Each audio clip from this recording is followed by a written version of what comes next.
Hey guys, this is Star What If. How are you all? Please support to subscribe this channel for watching new interesting stories. So in this video, we will see what if Harry discovered the true power of love and magic. Here is short summary. Harry and Hermione uncover ancient magic tied to love and unity. With allies by their side, they must defeat Voldemort and transform the wizarding world forever. But before we start, if you want more stuff like this, then be sure to subscribe and like this video. And if possible, share this video with your friends. Now let's start the story. Sunday, July 4, 1995.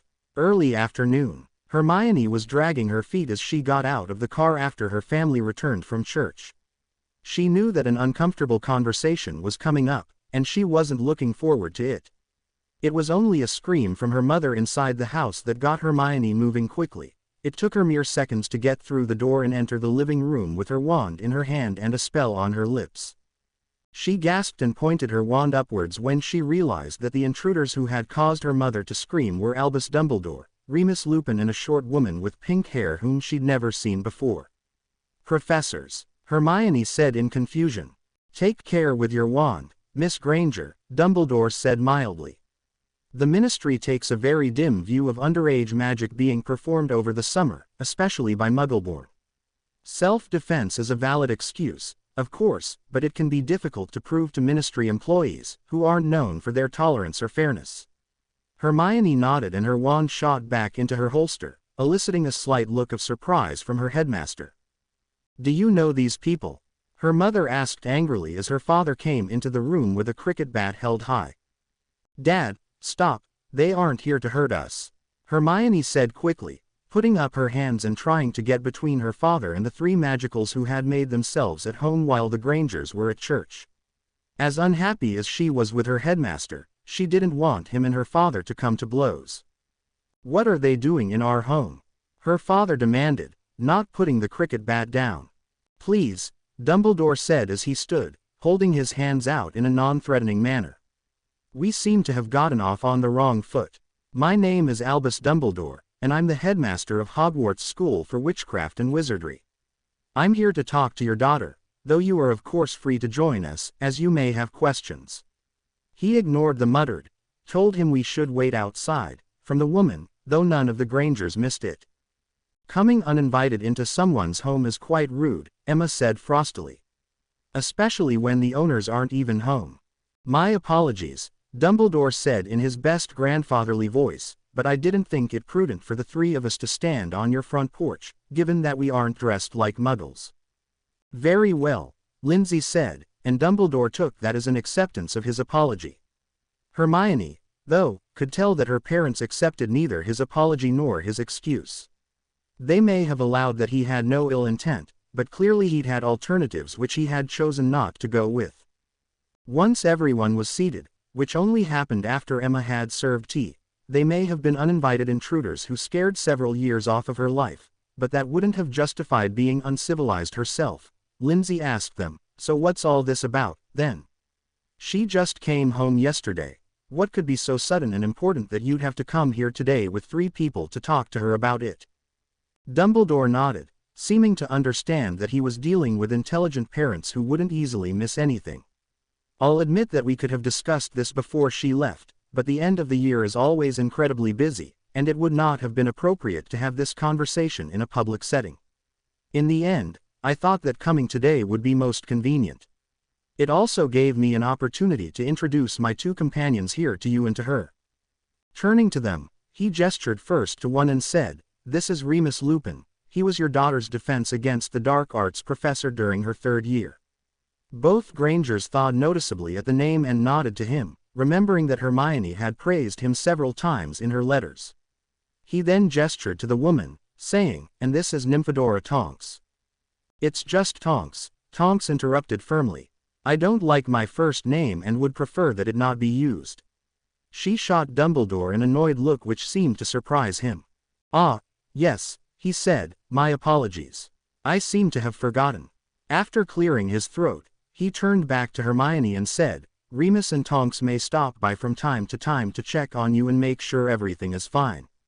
The primary reason I came today, though, is that I wanted to tell you that you must not contact Jasmine Potter in any way this summer, especially with owls."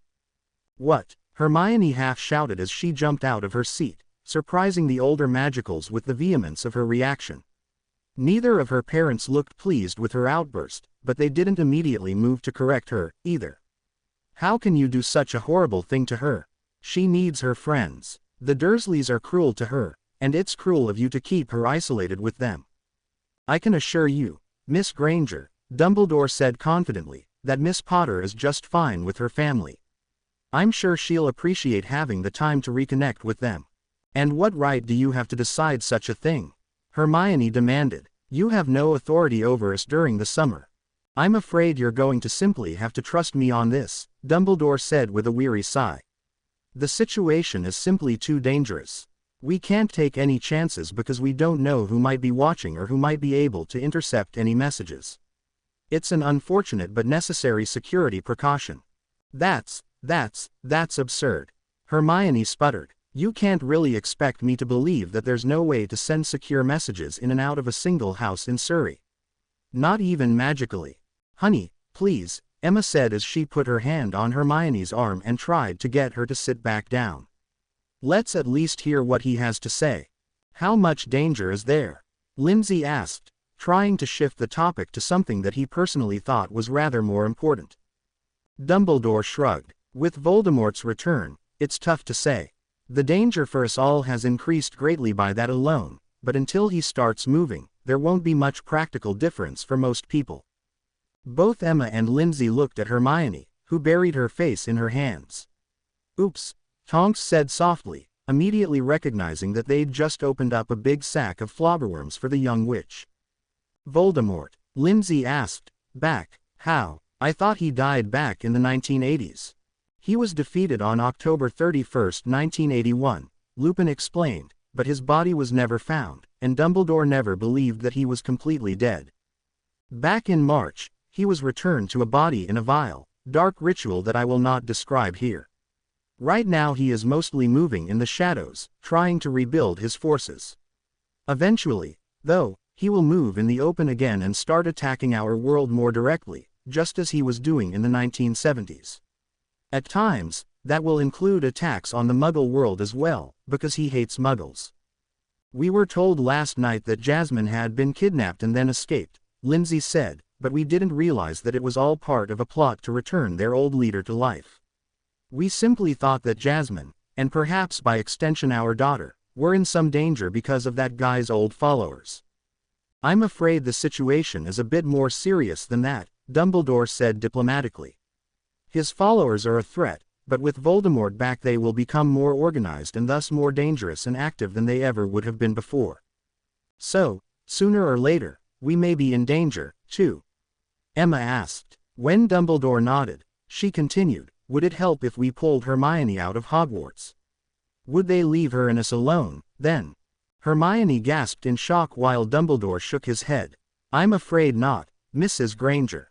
Your daughter is an extremely intelligent and accomplished Muggleborn who is now well known to those in our world who hate the very existence of Muggleborn. Such a powerful Muggleborn which flies in the face of everything they believe, so they will come after her, no matter what." "Mum, Dad, you wouldn't."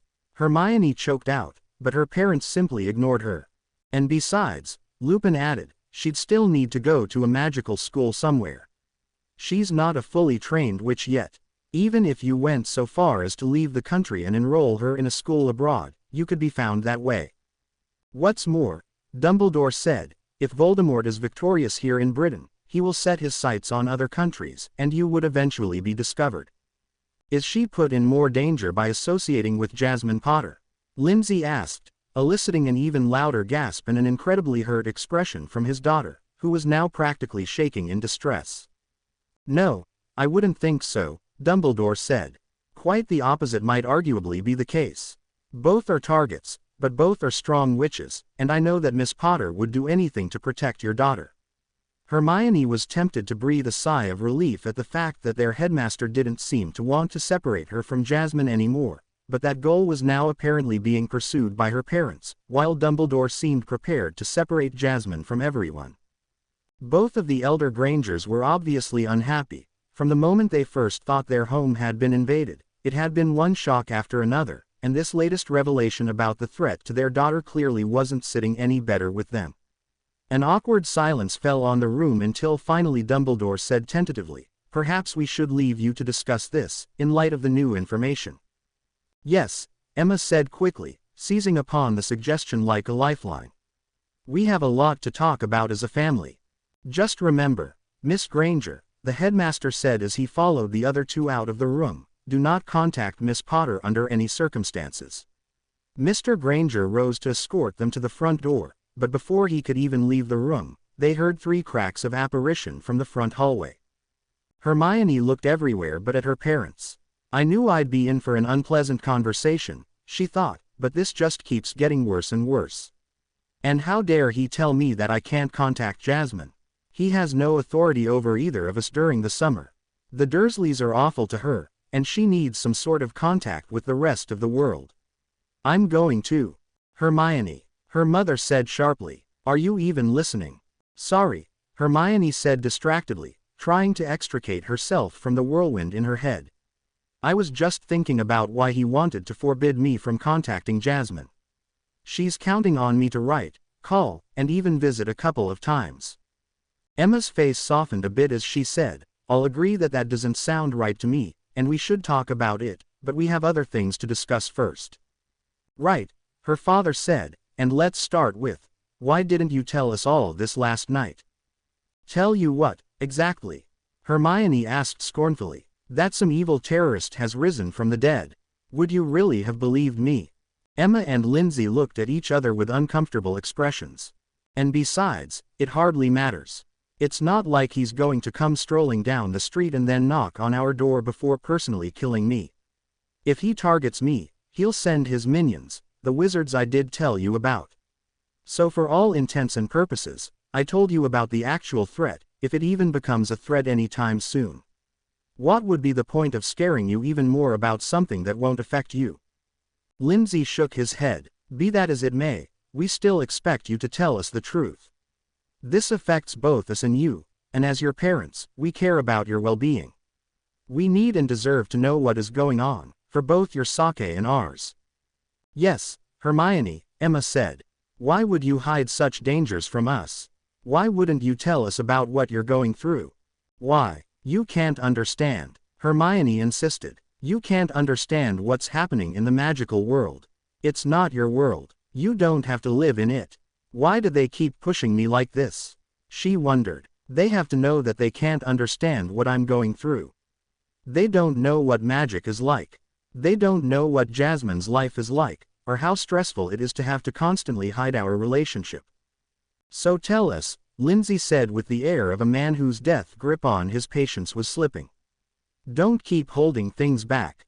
Trust us to be able to learn and to have your best interests at heart."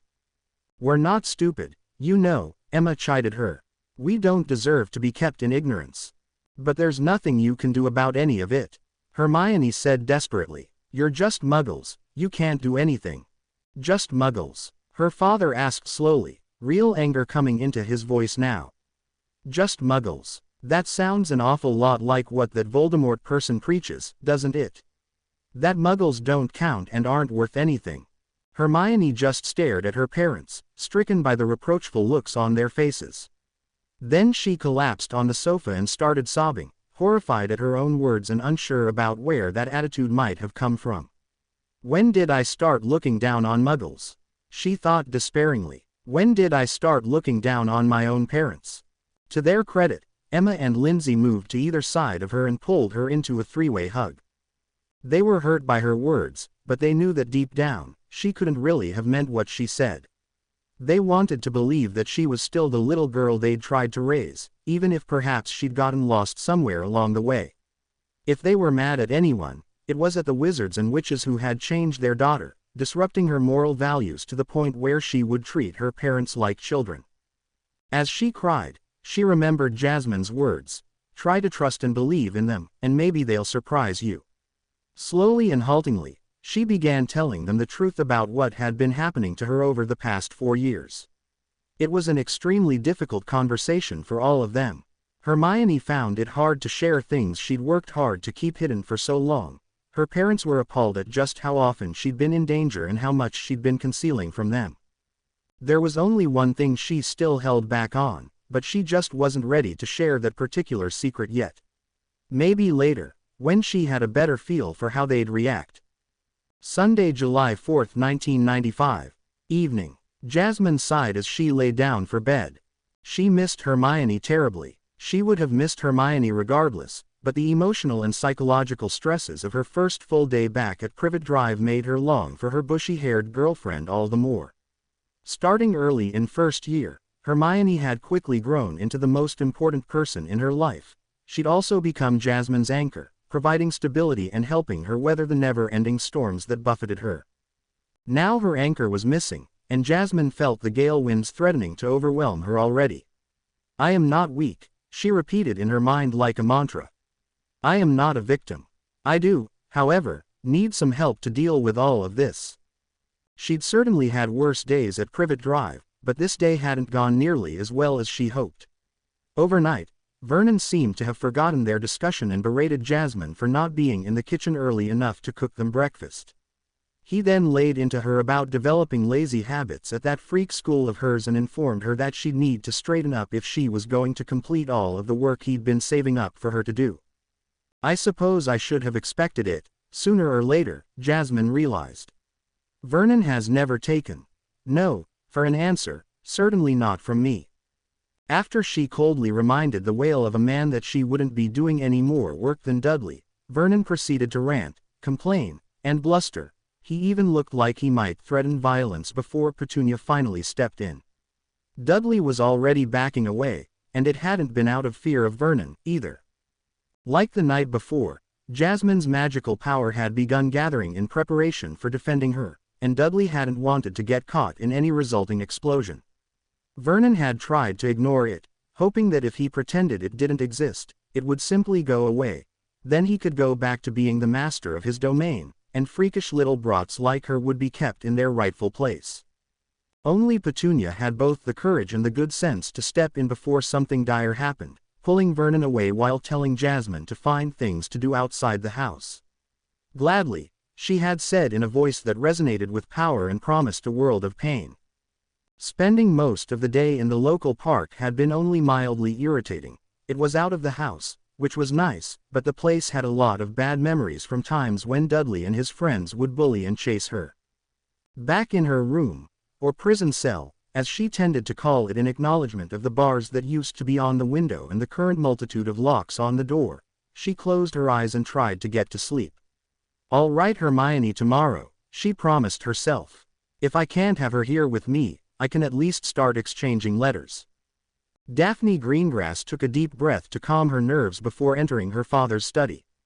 Telling them things via Owl Post was one thing, but being interrogated personally always made her nervous.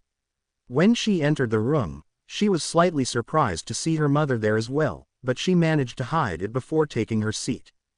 "Daphne," her father began, "I'm sorry that I wasn't able to sit down with you before this, but I had several other commitments that I needed to get out of the way first."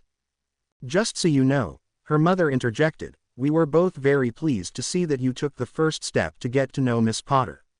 We were even happier to learn that you managed to take it beyond a simple affiliation and started to become friends with her." Daphne's smile at hearing that was returned by both her parents.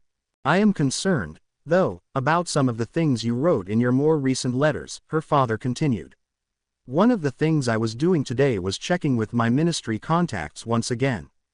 All of them continue to tell me that the ministry is not looking for you-know-who and does not believe that he has returned. Yet you wrote more than once that he is, that we in fact have to take extra care with our security, and that Miss Potter is involved. Can you explain?" Daphne sat a bit straighter as she began her recitation.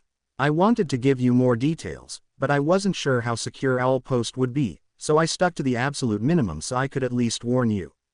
Especially in the most recent letter after Malfoy made his threats."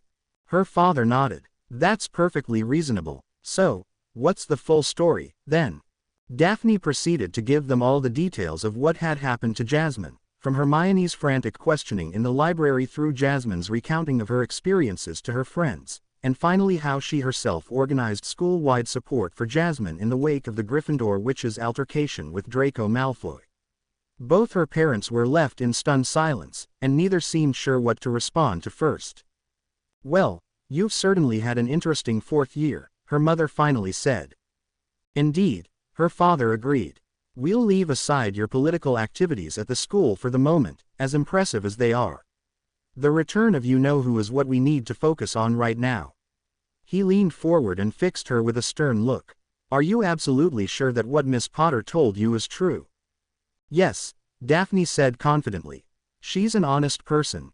Too honest for her own good, I think, and she had nothing to gain by lying to all her friends. She said she only misled the minister because she feared that he'd sweep everything under the rug otherwise. Unfortunately, I think he's trying to do that anyway," her father said.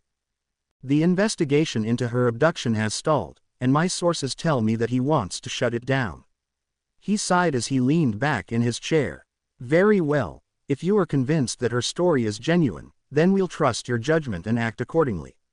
We'll increase security here while moving gold and other resources out of Britain." He turned to his wife and continued, "We'll also need to look at transferring the girls to another school, at least until—" "No, you can't do that," Daphne quite uncharacteristically blurted out. Both of her parents looked at her in surprise. "Sorry," she said, more than a little surprised herself at her outburst because she had been trained to have more self-control than that. It's just that I can't abandon everyone else. They're counting on me." "Oh," her father asked. "Counting on you for what? What exactly have you gotten yourself involved in?" Daphne wasn't prepared to tell them all about SPEW. Her parents were, after all, part of the culture that she intended to make fundamental changes to, and she didn't know how they'd react. Instead, she told them about the DA, her leadership position in it, and how all the founding members had agreed to split up research into things that would help not only them, but everyone at Hogwarts defend themselves. When she was done, she could tell that her parents were both impressed and concerned. They liked the fact that she was making so many significant connections at such an early age, but they worried that she was placing herself in danger rather than keeping her head down. "Perhaps that discussion about your political activities can't wait," her father said slowly. And so the three of them proceeded to talk about her intentions for the summer, what her long-term goals were, and the advisability of trying to remain neutral in the face of a resurrected Lord Voldemort. It was a discussion that lasted until quite late, but in the end Daphne at least managed to convince her parents that she hadn't been acting recklessly. Monday, July 5, 1995. Morning. She tried to focus on her charms essay, she really did. But memories of the long conversation with her parents the night before kept intruding. "I'd gotten used to being distant from them," she thought, "but they've treated me like an adult for so long that I've also been accustomed to them trusting me, and now that's gone. Jasmine said that I should trust them and try to reconnect, but how can I do that if they don't trust me anymore? I've buggered things up royally, haven't I?" Hermione was interrupted from her self-recrimination by a tapping on the kitchen window. "Hedwig," she cried happily when she saw Jasmine's snowy owl sitting outside. After letting her in and giving her some water and leftover bacon, she always made a point of having some bacon in the refrigerator for when Hedwig arrived. She started examining the owl and noticed that something was missing. "There's no letter here," she said to herself. "Prek," came Hedwig's reply. Hermione smiled indulgently at the owl.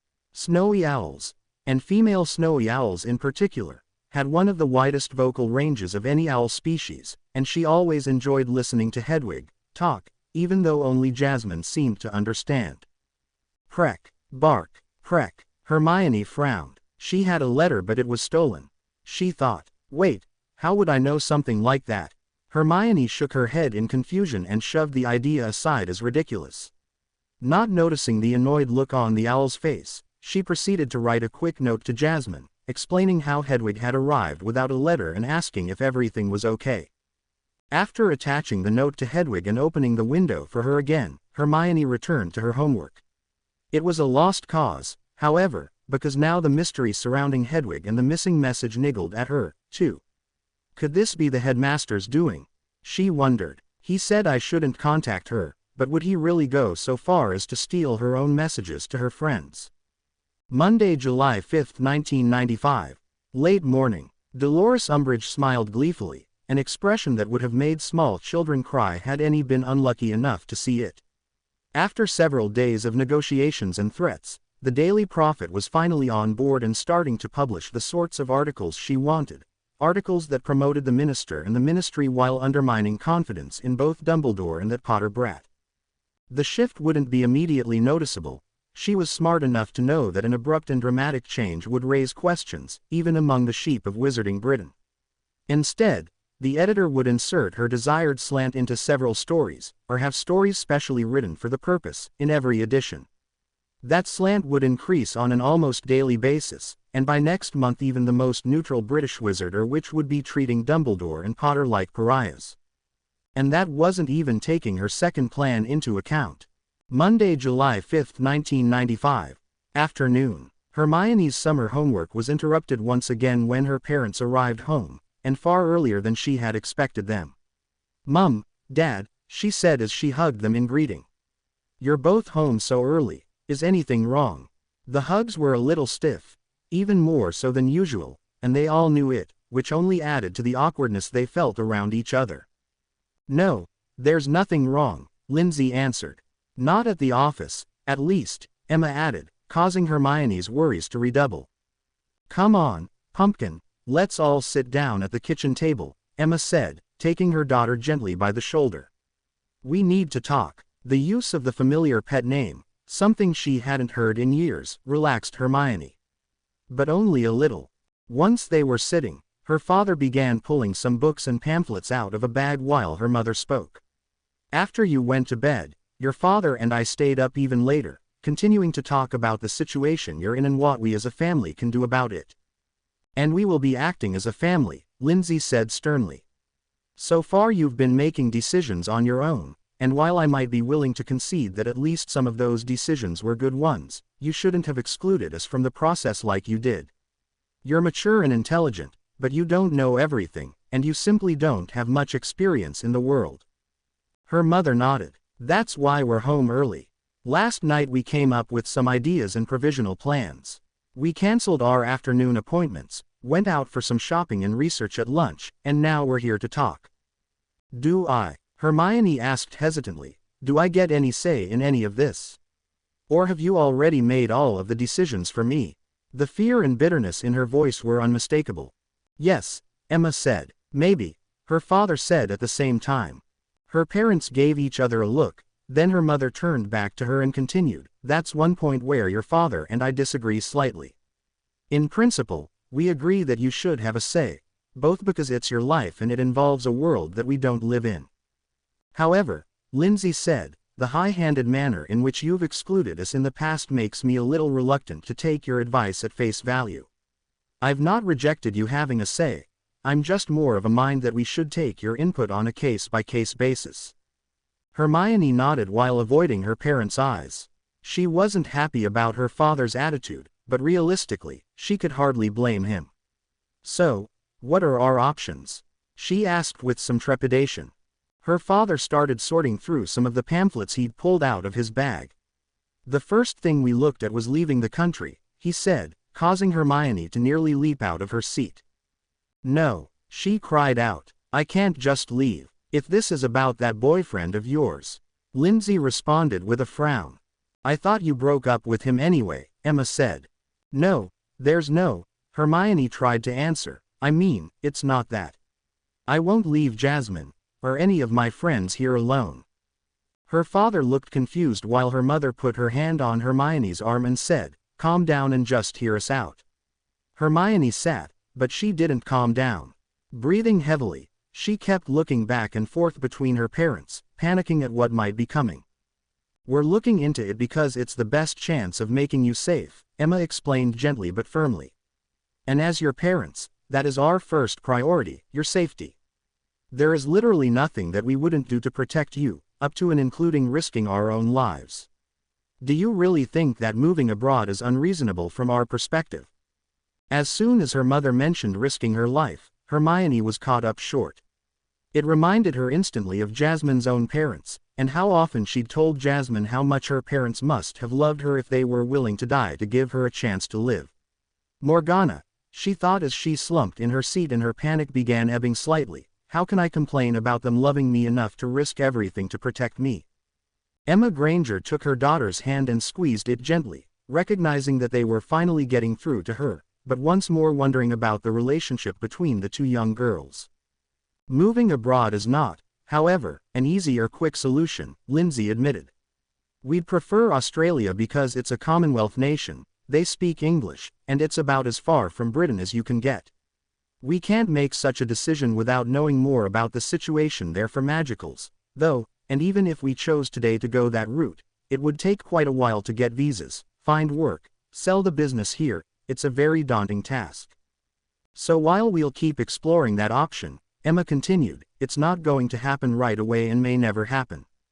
That means we need to find other ways to help protect you. Right, Lindsay said, we can't help with your magic and we can't defend you magically.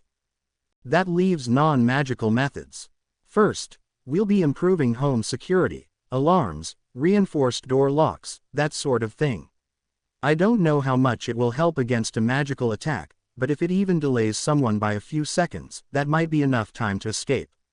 Hermione nodded, agreeing that it couldn't hurt and thinking about what sorts of things could be done to slow down an attacking witch or wizard.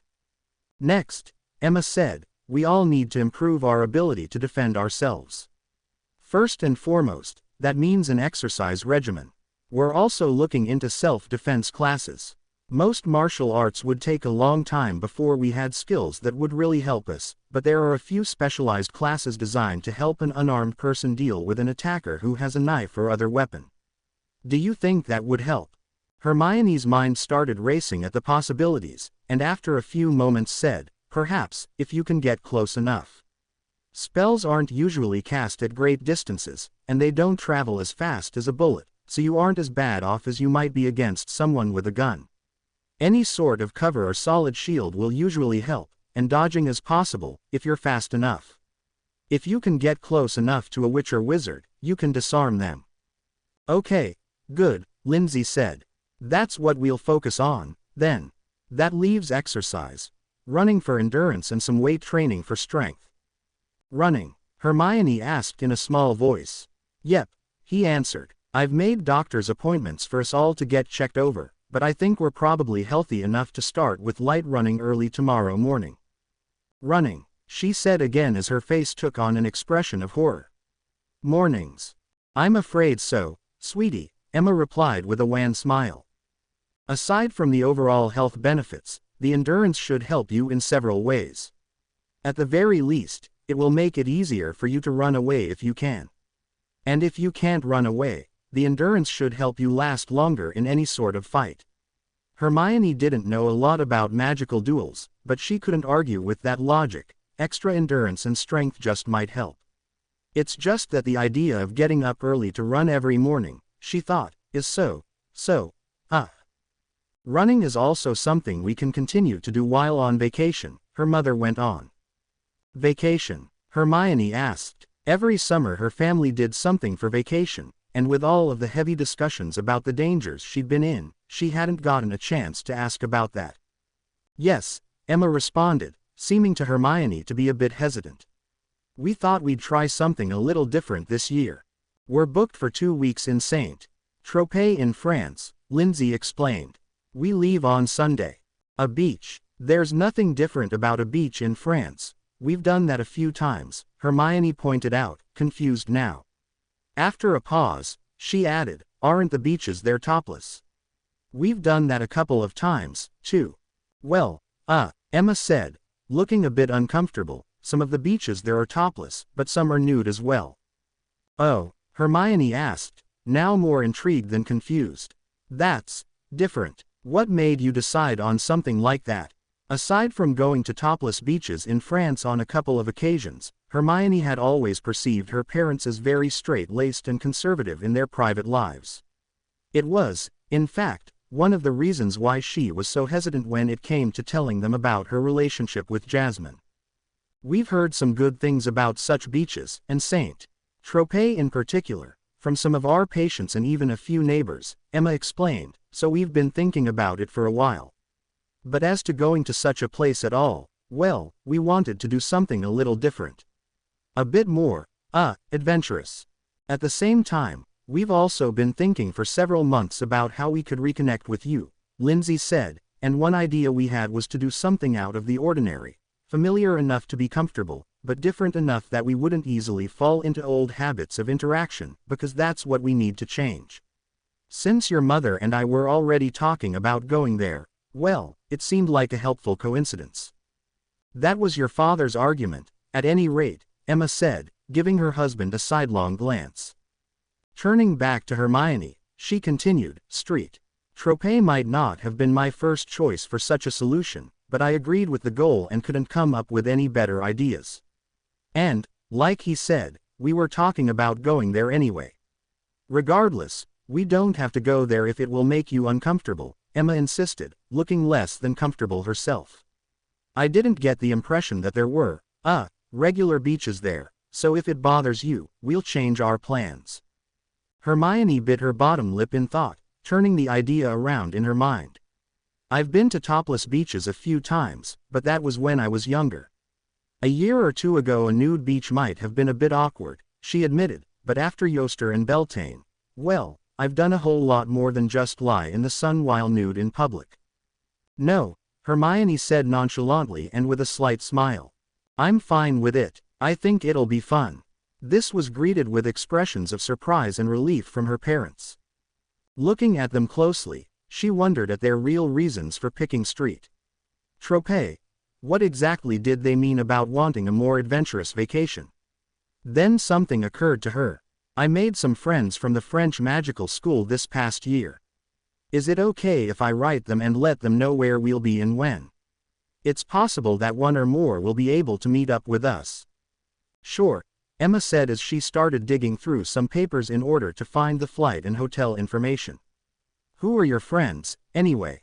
Fleur Delacour, the French champion from the tournament, Hermione answered. There's also her sister, Gabrielle, her mother, Apolline, and a family friend named Adrian. I met a few others, but those are the ones Jasmine and I were closest to. Speaking of Jasmine, her father said, I wanted to talk about her and exercising. What about her? Well, she can't be here with us, her mother pointed out. What is her fitness level like? Hermione felt the heat rise in her cheeks as she looked down at the table, mumbling softly, oh, she's fit all right. Suddenly all Hermione could think about was Jasmine's body in the forest. Jasmine's body in the ritual circle on Beltane, her own body stretched out against Jasmine in one of their beds. Pretty damned fit, she said under her breath. What was that? Emma asked, a confused look on her face. Oh, Quidditch keeps her pretty fit, Hermione said quickly, flushing even more.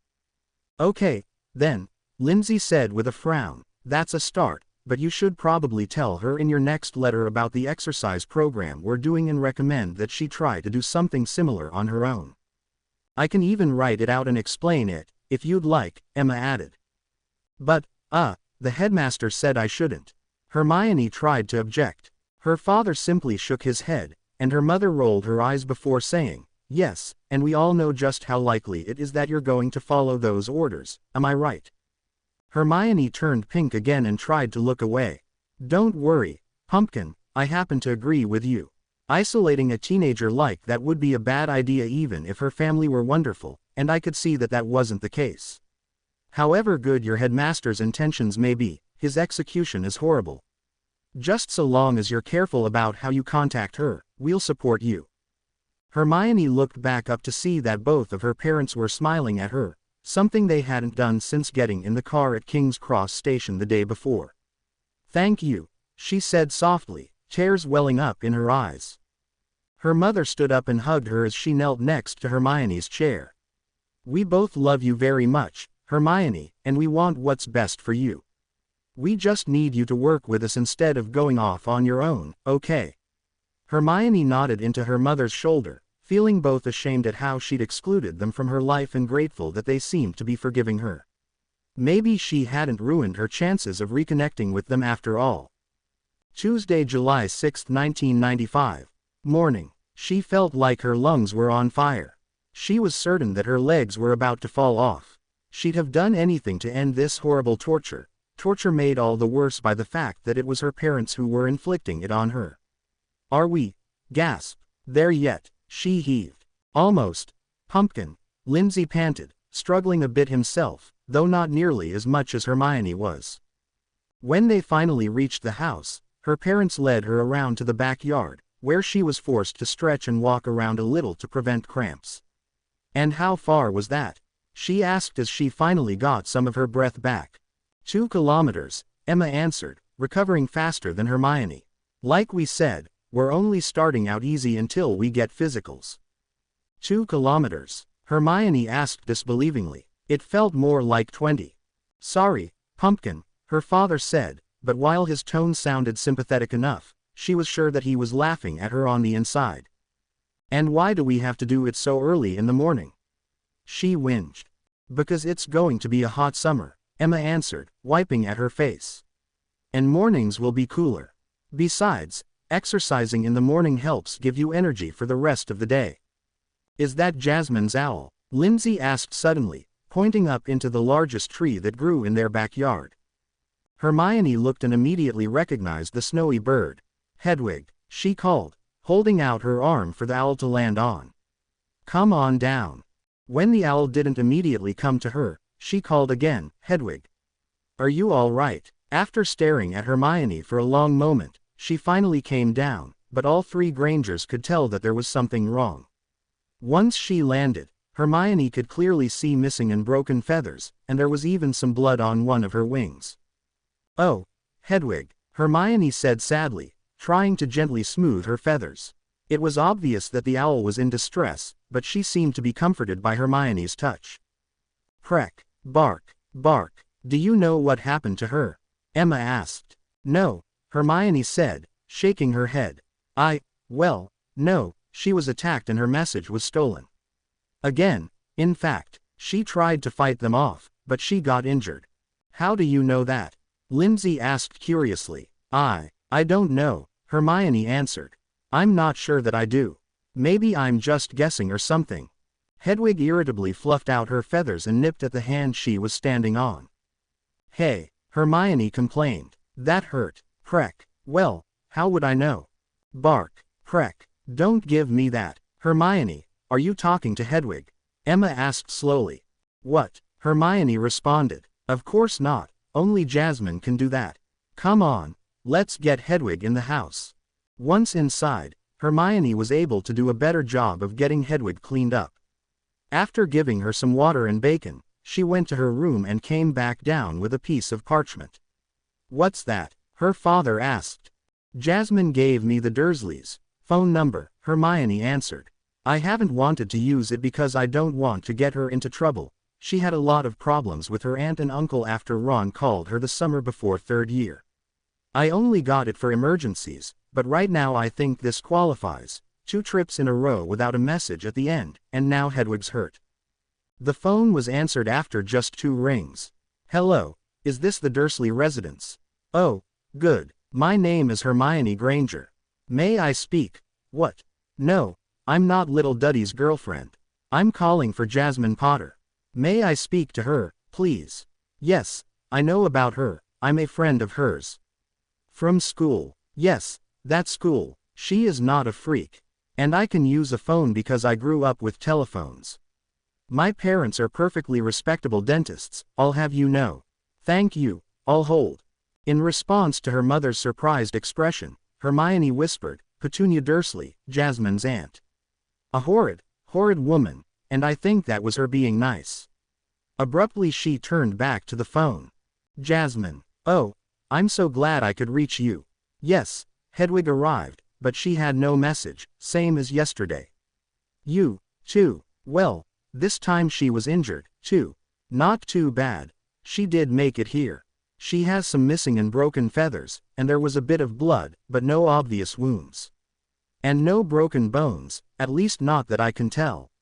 Of course, I'll be happy to keep her here. My parents like her, too. Both Emma and Lindsay smiled and nodded at that. Yeah, I miss you, too. Exercising. Yes, My parents have decided that it's a good idea to torture me with running so that I'll be fitter and have more physical endurance." The adults rolled their eyes at this comment. "Oh, Wood made you all run, too. I guess that makes sense. You, certainly looked like it. That was actually something I was going to write to you about, to recommend that you exercise, too. I just hate the way it makes me all sweaty and sticky. It's so uncomfortable. I so desperately need a long shower right now." Suddenly Hermione started blushing and stuttering. "No. Yes, yeah, well, there's nothing wrong with. Of course stamina is useful. You would. I mean, is that even? Really? My parents' shower is big enough to, Hermione's blushing just got worse and worse, then she started squirming in her seat. Finally she said, "I'm glad that you're all right, but I really want to go take a shower. I mean, I need to. Take a shower. Right. I'll call you back tomorrow. Then, okay. Bye." She slammed the phone down and looked around a bit desperately. "Is everything okay?" Emma asked uncertainly. "Yes," Hermione answered rather quickly. "I'm, going to take a shower. Bye." She fled, running for the bathroom on the second floor while her parents just watched her go, baffled. Lindsay shook his head. All this fuss about trying to get in touch with her, and then she practically hangs up on her in favor of personal hygiene. It's official. Someone has taken our sweet little girl and replaced her with a raving teenager. He sighed ruefully. "I'm really not sure I'm ready for this." Emma patted his arm in sympathy. "It was bound to happen sometime, dear." Privately, though, she couldn't help but wonder if there wasn't more going on than met the eyes. Wednesday, July 7, 1995. Morning. When Hermione tried to call Jasmine again the next day, instead of hearing the dulcet tones of Petunia Dursley, she got the message, "The number you have dialed has not been recognized, please check and try again." Confused, Hermione dialed the number again, more slowly this time and checking it against what she had on parchment. Once again, she got the same message. "This can't be right," she said aloud to no one in particular. Her parents had already left, and Hedwig was sleeping on a spare perch which Hermione had gotten for her 2 years earlier. "This number worked yesterday, and I can't imagine that it would be having problems now." So she tried for a third time. Instead of ringing or the message, though, she got loud static, so loud that she had to move the handset away from her ear. "This can't be good," she muttered. Unfortunately there was no one she could contact for help. No one that she could call could help her with the magical world, and she wouldn't be able to contact anyone magical until Hedwig was healed. "Well, maybe I can try Muggle Post. I still have Jasmine's address, somewhere," she finally concluded. "But I doubt I'll get a reply in what little time I have left before we leave for France." Jasmine looked around at the walls of her room again. And again. She could go out, but after having spent a couple of days at the local park, she just wasn't all that interested. So she decided to stay in with the intention of getting started on her summer homework. That plan didn't last long, though, and she was becoming incredibly bored looking at the same, boring walls day after boring day. Has it really only been 3 days? Jasmine wondered. It usually takes longer for me to get this frustrated and bored. I wish Hermione would call again. Or write. Or something. She sighed glumly and eyed the blank piece of parchment that she had gotten out an hour ago. Maybe I'll try that charms essay again.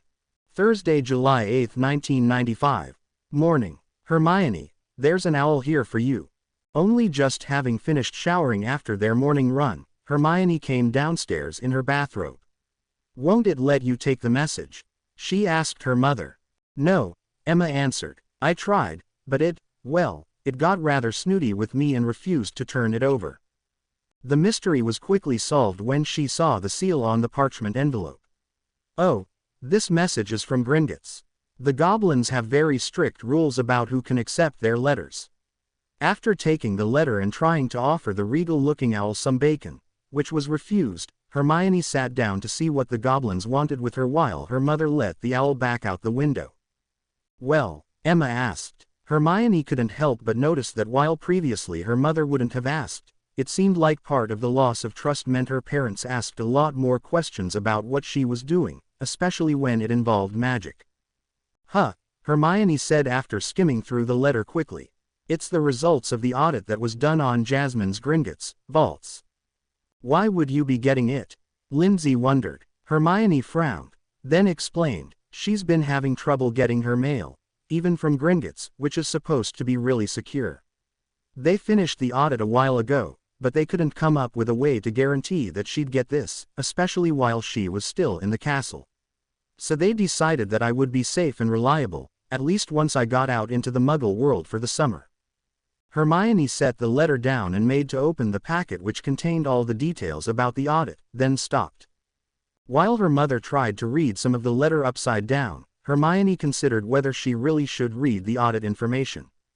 Jasmine did promise that if we're going to build a life together, then all of her money would be mine as well, Hermione remembered, but I'm still not entirely comfortable with that. Besides, this money belongs to Jasmine alone right now, and she should at least be the first to see it. After waffling between her options for another long moment, she looked at her mother and decided that maybe this would be a good time to ask for advice.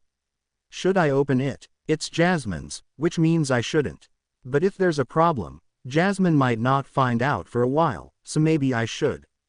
But then again, I wouldn't be able to do anything if there is a problem, right? Putting her hand on her daughter's, Emma said, if there was an emergency, or if there was a very serious problem, I think they'd have said so in the letter to you. So whatever is in there, I think it can wait. At least for a little while.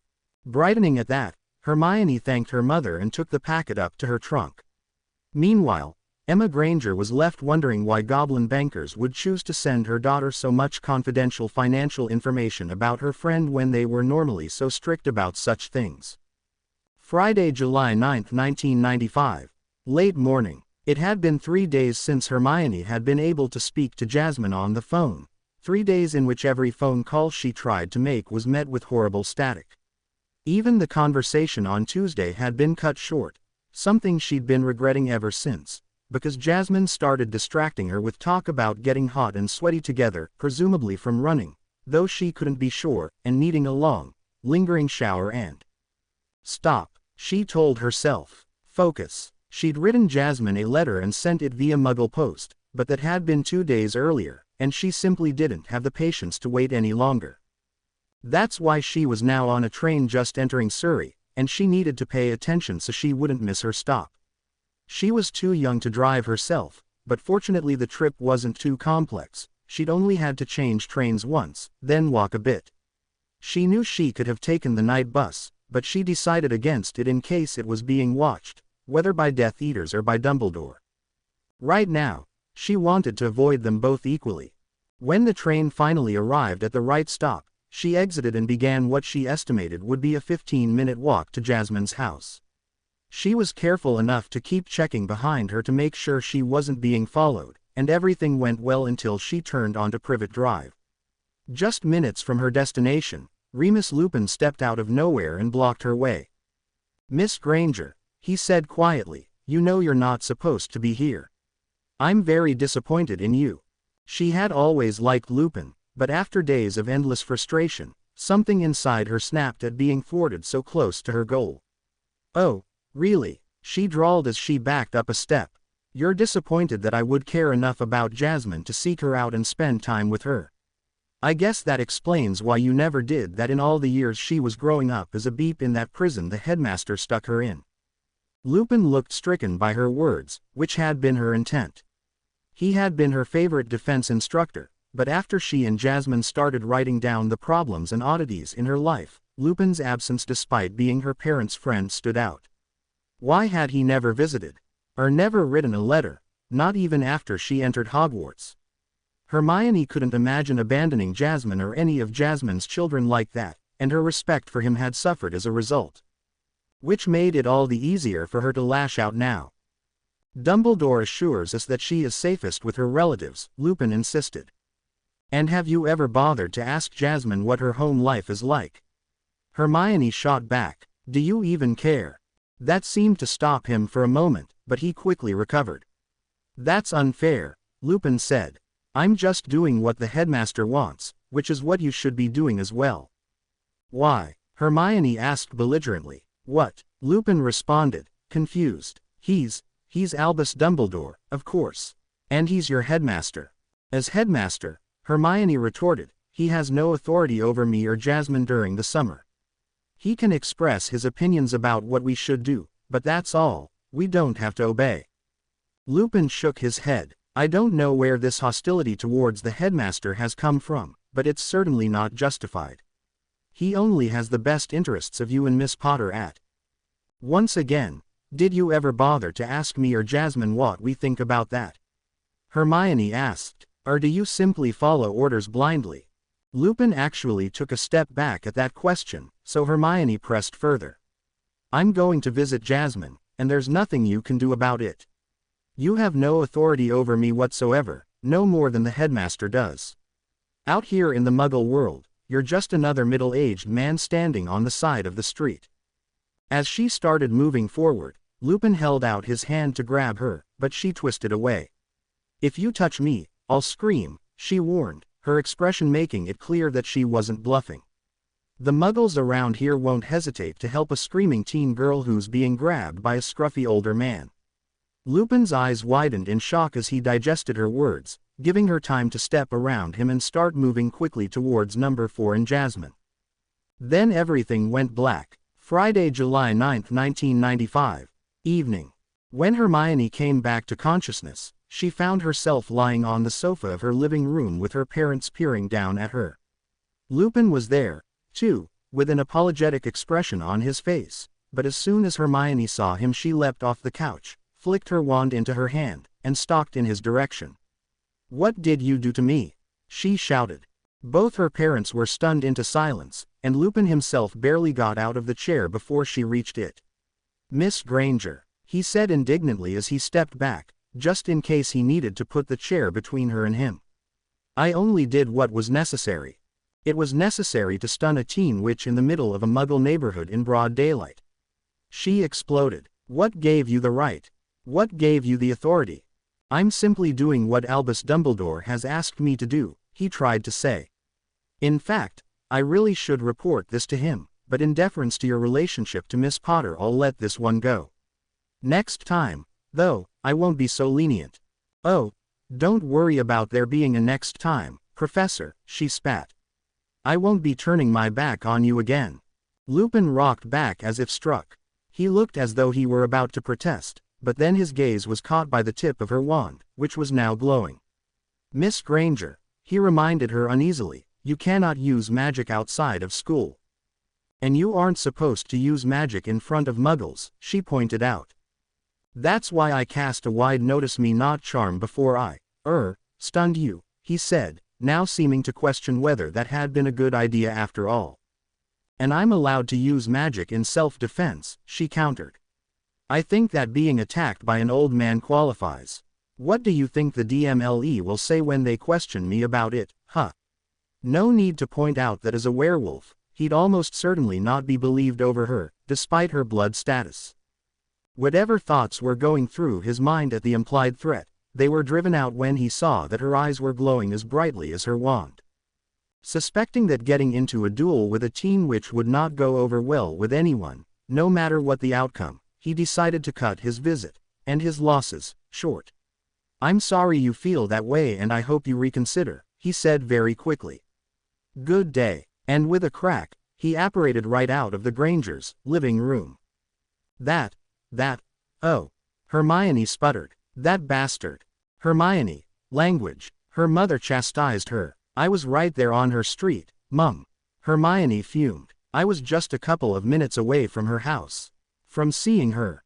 Hermione, he told us that he had to stun you because you were fighting and belligerent, her father said. That liar. Hermione screeched, but then realized that her behavior would probably only serve to make her ex-professor look more credible. She took a couple of deep breaths to calm herself, then tried again.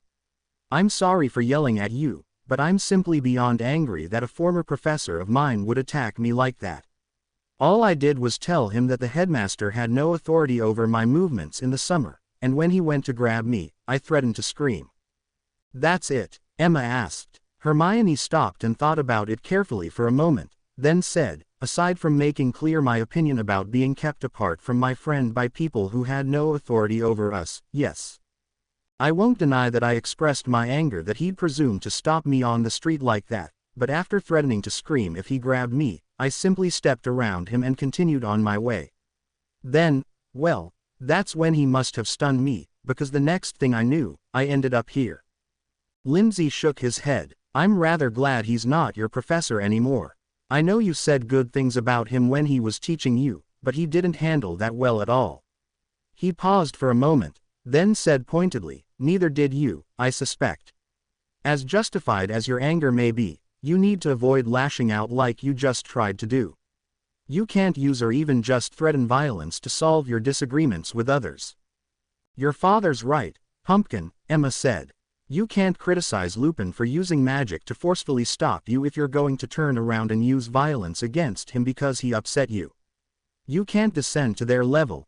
You need to learn how to resolve disagreements by talking things out, just as we taught you when you were growing up. Hermione simply nodded, accepting the criticism and not mentioning how she'd been reconsidering some of the lessons her parents had taught her. As she now knew all too well, not all disagreements could be talked out, because not everyone cared about talking. Still, she had to admit that she hadn't been thinking very clearly, she had just been overwhelmed by rage that came out of nowhere. Suddenly she looked down and realized her wand was still in her hand, and she hastily flicked it back into its holster. Why does your headmaster think he has the right to tell you where you can and can't go during the summer? Lindsay asked. Hermione sighed and sat back on the couch. He seems to think he has the right to do whatever he wants if the goals are important enough. It doesn't matter what others think, he just acts as he sees fit and never asks for anyone else's opinion. Hermione shook her head. Jasmine and I have been wondering for several months what's wrong with him and why he behaves like this. We just haven't come to any conclusions. Let's have dinner, Pumpkin, Emma said, offering Hermione a hand. We can talk more about this while we eat. Saturday, July 10, 1995. Afternoon. Hermione exited the Owl Post office and headed for Flourish and Blotts to meet her parents. Normally she'd have been right there with them, browsing for new books, but she really didn't want to look through books about magical education in other nations, which was their reason for going there. By entering the bookstore later, she hoped to have a chance to go off on her own to find something more interesting. Or at least something less distressing. More important, though, was the fact that she desperately needed to contact someone, and she wasn't sure Hedwig would be a good choice. Even though she was now healed enough to release, Hermione didn't want to take the chance that she might be tracked and attacked again if she were seen carrying a message. Tomorrow she'd send Hedwig to Neville for sanctuary, but she'd tell her to choose a long route and take it slowly. That's why she'd chosen to use publicly available owls and hoped that at least one of them made it through. She had just sent out more or less identical letters to Neville, Ginny and Ron, and Sirius. She knew that there probably wasn't anything they could do to help, at least not directly, but the more people who knew about her predicament, the more hope she had of a solution being found. Hermione never noticed the figure in a dark cloak that had been waiting for her outside the Owl Post office and which then followed her to Flourish and Blotts. He waited outside there, too, then followed the Granger family out of Diagon Alley when they finally left 2 hours later. The cloaked figure managed to tail them through Muggle London and even onto a Muggle bus by using a silent Confundus charm, but then lost them in Victoria Station. Cursing to himself, he ducked into an alley and apparated home, making plans for how to do better next time if another opportunity presented itself. Sunday, July 11, 1995. Morning. Finally able to relax now that the first leg of their trip to St. Tropez was underway, Emma Granger took some time to try to figure out the mystery that her daughter and only child had become. Well, more of a mystery than she has been, Emma was forced to correct herself. She and her husband had long been concerned about the fact that an unbridgeable gulf seemed to have opened up between them and their daughter. They simply didn't know her anymore, and while they couldn't pinpoint exactly when the problem started, they suspected it could be traced to when she was rather young, and that their treatment of her as being much more mature than her years had played a role in that. It had seemed so reasonable at the time because she had proven herself to be incredibly smart, self-motivated, and indeed mature. It became easy to forget just how young she really was, given how adult her knowledge and language could be. And, truth be told, it was often easier and more convenient for their own lives. They had been constantly pressed for time when they first started their joint dental practice, and being able to leave Hermione to her own devices had seemed like such a godsend at the time. We assumed that she was happiest when pursuing her own interests and learning at her own pace, Emma reflected, but our not being there to help and guide her meant that we were too often absent during critical periods of her childhood development. And then, once we started to have more time that we could have devoted to her, we found out she was a witch, and she started spending 10 months out of the year in a boarding school in Scotland. Had she attended a local school like we originally expected, it would have been different. Instead, we have been excluded from everything she has been learning and doing, and now she's a virtual stranger. That wasn't the new mystery, though. That was the old mystery, and one that both Emma and her husband were optimistic they could deal with that summer. Learning just how many dangerous things she'd been keeping from them disappointed them beyond measure, but it also meant that they now knew far more about her life than they had before, things that had been critical in her development as a person, but which they had been shut out from. The new mystery was the nature of her daughter's various relationships. Why hasn't she told us more about her boyfriend? She wondered. Not even his name. Every time he comes up, she changes the subject, but she insists that she hasn't broken up with him. Did something happen between them? A fight, maybe. Oh, I do hope it wasn't some sort of assault that she's ashamed about. I'll need to get a couple of books on the subject so I can look up the signs for that. Then there was her best friend, the Potter girl. Emma and Lindsay had been hearing about Jasmine almost constantly since shortly after Halloween in Hermione's first year. Every letter tended to have more about Jasmine than anyone or anything else, and at times they thought they might know Jasmine better than they knew their own daughter. I wish I could figure out why Hermione's reactions to anything involving Jasmine are so extreme. Why is she so upset over a brief separation, even if it is from her best friend? Is it just something magical that I won't be able to understand, or is it something more mundane? I don't think she used to be that way. Emma frowned slightly as she looked at her daughter in the plain seat next to her, who as usual had her nose buried in a book. Looking more closely, though, she noticed an expression of worry, something that had hardly left Hermione's face over the past week. Maybe she'll relax and get distracted a little at the beach, Emma thought hopefully, and maybe that will give me a chance to find out more. Molly Weasley had been surprised when her two youngest children volunteered to rid the garden of gnomes without having to be asked.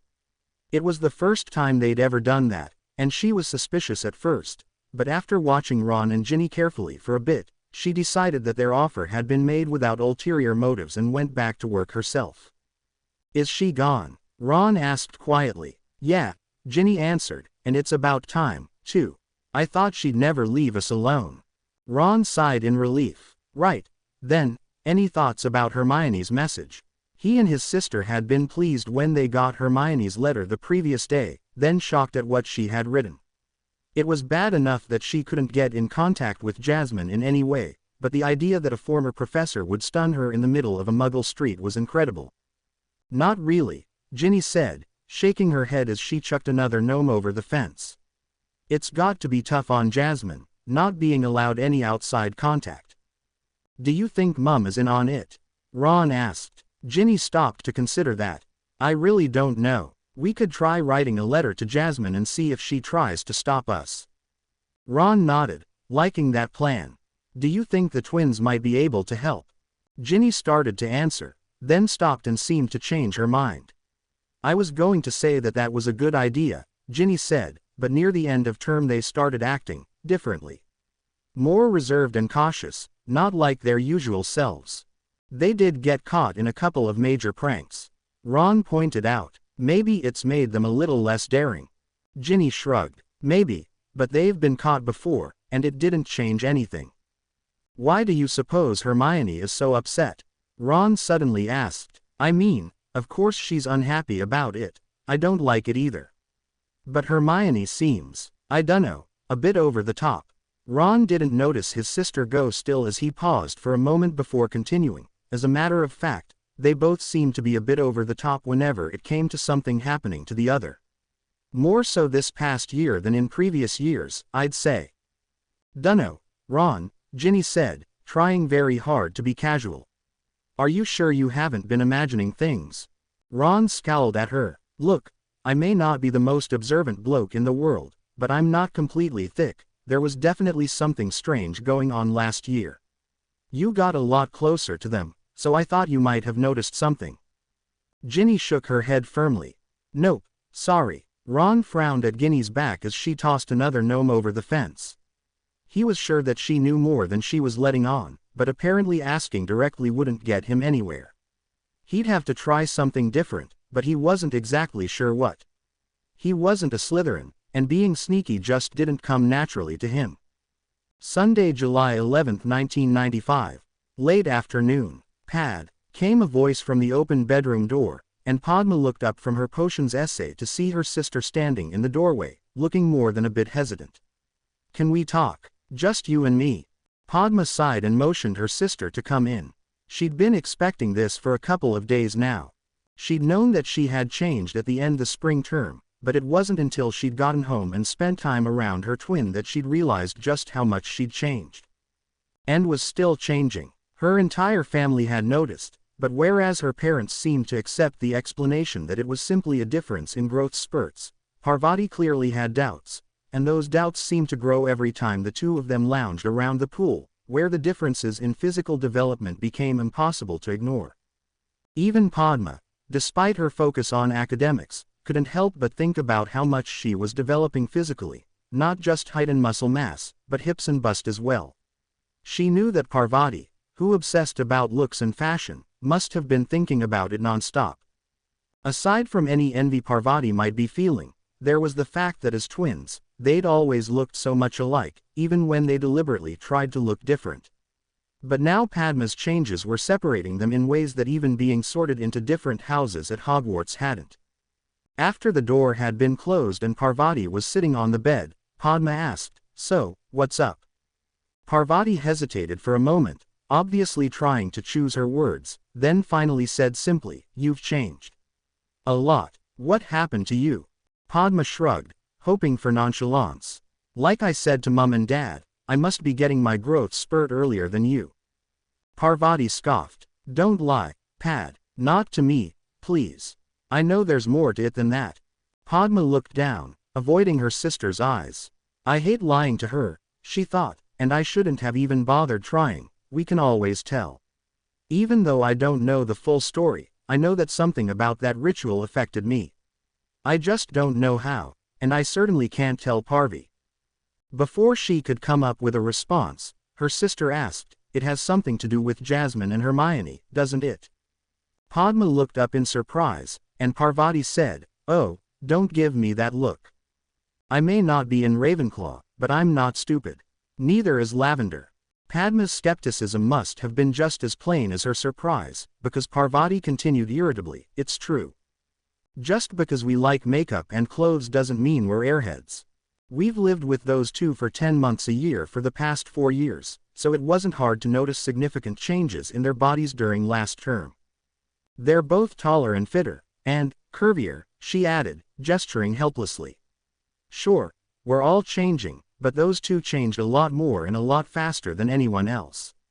Then we also noticed that you and the rest of their closest friends, well, the witches, at least, all just happened to start changing right at the end of the year, though not as much."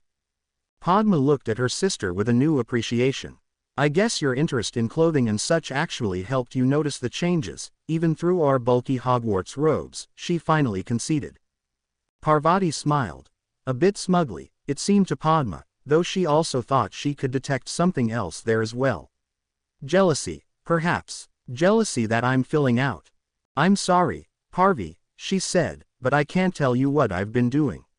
It's nothing bad, I can promise you that, but it's not my secret to tell. I'm really sorry." When she saw how upset that made her sister, she tried to comfort her by adding, "I'm sure what's happened to me will happen to you, too. It might just take a little longer until you fill out the same."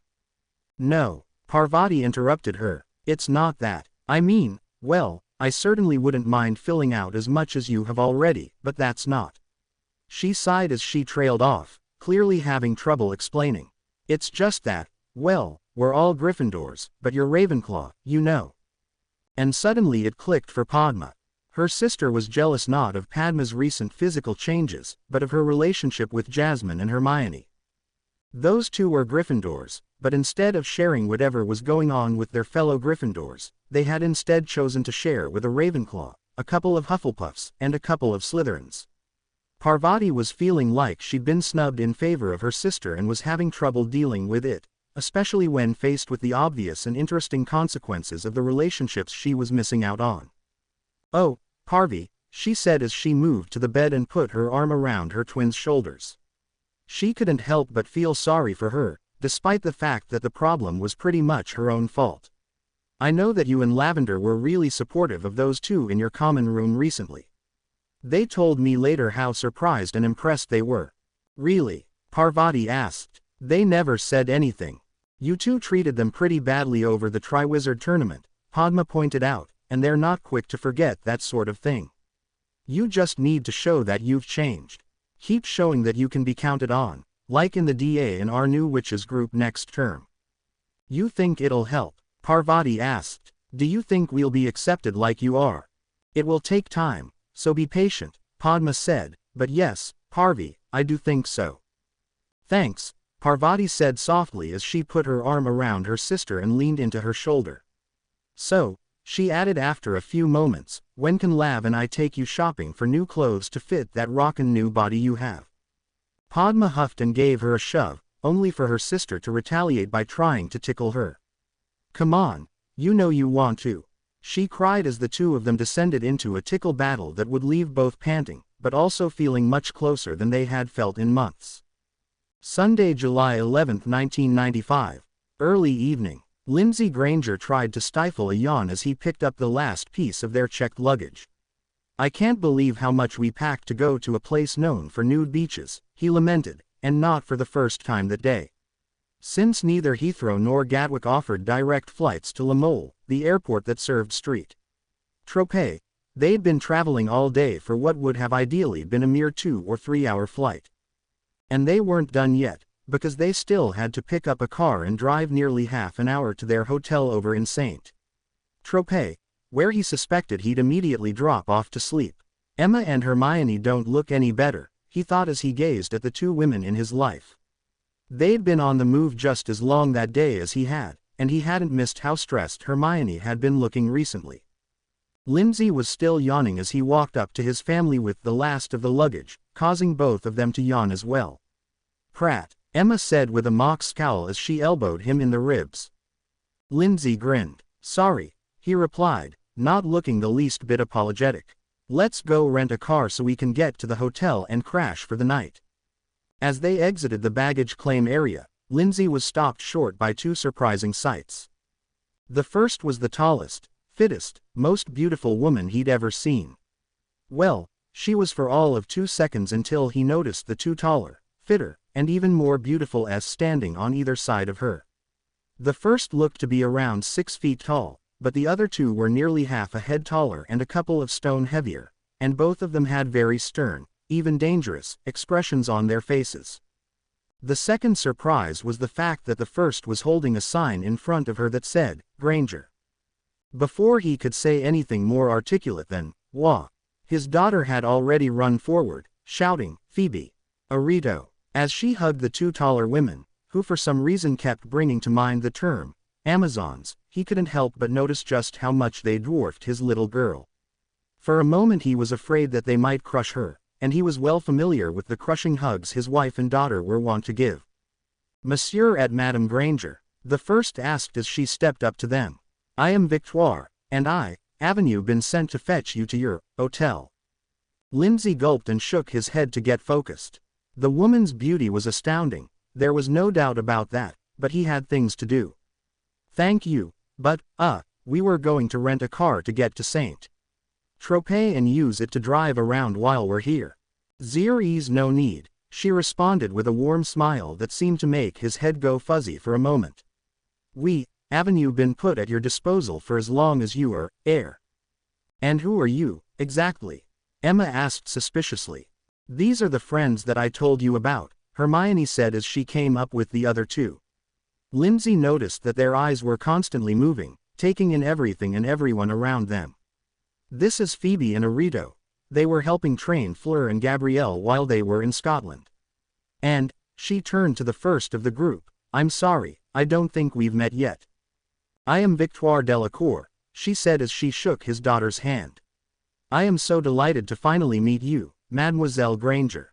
I am the cousin of Fleur and Gabrielle, and I visited them at Hogwarts in May, she explained, giving Hermione a look he couldn't quite decipher, but I never got the chance to introduce myself.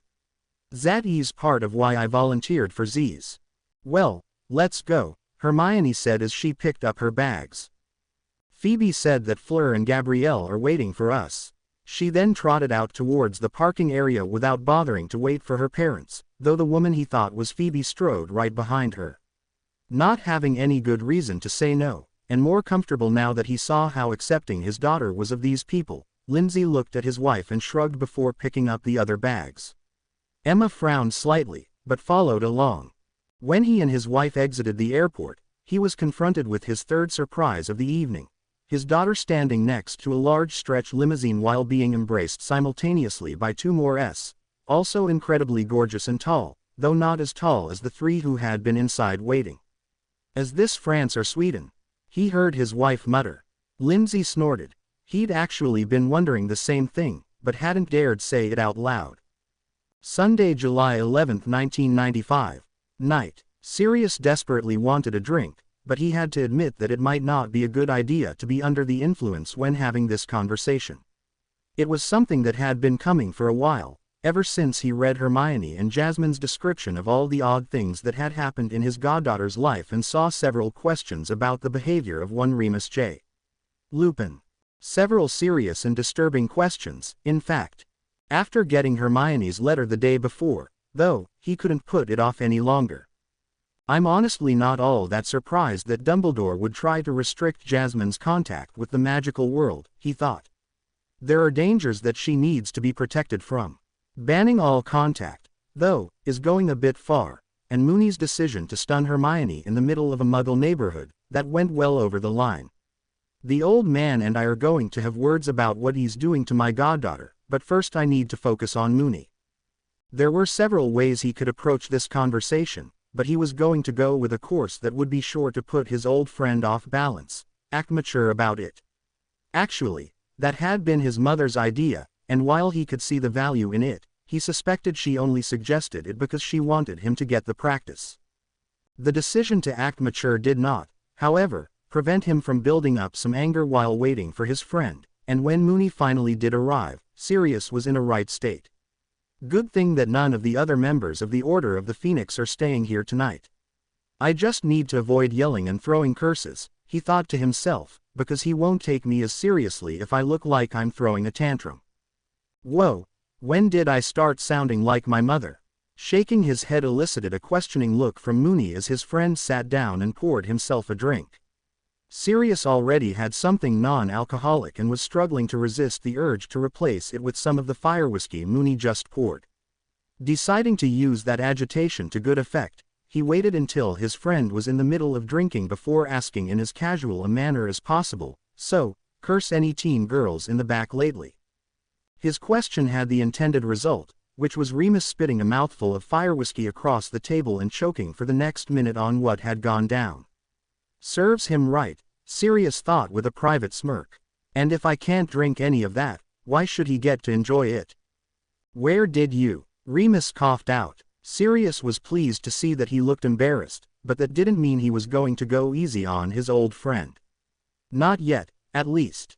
Oh, I've got my sources, Sirius answered cryptically.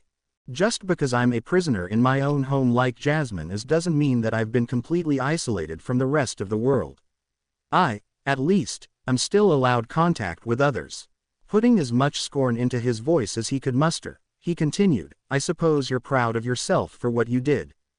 Taking down a teen girl like that really shows off your big bad dueling skills. I'll bet all the other werewolves are envious of how macho you are now. Sweet Merlin, Remus said hoarsely. Of course I'm not proud of myself. I felt ashamed as soon as I did it. No, even before, because of some of the things Miss Granger said to me. And it got worse when she woke up and started in on me again. Didn't stop you from doing it, though, did it? Sirius pointed out. You made a choice, and from where I'm sitting it was a really bad one. Yeah, Remus said morosely as he took a large swig of fire whiskey. I've been thinking the same thing. If I'm not mistaken, Sirius went on, they were already losing trust in you once they noticed how you basically ignored Jasmine's existence until you showed up at Hogwarts. Do you think you have any chance of them trusting you now that you've stunned Hermione when her back was turned? How do you think they'll treat you the next time they see you? Remus sighed deeply and poured himself another glass, a bigger one this time. You think I don't know that? So why did you do it in the first place? Sirius demanded, struggling to not smack his longtime friend in the head for being such an idiot. He certainly would have back in Hogwarts, and Remus had done it to him on more than one occasion, but he was working to control those impulses and behave more like an adult. His mother was convinced that it would make it easier to get custody of Jasmine later, and he couldn't refute her reasoning. I didn't know what else to do, Remus protested, bringing Sirius back to the moment. Dumbledore said that she wasn't to have contact with anyone from the wizarding world. He visited Miss Granger personally and told her not to contact Miss Potter. I know, I was there with Tonks. Then she comes walking down Privet Drive like she lived there herself. What was I supposed to do? I felt that I had to follow the headmaster's instructions. She wasn't going to leave voluntarily and threatened to scream if I used physical force, so that left nothing but magic. Or you could have just let her go, Sirius pointed out. When Remus started to object, Sirius simply talked over him, saying, You can't expect me to believe you think a blanket, no contact, policy is justified or even healthy.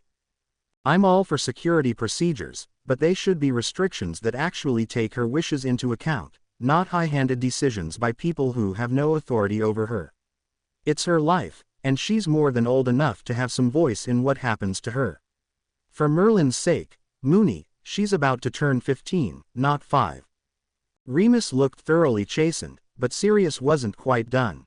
And while I know you feel like you owe Dumbledore, the fact of the matter is that he's not perfect. He makes mistakes. At the very least, he hasn't been 15 since the turn of the century, and even then he was never a teen girl, his fashion choices notwithstanding. You can't simply assume that any and every decision he makes about Jasmine is right, and that's when we're talking about decisions he actually has the authority to make in the first place. You do know that neither he nor you has any right to order the girls around during the summer. Remus grimaced. Yes, Miss Granger did point that out to me.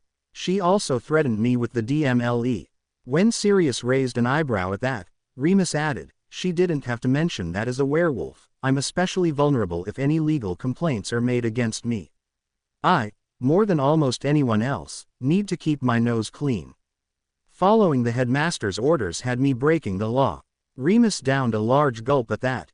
And do you think he'd expend political capital in order to save you, should you find yourself in a DMLE holding cell?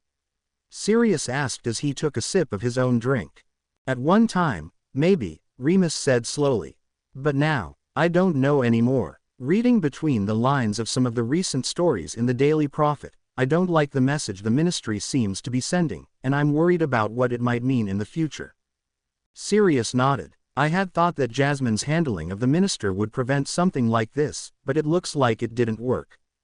No, my impression is that it did work. But she laid into him at the end of the third task something fierce. I think that undid whatever goodwill she might have had with him.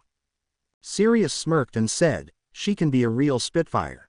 And Hermione isn't much different. Oh, Merlin, Remus groaned as he took another swig of his fire whiskey.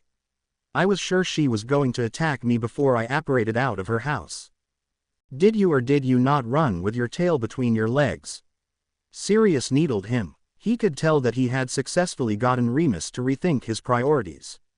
That was enough for one night and justified adopting a friendlier tone now. Remus rolled his eyes. I didn't want to get into a fight with a teen girl under any circumstances. But I will admit that she got a bit scary there at the end. Remus paused, obviously considering something, then added, I know you won't believe me, and I have trouble believing it myself, but at the end, just before I apparated out, I'm sure that I saw her eyes glowing. Glowing? Sirius asked in disbelief. Remus nodded. Yes, glowing. I've never seen that, though I have read that it can occur with very powerful wizards or witches. If I'm right and that's what was happening, she was building up an awful lot of power. She could have seriously hurt me, had she cast a harmful spell. Sirius chose not to mention that Hermione did, in fact, know a number of incredibly harmful spells that she could have used against Moony, and that Sirius himself was responsible for her having learned some of them in the first place. Remus was already rethinking his choices and didn't need to be told how much danger his choices might have put him in. Merlin, Sirius thought, Jasmine wrote that Hermione loves the siege engine spell, and if she'd forgotten herself and cast that, Moony would have been turned into a puddle of goo. Monday, July 12, 1995. Morning. Jasmine sighed as she slipped on her least tattered pair of trainers. It had been over a week since summer break had started, and except for one brief telephone call from Hermione, she hadn't heard from anyone. She had learned from the call that Hedwig's messages had been lost, but she'd expected that by now Hermione would have managed something, if not owl post, then regular muggle post or even a personal visit. Or just another phone call, Jasmine thought dejectedly. Their one and only conversation had been cut short, presumably because of how Jasmine had started teasing her girlfriend about getting hot and sweaty then taking long, lingering showers together. It had been said in good fun and of course because Jasmine was getting both lonely and frustrated over Hermione's absence, but the lack of any follow-up calls made her worry. I didn't make her mad, did I?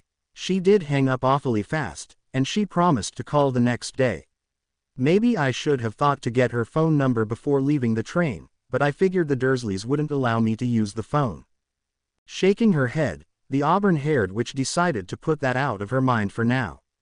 She knew that Hermione needed time with her parents and that might be the cause of Hermione's silence, not any anger at Jasmine.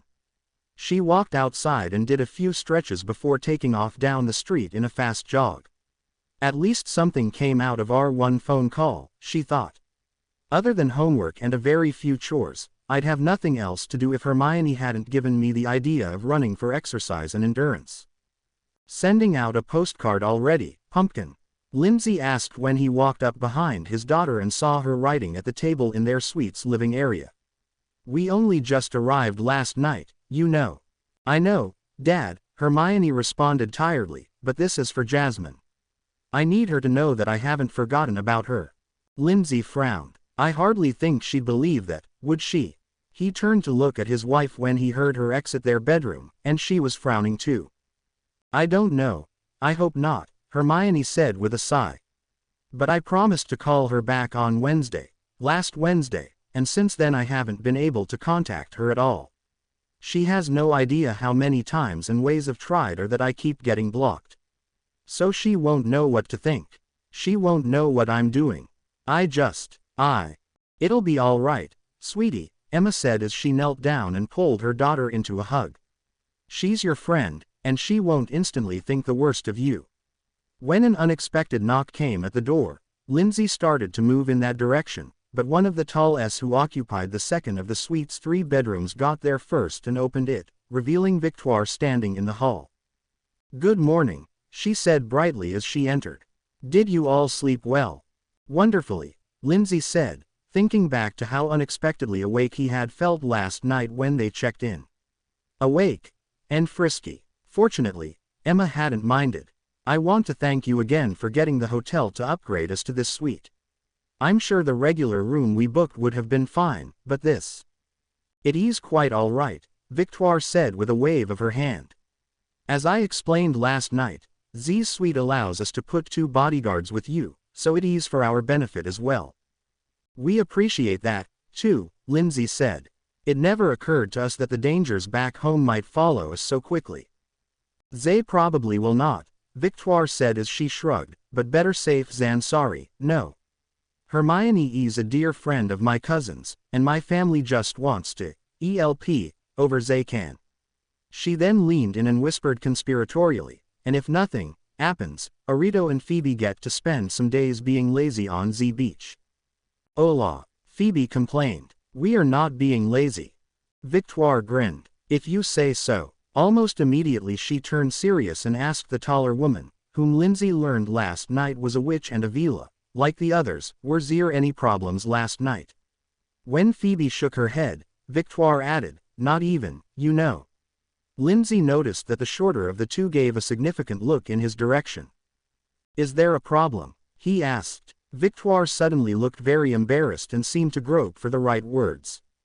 Eventually, Arito, who had been standing by the windows, said, we told you last night that we are Veela. What we did not mention is that Veela Avenue something called an allure, which is a magical attraction that works on anyone who is already attracted to women. We can never shut it down entirely, though with practice we can reduce it a great deal, enough that most wizards will not notice, but muggles. Oh, Lindsay asked, wondering where this was going. Emma was also paying attention now, while Hermione finished with her postcard. Even though the three of us are concentrating on holding it in, Phoebe said, it's a bit of a surprise that you aren't affected in Z's enclosed space. Nor were you affected all night last night. Or in Z car, despite having 5 Veela around you, Victoire added. It would maybe not be so surprising for you to not be affected by one of us, but so many. That is impressive. Why would he be able to do that? Emma asked, her curiosity piqued. Victoire shrugged. There are several factors that can come into play. He is not magical, though occlumency is excluded. I suspect that it is a combination of a strong mind and his love for you, Madame Granger. They allow him to resist. Emma smiled fondly at her husband while Lindsay looked thoughtful. Now that you mention it, he said, I have felt. I don't know, like my head was going swimmy or something now and then. I thought I was just distracted by, well, he gestured at the Veela, having several extremely beautiful women right in front of me. When I noticed it, though, I concentrated and shook it off. Victoire nodded. You may find it easier the more practice you, Avenue. He'll certainly get a lot of practice today, Arito said with a grin. Lindsay, who had been feeling a bit smug for being able to resist the allure of magically attractive supermodels, froze when he realized that today was going to be his first day ever at a nude beach, surrounded by magically attractive supermodels. Naked magically attractive supermodels. Emma gave him a poke as she passed by on her way back to their bedroom. Keep your eyes to yourself, Buster, she murmured. Neville stroked the feathers of Rollo, the strongest and fastest of the Longbottom owls. Now remember, Neville said softly, this is a very important letter, but it's not more important than your life. I know for a fact that there's something interfering with Jasmine's owl mail, but I don't know what it is. One owl has already been hurt, and I don't want you to get hurt, too. Rollo hooted gravely at him. If anyone tries to stop you or take the letter, don't put up too much of a fight. Neville added with a smirk, there's an extra message in there for whoever tries to steal it, so I won't get too upset, and I certainly won't blame you. Just do your best and be sure to come back, okay? The owl stood a bit taller at the trust he was being shown. Okay, then, off you go. Once he was released, Rollo beat his wings hard and took to the sky, headed south in the direction of Jasmine Potter. Good luck, Neville whispered. Monday, July 12, 1995. Late morning. Lindsay Granger lay back uneasily, trying hard not to look around any more than was necessary and annoyed that his wife seemed to be so much more relaxed than he was. This wasn't quite working out the way he had envisioned. The two of them had decided on Saint Tropez for several interconnected reasons. As they had explained to Hermione, they wanted a place that would help them reconnect as a family. Beyond that, however, was the fact that their daughter wasn't the only one who had been changing. He and Emma had been slowly moving away from conservative, traditional beliefs ever since they had discovered their little girl was a witch. A nude beach would have seemed quite scandalous 5 years ago. Today, given their personal desire for something different and adventurous, it felt like a reasonable next step. Oh, he knew Emma was a bit nervous about it, but it was nothing she couldn't handle. More importantly, Hermione hadn't appeared to judge them for a choice that probably seemed rather extreme to her, and it gave them hope that their plan might work out after all. Unfortunately, the reality of their situation wasn't quite measuring up to the theory. Hermione was incredibly distracted and upset about Jasmine, making it difficult to have productive conversations with her. The situation made him not only concerned, but also curious about why his daughter was taking it so hard. He understood the importance of friends, especially first and best friends, but Hermione seemed to be a lot more upset than he thought was warranted.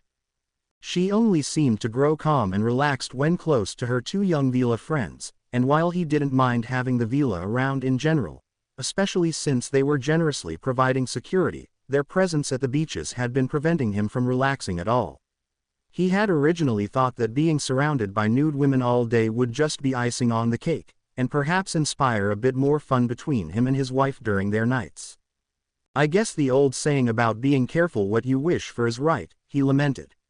"Even if they didn't have magical pheromones or whatever it is, I still wouldn't be able to relax. I feel more relaxed when performing root canals. And do they have to practically drape themselves over each other? Even seeing that out of the corner of my eye is distracting. Margaret Thatcher naked on a cold day. Margaret Thatcher naked on a cold day. Margaret Thatcher naked on a cold day. So gorgeous," Emma exclaimed. Lindsay jumped. "I wasn't looking at, what?" he said, blinking at her. "The beach," she clarified. "Isn't it gorgeous?" "Oh, yes," he answered, clearing his throat. "Indeed." Emma eyed him up and down for a moment before asking, "Are you quite all right, dear? You seem a bit uptight. You're supposed to relax, not lie there all stiff and rigid."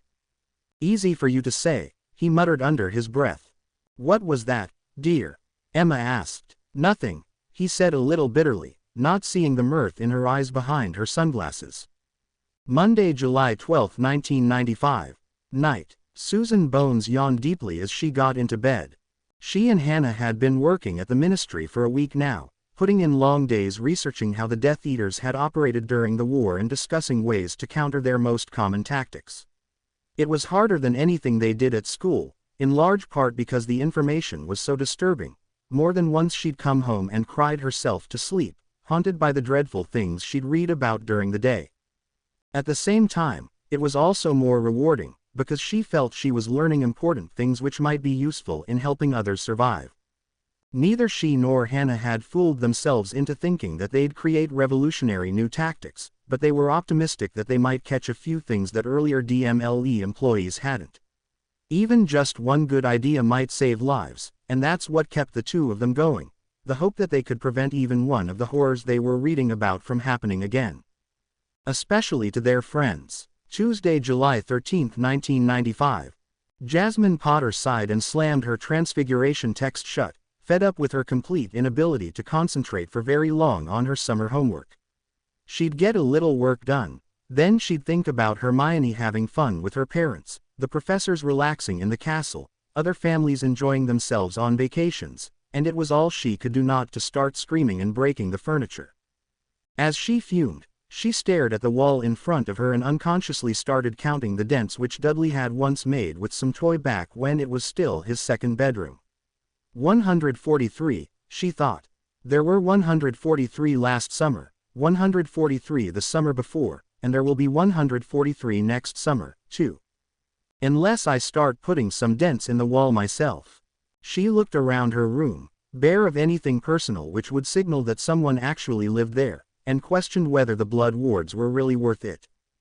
Giving up on homework is a lost cause for now. She prepared herself for her regular morning run and wondered why no one, especially Hermione, had written to her yet. Now I wish more than ever that I had asked her for her phone number, Jasmine thought. She had spent a few hours in the library yesterday trying to look it up in the phone books she thought were correct, but without any luck. It never occurred to me that their number might not be listed. Being cooped up with the Dursleys was annoying even on the best of days, despite the fact that Vernon was continuing to keep his distance. The lack of any sort of contact from anyone was getting to be infuriating. Unfortunately, she had no one she could take any of her anger out on. If Vernon were to revert to form, she would probably have trouble holding back. Indeed, even one of his beady-eyed glares might have set her off by now if she didn't have running as an outlet. something she now did twice a day despite the oppressive heat, simply because she needed some sort of physical release. "I've got to get out of this place," she thought to herself as she headed outside once again. Sitting on a beach in France, Hermione listened to Fleur and Gabrielle talk about some of the things they had been doing since they had left Hogwarts. Unfortunately, she was having difficulty focusing on their words. Their presence calmed her and made her less agitated for some strange reason, but it didn't solve her primary problem, which was being separated from Jasmine. Wednesday, July 14, 1995. Neville Longbottom almost never whistled, but he did it on the way to the Ollery to send a letter to Ginny Weasley, his third since coming back home, in fact, in a summer that was already turning out to be unusually busy. Typically he spent the summer halls first doing his homework, then spending as much time as he could in the family greenhouse, but this summer he found himself consumed by a serious research project in his family's library. Yet he found it easy to make time for Ginny's unexpected letters, and that surprised him. He thought back to before the Yule Ball and Jasmine's comment that Ginny might be interested in him. He had dismissed it at the time, especially when she and Dean had hit it off so well, but in her first letter she told him that she and Dean had broken up. He still didn't understand witches very well, despite how deeply embroiled he'd more than once become in Jasmine and Hermione's personal dramas, but he strongly suspected that that bit of news had some hidden message behind it. And if he was right, he wasn't at all averse to what he thought that message might be. He wasn't going to make any assumptions, though. He was going to take it slow, express some interest subtly, and see what happened. Just as he finished giving the letter to Ivar, the owl he'd been using to communicate with Ginny, Rollo half-crashed into the Ollery. Quickly sending Ivar on his way, Neville gently picked Rollo up and examined him, finding numerous missing and broken feathers. And no letter, either his original or a response from Jasmine. "I thought I told you not to put up much of a fight," he scolded the bird. Rollo just fixed him with an imperious stare, as if daring him to try to tell an owl its business. Neville sighed and, cradling Rollo gently, went to talk to his gran. The relationship between the two of them was still a bit strained over his getting a new wand and no longer using his father's, but she couldn't argue with the dramatic rise in his grades, nor with his improved confidence and attitude. It was just going to take her some time to finally accept that she couldn't turn him into his father, that he was his own wizard who would do great things in his own way. Right after he left, a snowy owl arrived in the Longbottom Ollery and settled in. Thursday, July 15, 1995. Hermione Granger bit her bottom lip in irritation as she finished her daily postcard to Jasmine. She had wanted to up the number to 2 or 3 per day, but her parents had jointly put their foot down at that, insisting that one was more than enough if she was getting them, while more would be a waste if she wasn't. It never occurred to them that writing the postcards was as much for Hermione's sanity as anything else. Because bit by bit, Hermione felt like she was going mad. She ran out of patience very quickly, even with her parents. When she got angry, she felt like a volcano that was ready to blow.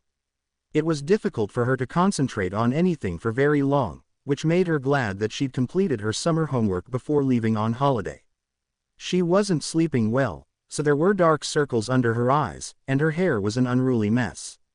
She didn't miss the worried looks her parents kept giving her, but there was nothing she could do about it. It was fortunate for all concerned that the villa remained so close. All of them helped calm her, especially Fleur and Gabrielle, even if the effect was limited. Only then did she not feel anger scratching at her insides or the beginnings of a headache behind her eyes. "I still haven't figured out why their presence makes me feel that way," Hermione thought, "but right now I don't care. I'll take any comfort I can get. I just don't know how I'll cope once we go home." Jasmine lay back on her bed and wondered what Hermione was doing today. "Surely whatever she's doing, she's got to be having loads more fun than I am," she lamented. Friday, July 16, 1995. Apolline Delacour cursed under her breath as she helped yet another injured owl. "This is the 4th one," she fumed to Adrian, who happened to be there visiting. "We've sent 2 from Fleur and 2 from Gabrielle, both from here and from Paris. All have come back injured and without letters."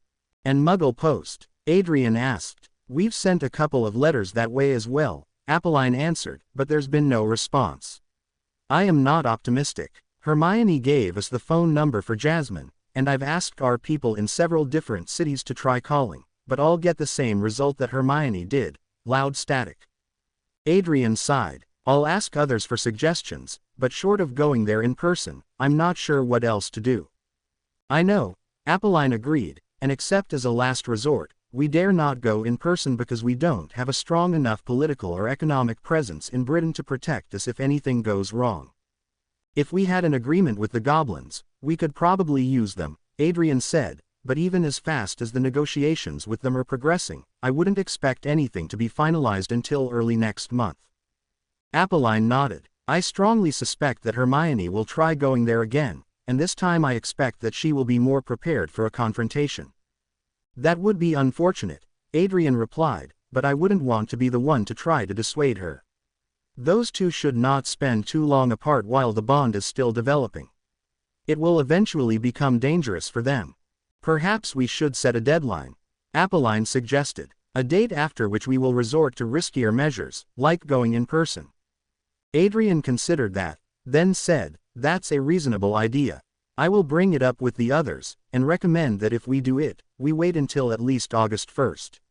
A month of separation will be unpleasant for them, but not yet dangerous. Much more than a month, though, would not be advisable. What have your Amatsi said about the Grangers, by the way? Apolline asked, changing the subject. Fleur and Gabrielle are impressed by them. So are Arito and Phoebe, Adrian answered. Mr. Granger is able to resist the effects of the allure, though apparently it makes him, what is the English word? Frisky, is how Phoebe described it, judging by the sounds from their bedroom. Apolline smiled. I was told that Mr. Granger is very amusing when trying to avoid showing any obvious reaction to the Veela who surround him, especially on the beaches. Adrian laughed and said, yes, I'd heard that, too. The poor man, and he still has more than a week to go. Hermione gave hugs to both Phoebe and Arito and congratulated them on their good news. She hadn't had any idea at the time that they were hoping to get pregnant at the Beltane ritual, and she was thrilled to learn that they had both succeeded. Of course, the fact that the celebration had lasted 3 days, giving them time for lots and lots of attempts, probably helped. All too soon, however, her happiness at the news subsided, and she returned to her funk over being separated from Jasmine. Saturday, July 17, 1995. Vernon Dursley seethed as he drank his lager and watched the day's sports highlights. It had been 2 weeks since he'd brought the freak home from that freak school, and so far all she'd done was defy him. She was living under his roof and eating his food, but she refused to pull her weight by helping around the house like he'd always forced her to do from the time she could walk. The nerve of her, he raged inwardly, expecting a normal boy like Dutters to do the sort of work that someone like her should be doing.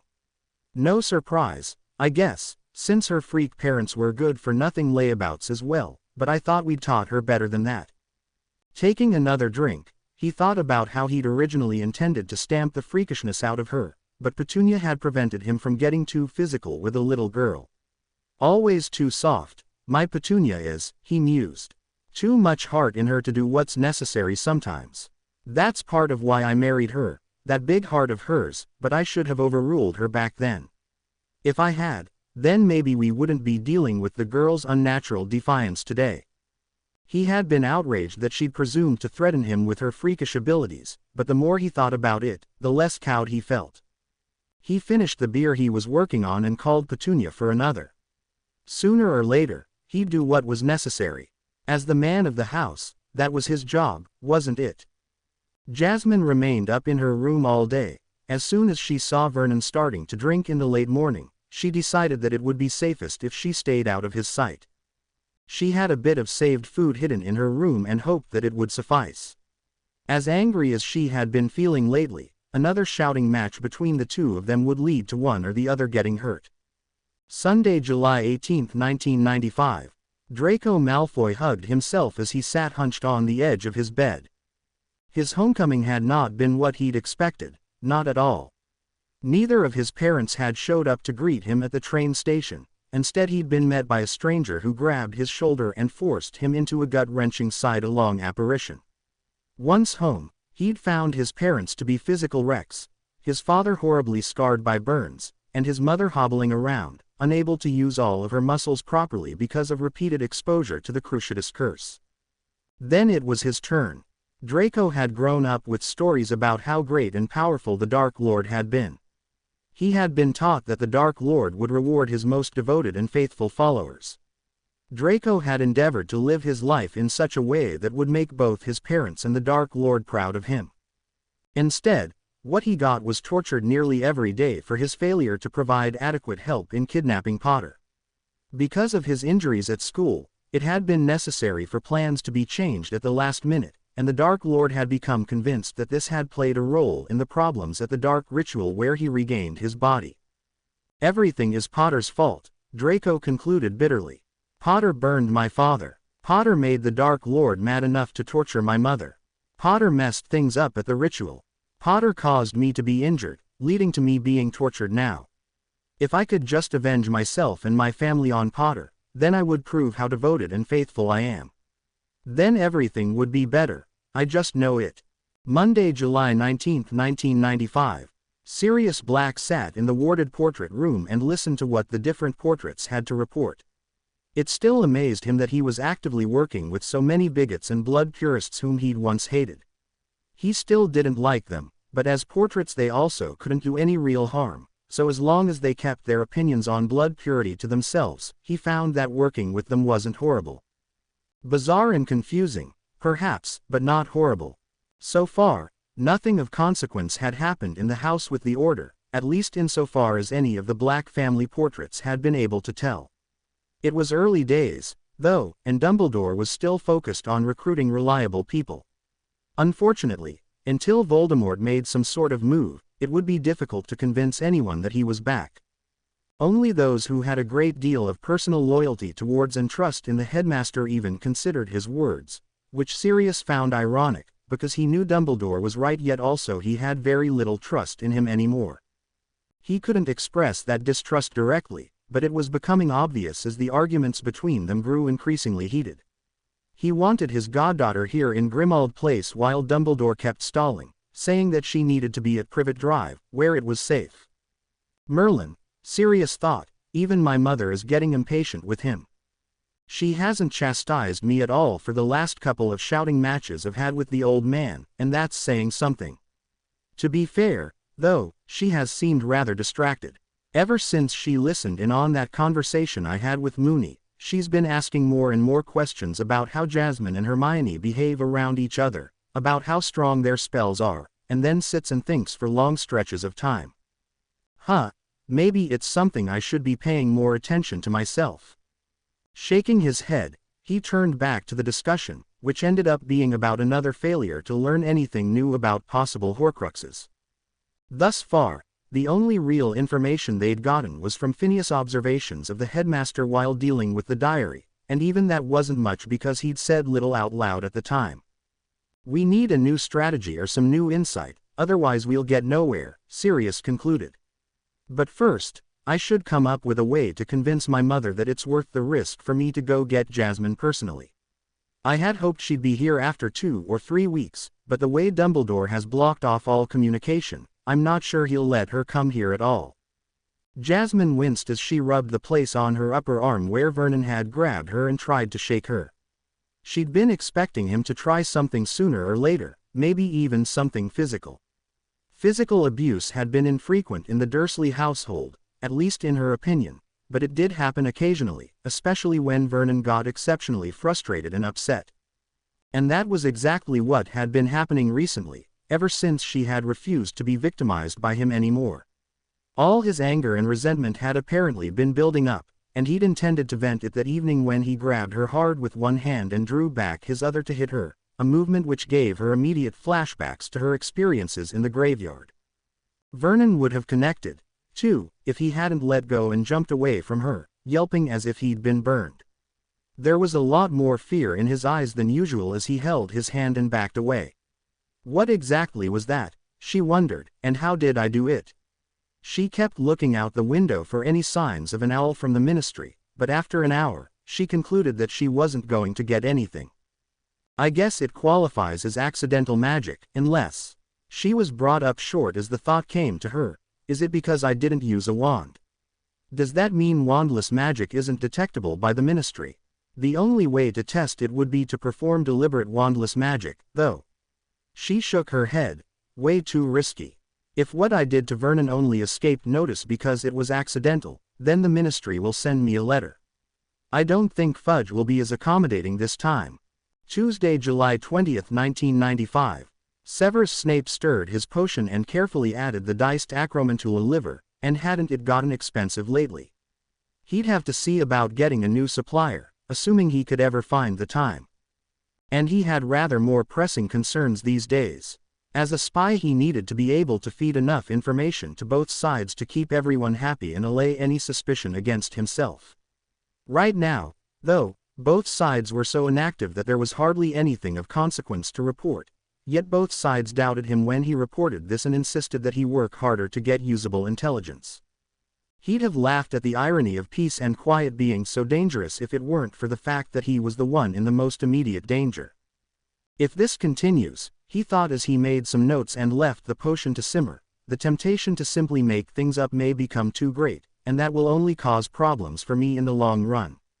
Sooner or later, one of them will have to make the first move and do something. Anything. He considered. Now there's an idea. Maybe I can encourage one of them to take action, then I'll start having things to report. But what? Snape sighed and ran his hand across his face, wishing for what seemed like the millionth time that there was some way for him to escape it all. Wednesday, July 21st, 1995. Albus Dumbledore looked over various reports from the people he'd convinced to join the Order of the Phoenix and sighed in frustration. Aside from a few instances of possible recruitment into the ranks of the Death Eaters, there hadn't been a single incident all month that could definitely be attributed to Tom. Normally that was something he'd be happy about, but the silence from the Death Eaters and their master was maddening. Not only did he not have any idea where Tom was aiming his plans, but the lack of movement was making it harder to convince people that they were in danger. It's utterly bizarre to be lamenting a state of peace and quiet, he considered, but there you go. Almost as maddening was the situation with Jasmine Potter. His magic and agents had intercepted a couple of dozen letters from various friends and schoolmates, far more than usual. Sometimes the owls carrying the letters resisted, recognizing that his agents weren't actually Jasmine Potter despite the powerful magic he used to conceal her while disguising another. Several owls had been injured, unfortunately, but there was nothing he could do about it. She had to be protected, whatever the cost. He was also going to have to do something about Sirius, who was growing increasingly incensed at the absence of his goddaughter. Maybe some house guests would distract him. Dumbledore mused. He frowned as he popped a sherbet into his mouth, thinking back to what he'd read in the letter from Mr. Longbottom. I had no idea that the boy even knew such language, much less was willing to use it. Shaking his head, he moved on to the next bit of depressing work, finding a defense professor. If I don't hire someone soon, the Ministry will be able to insert their own person here, and that would be a disaster. Thursday, July 22, 1995.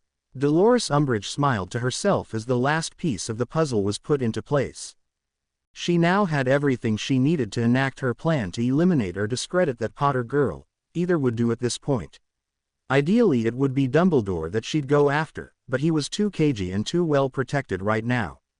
Potter, though, was the next best thing, because Dumbledore was relying on her both for the scurrilous lies he was telling about Voldemort coming back and for future political support once he made his move against the legitimate Ministry officials.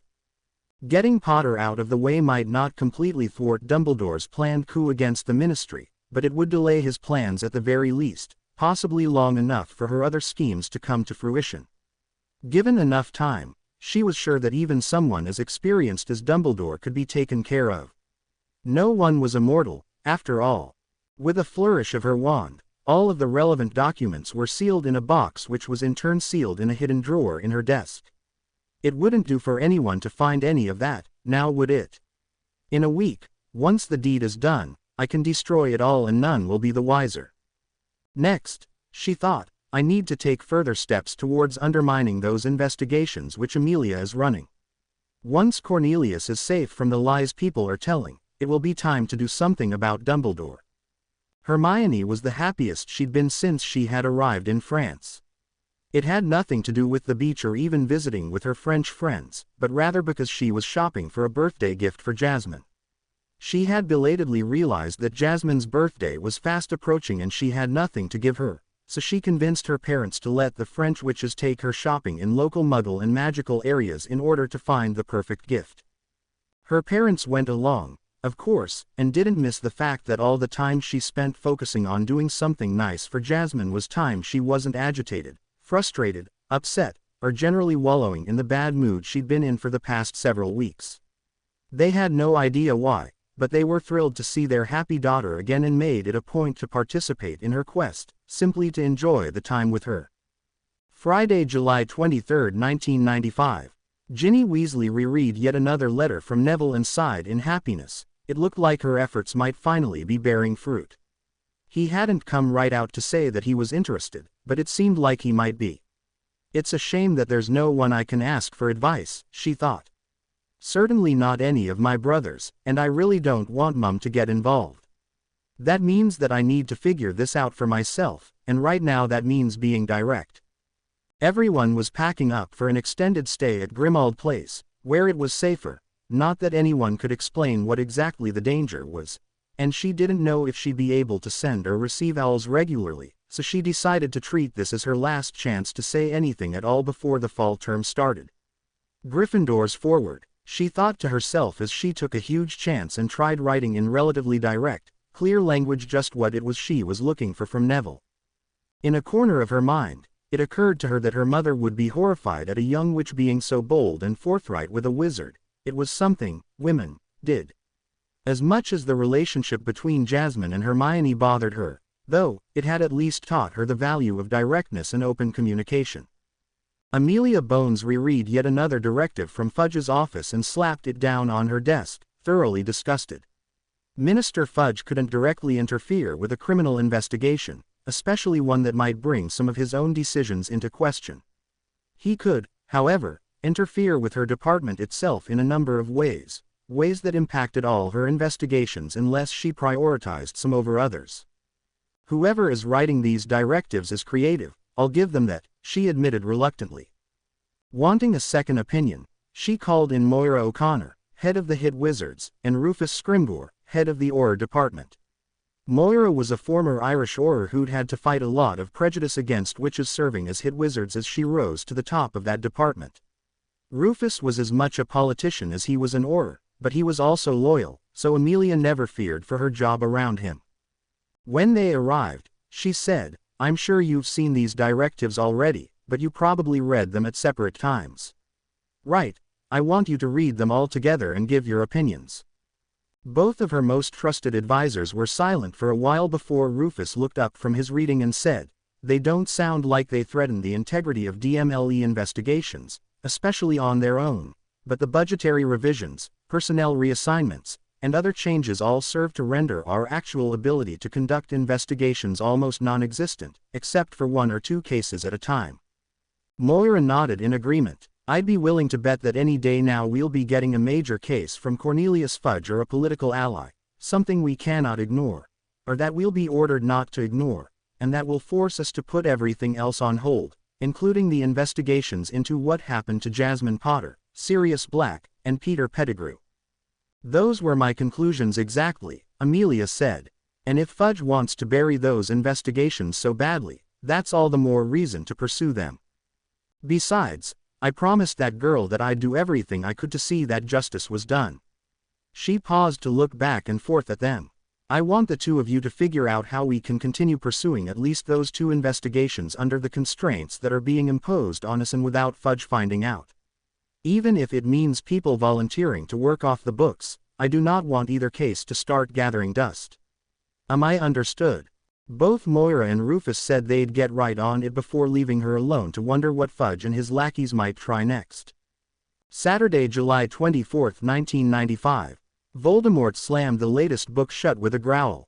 He'd looked through every dark arts tome which the Malfoys had, and quite a few which he'd commanded his other servants to bring from their own private libraries.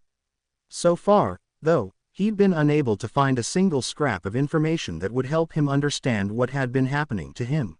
neither the pain, the nausea, or the weakened magic.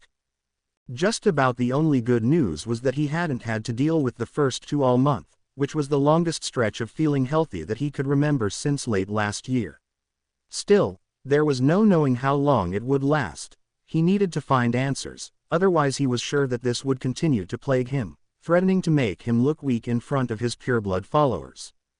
The other bit of good news was that someone had spotted the mudblood friend of Potter in Diagon Alley earlier in the month, and without any sort of guard, too. They'd lost her, which earned them a session under the Cruciatus curse, but Voldemort had immediately set up a rotating watch on the alley to specifically look for her, Potter, and a few other high-value targets. He doubted that any would show, though Dumbledore was too smart to let that happen. Nevertheless, there was no way to plan for lucky breaks, so he set the watch and was waiting to see what would come of it. Voldemort then pulled out a book that was for his next research project, Prophecies. Sunday, July 25, 1995. Night. It was a very tired Granger family that finally walked back into their home after having been gone for 2 weeks. As relaxing as the trip had been overall, even for Lindsay, who had eventually learned how to comfortably lie on the beach without having to worry about his eyes wandering too much, traveling back home had been exhausting, and everyone just wanted to fall into bed and sleep. Before going upstairs to unpack the bare necessities, Lindsay flipped through the collection of mail which a neighbor had been picking up while they were gone. It was pretty much what he'd expected, except for one thing.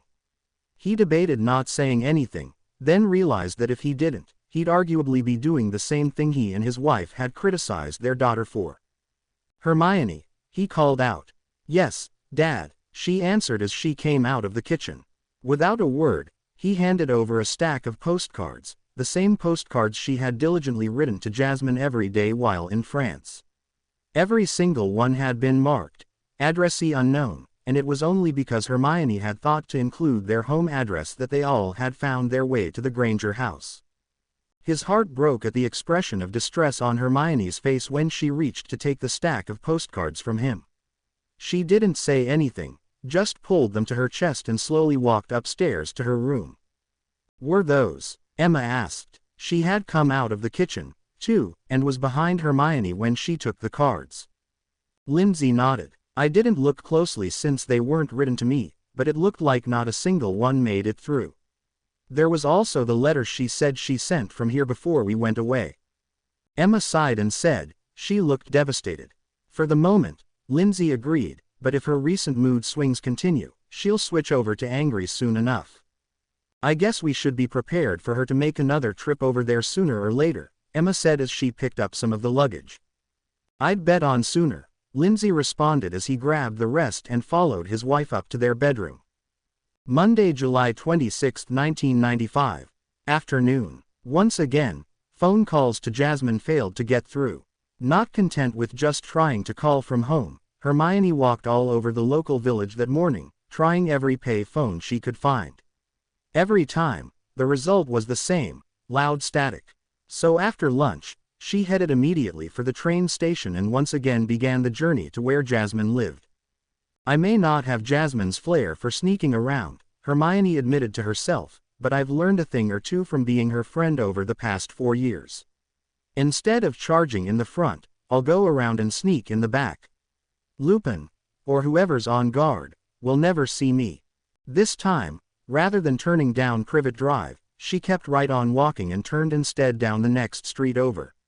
The numbering allowed her to guess how many houses she had to pass by. Then, after a quick look around, she trotted through someone's front yard, through their backyard, and finally climbed over their fence. Thank Merlin no one was home, she thought as she stopped to catch her breath. Crouching down so as not to be easily seen, she slowly scanned the area and saw that there was no one around, no wizards or witches watching her. Quietly she stood up and started moving towards the back door, still wondering what sort of excuse she could give for showing up there instead of the front. Then everything went black. Monday, July 26, 1995. Evening. When Hermione woke up, she once again found herself lying on the couch in her family's living room. Growling, she sat up and flicked her wrist to send her wand into her hand. As she looked around the room for her target, she saw her parents, both of whom had their hands in front of them, motioning for her to lower her wand. "She's already gone," Lindsay said. "She brought you here, waited until we arrived, then said she'd be reporting this to Dumbledore and left." "Who was it?" Hermione asked as she returned her wand to her wrist holster. "She didn't identify herself," Emma said apologetically. "It didn't look like the Tonks woman who was here before, though." Hermione jumped up off the couch and started pacing back and forth in the living room, trying to figure out what to do. "Oh, and this arrived while you were asleep," Lindsay said, holding out a parchment envelope. "The owl didn't want to let us take the message, but we showed you to it and explained that we were your parents. It seemed to understand, I guess, and let us take it." Opening the envelope, she found that it was a letter from Neville. "This is from one of our friends at school. He says that he hasn't been able to get through to Jasmine either, and that he's keeping Hedwig safe for now." Even angrier now, Hermione resumed her pacing while her parents simply looked at each other, wishing that they knew of a way to help.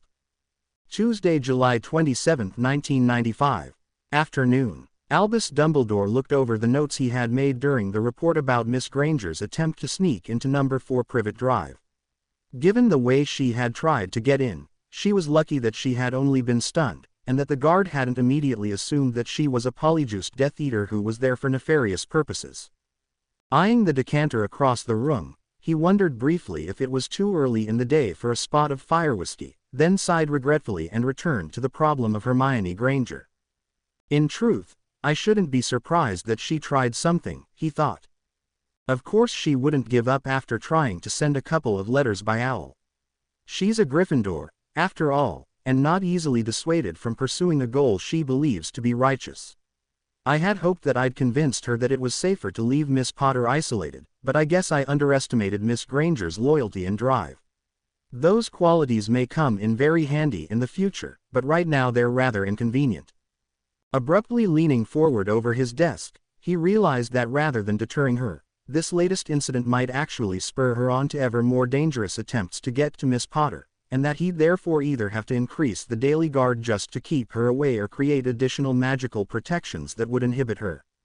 "We really don't have the people to spare," he lamented, "and more magical protections won't be easy. The protections I created to divert wizards and witches from contacting Miss Potter had been difficult enough. I probably should have realized that they would catch Muggle means of communication as well, but it's too late to change that. Probably for the best anyway. Maybe I should invite Miss Granger to move to Grimmauld Place for the rest of the summer. That would distract her, perhaps, but she might also find help for her schemes." Taking off his half-moon spectacles and rubbing the bridge of his nose in annoyance, he wondered yet again what it was about witches that caused him so many headaches. Friday, July 30, 1995.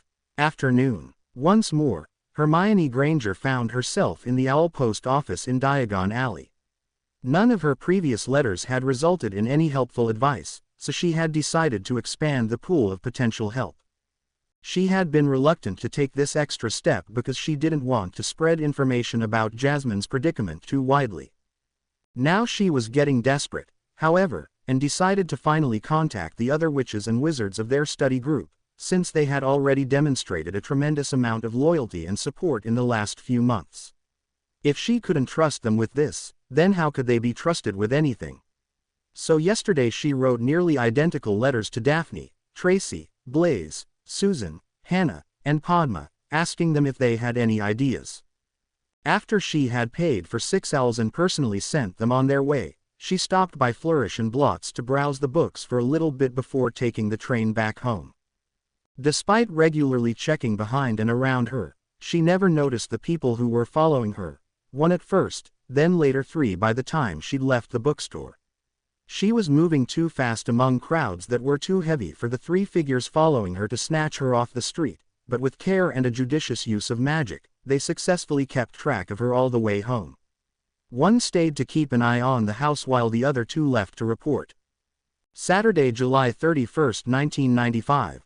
Afternoon. Emma Granger held her daughter's hand tightly as the girl practically bounced up and down in her seat on the drive to Surrey. Like with the drive from King's Cross Station a little less than a month ago, she thought it would be best if she sat in the back seat next to her daughter because, regardless of how this went, she was sure that it would be emotionally draining and that Hermione would benefit from the comfort. It had taken several days of pleading, negotiating, and guilt-tripping, but Hermione had finally convinced her parents to help her liberate Jasmine from her horrible relatives. The fact that it was Jasmine's birthday, a day on which she deserved to have a little fun and enjoyment, had played a big role in the guilt-tripping part.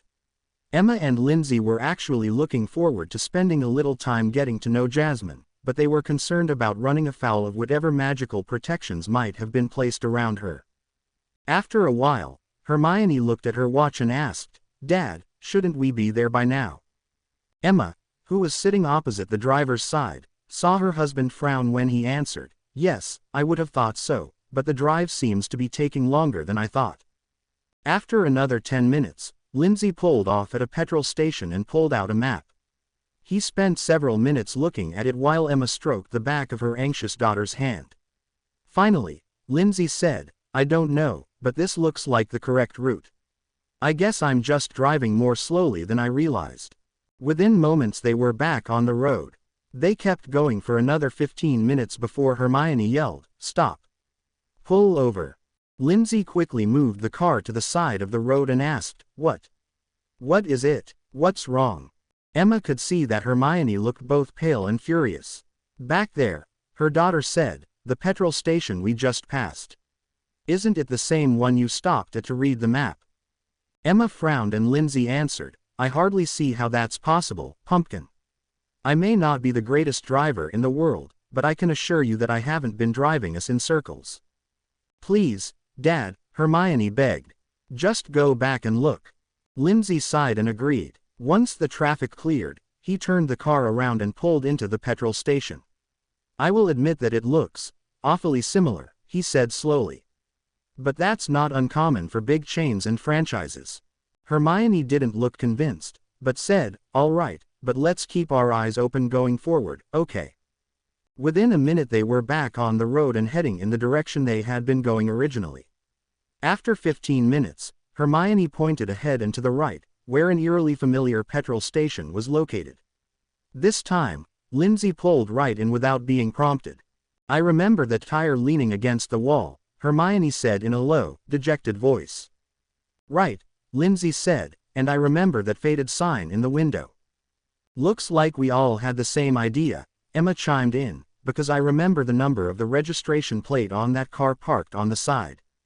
All three Grangers looked at each other in despair. None of them would be getting to Privet Drive that day. "Happy birthday to me," Jasmine sang quietly to herself as she lay in her dilapidated old bed. "Happy birthday to me." She wanted to cry. She also wanted to smash, rend, and destroy. She would have preferred the latter, but in the absence of any appropriate targets, she had to settle for the former. Saturday, July 31, 1995. Night. Voldemort smiled magnanimously as he listened to Lucius Malfoy's plan. When his servants came to him yesterday to report that they had found the home of Potter's mudblood friend, many had wanted to immediately apparate there and attack. He had forbidden it, however, and insisted that in order to teach mudbloods and blood traitors an appropriate lesson, this had to be handled correctly, which meant going in with a plan. He then surprised almost everyone when he gave responsibility for planning and leading the mission to Lucius Malfoy. Everyone thought Malfoy was no longer a favored servant, so why honor him with such an important and high-profile mission? From Voldemort's perspective, though, the choice was obvious. Lucius had more motivation than most to do the job right, and if he succeeded, then he'd have earned his way back into his master's good graces. And if he fails, well, we still have uses for Narcissa, at least. Lucius' decision to include his son was amusing, though Voldemort doubted that Draco would be much of an asset. Nevertheless, he supposed that the whelp needed to get experience eventually, and this mission was already being used to train some of the newly marked Death Eaters, so why not? It only required a dark ritual to remove the trace so he could cast spells at will, a ritual that involved quite a lot of pain, too. If young Draco was willing to pay the price, then so be it. After making a few suggestions, including making it clear that the Mudblood and her family were all to be brought back alive and whole, he gave Lucius Plan his blessing and ordered him to have his raiding party ready to go by sundown the following day. Megorian heard Bane approach from behind. The herd had been unsettled for the past few weeks despite the large number of positive changes that had occurred in the forest, and the herd's leaders were desperate for some answers.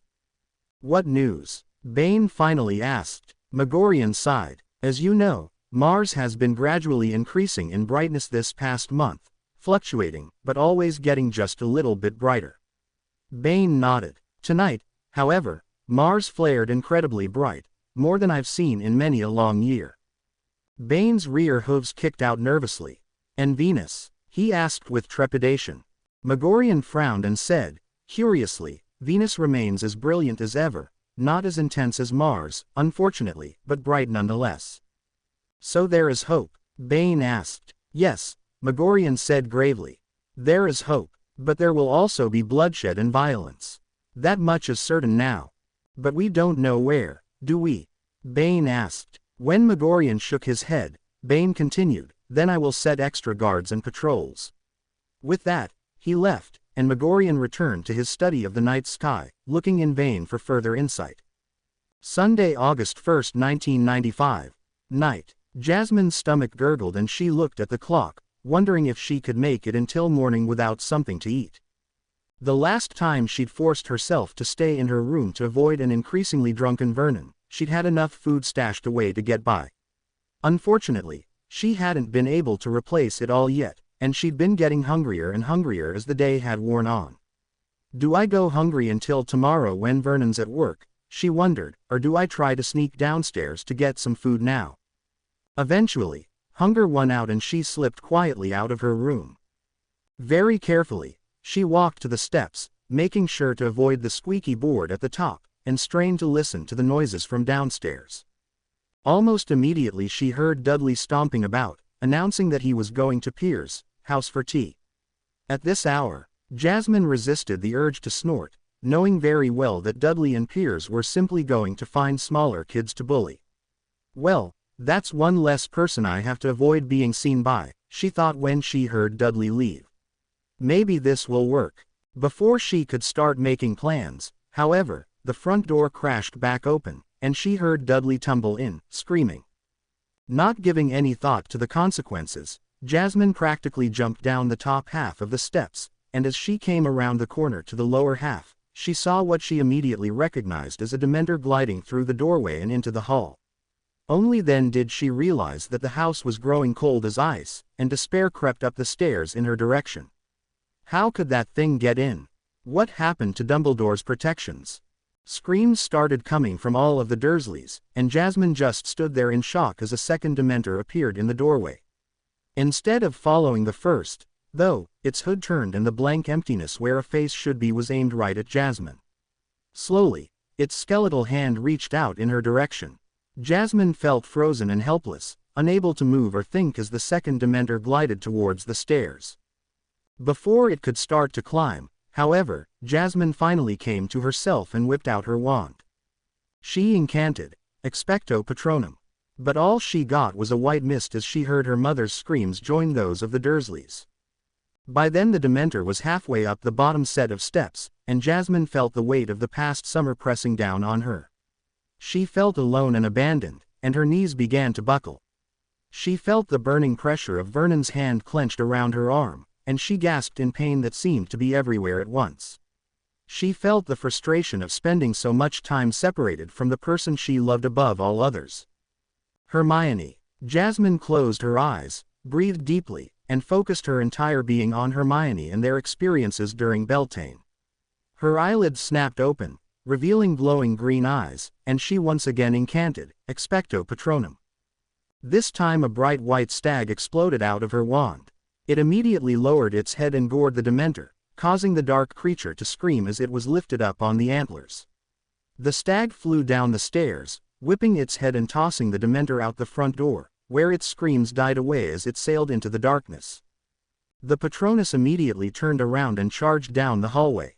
Jasmine came the rest of the way down the stairs and was just in time to see the stag spear the other Dementor with its antlers as the monster bent over Dudley in an attempt to beep out his soul. Her Patronus lifted the shrieking thing and crashed out the back kitchen window. Within seconds the stag was back in the hallway with her. Jasmine already felt like she was cocooned in Hermione's love just from the effort to cast her Patronus, but when the stag approached her and started nuzzling her face, the emotions were so intense that they felt like they would burst out of her chest. Wow, I didn't realize that a Patronus could be this powerful.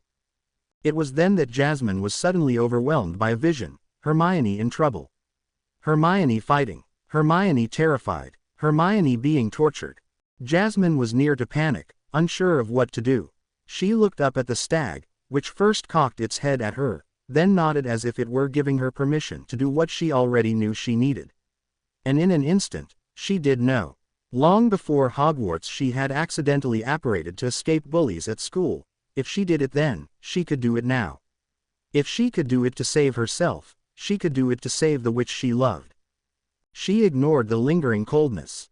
She ignored the sobbing figure of Petunia Dursley, bent over the prone body of her darling Duddekins. Breathing deeply, Jasmine closed her eyes and focused everything she had on her girlfriend. In a few seconds, she started feeling as if she were being squeezed through a straw. Apolline jumped out of her chair when she saw Fleur and Gabrielle stagger into her home office. Both were pale and sickly looking. "What is it?" she asked. "Jasmine and Hermione," Fleur gasped out. "Something terrible is happening." Apolline helped both of her daughters to the couch, then went to the fireplace to call Adrian. When the Theledrian member examined both sisters, she said, "I don't know what to do. I'm guessing that it's the bond they have with the English witches. We don't have any experience with this sort of bond, but I suspect it's snapping back on them for not being there in the other's time of need." "What if we flew to them?" Fleur asked desperately. Adrian shook her head. "Do you know where they are? And if they're off the network and in a Muggle area, how long would it take to get to them?" She sat down on one side of them while Apolline sat on the other. "I am truly sorry, but you are going to have to ride this out and hope those two are able to handle whatever danger they are in." Fleur and Gabrielle held each other close as Apolline and Adrian tried to comfort them. Although she didn't say anything aloud, Gabrielle vowed to all the goddesses that she would never, ever leave Jasmine alone to face danger again.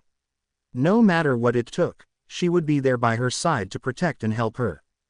Jasmine barely kept to her feet as she landed on an unfamiliar street. Down a little ways, she saw two figures in black cloaks standing in front of a house. Having a good idea of who they were, she walked quietly up behind them, but stopped when she felt as though she had passed through something and could suddenly hear the two talking. "How long do we have to wait, again?" one asked. "Until all of the others are done," the second answered. "Then we get our turn with the mudblood bitch and her mother. We just have to make sure they stay alive so that the Dark Lord can use them." Jasmine's vision swam with red and she incanted, "Lacero." Without pausing for thought, both Death Eaters were cut in half before they even knew there was danger around them. Jasmine almost wanted to vomit when she saw the two halves of both wizards slide apart, but then she remembered why she was there and immediately started jogging across the rest of the yard. As she approached, the front door opened and another Death Eater appeared in the doorway. Again without thinking, Jasmine quickly cast Confringo, blowing the man apart and leaving numerous small flames licking at the damaged door frame. She didn't have any sort of plan, she didn't know how many Death Eaters there were, and she didn't know where in the house they might be. All she knew was that Hermione was in there and in trouble, and that was all that mattered. She charged through the empty doorway and immediately to her left saw both Granger parents on the floor with a single Death Eater bending over them.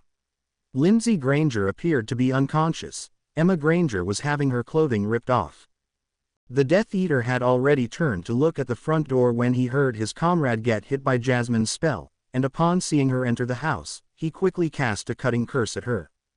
As she tried to dodge to the side, she cast Perfuro, aiming carefully to avoid hitting either of Hermione's parents accidentally. The extra fraction of a second meant that Jasmine didn't move fast enough to avoid getting clipped on the side of the face, and she felt a sharp stinging sensation followed by warmth and wetness. All of the time the girls had spent with target practice paid off, however, because her own curse connected, creating a hole right through the center of the Death Eater's mask and into the wall behind him. He dropped lifelessly to the floor, his wand rolling away.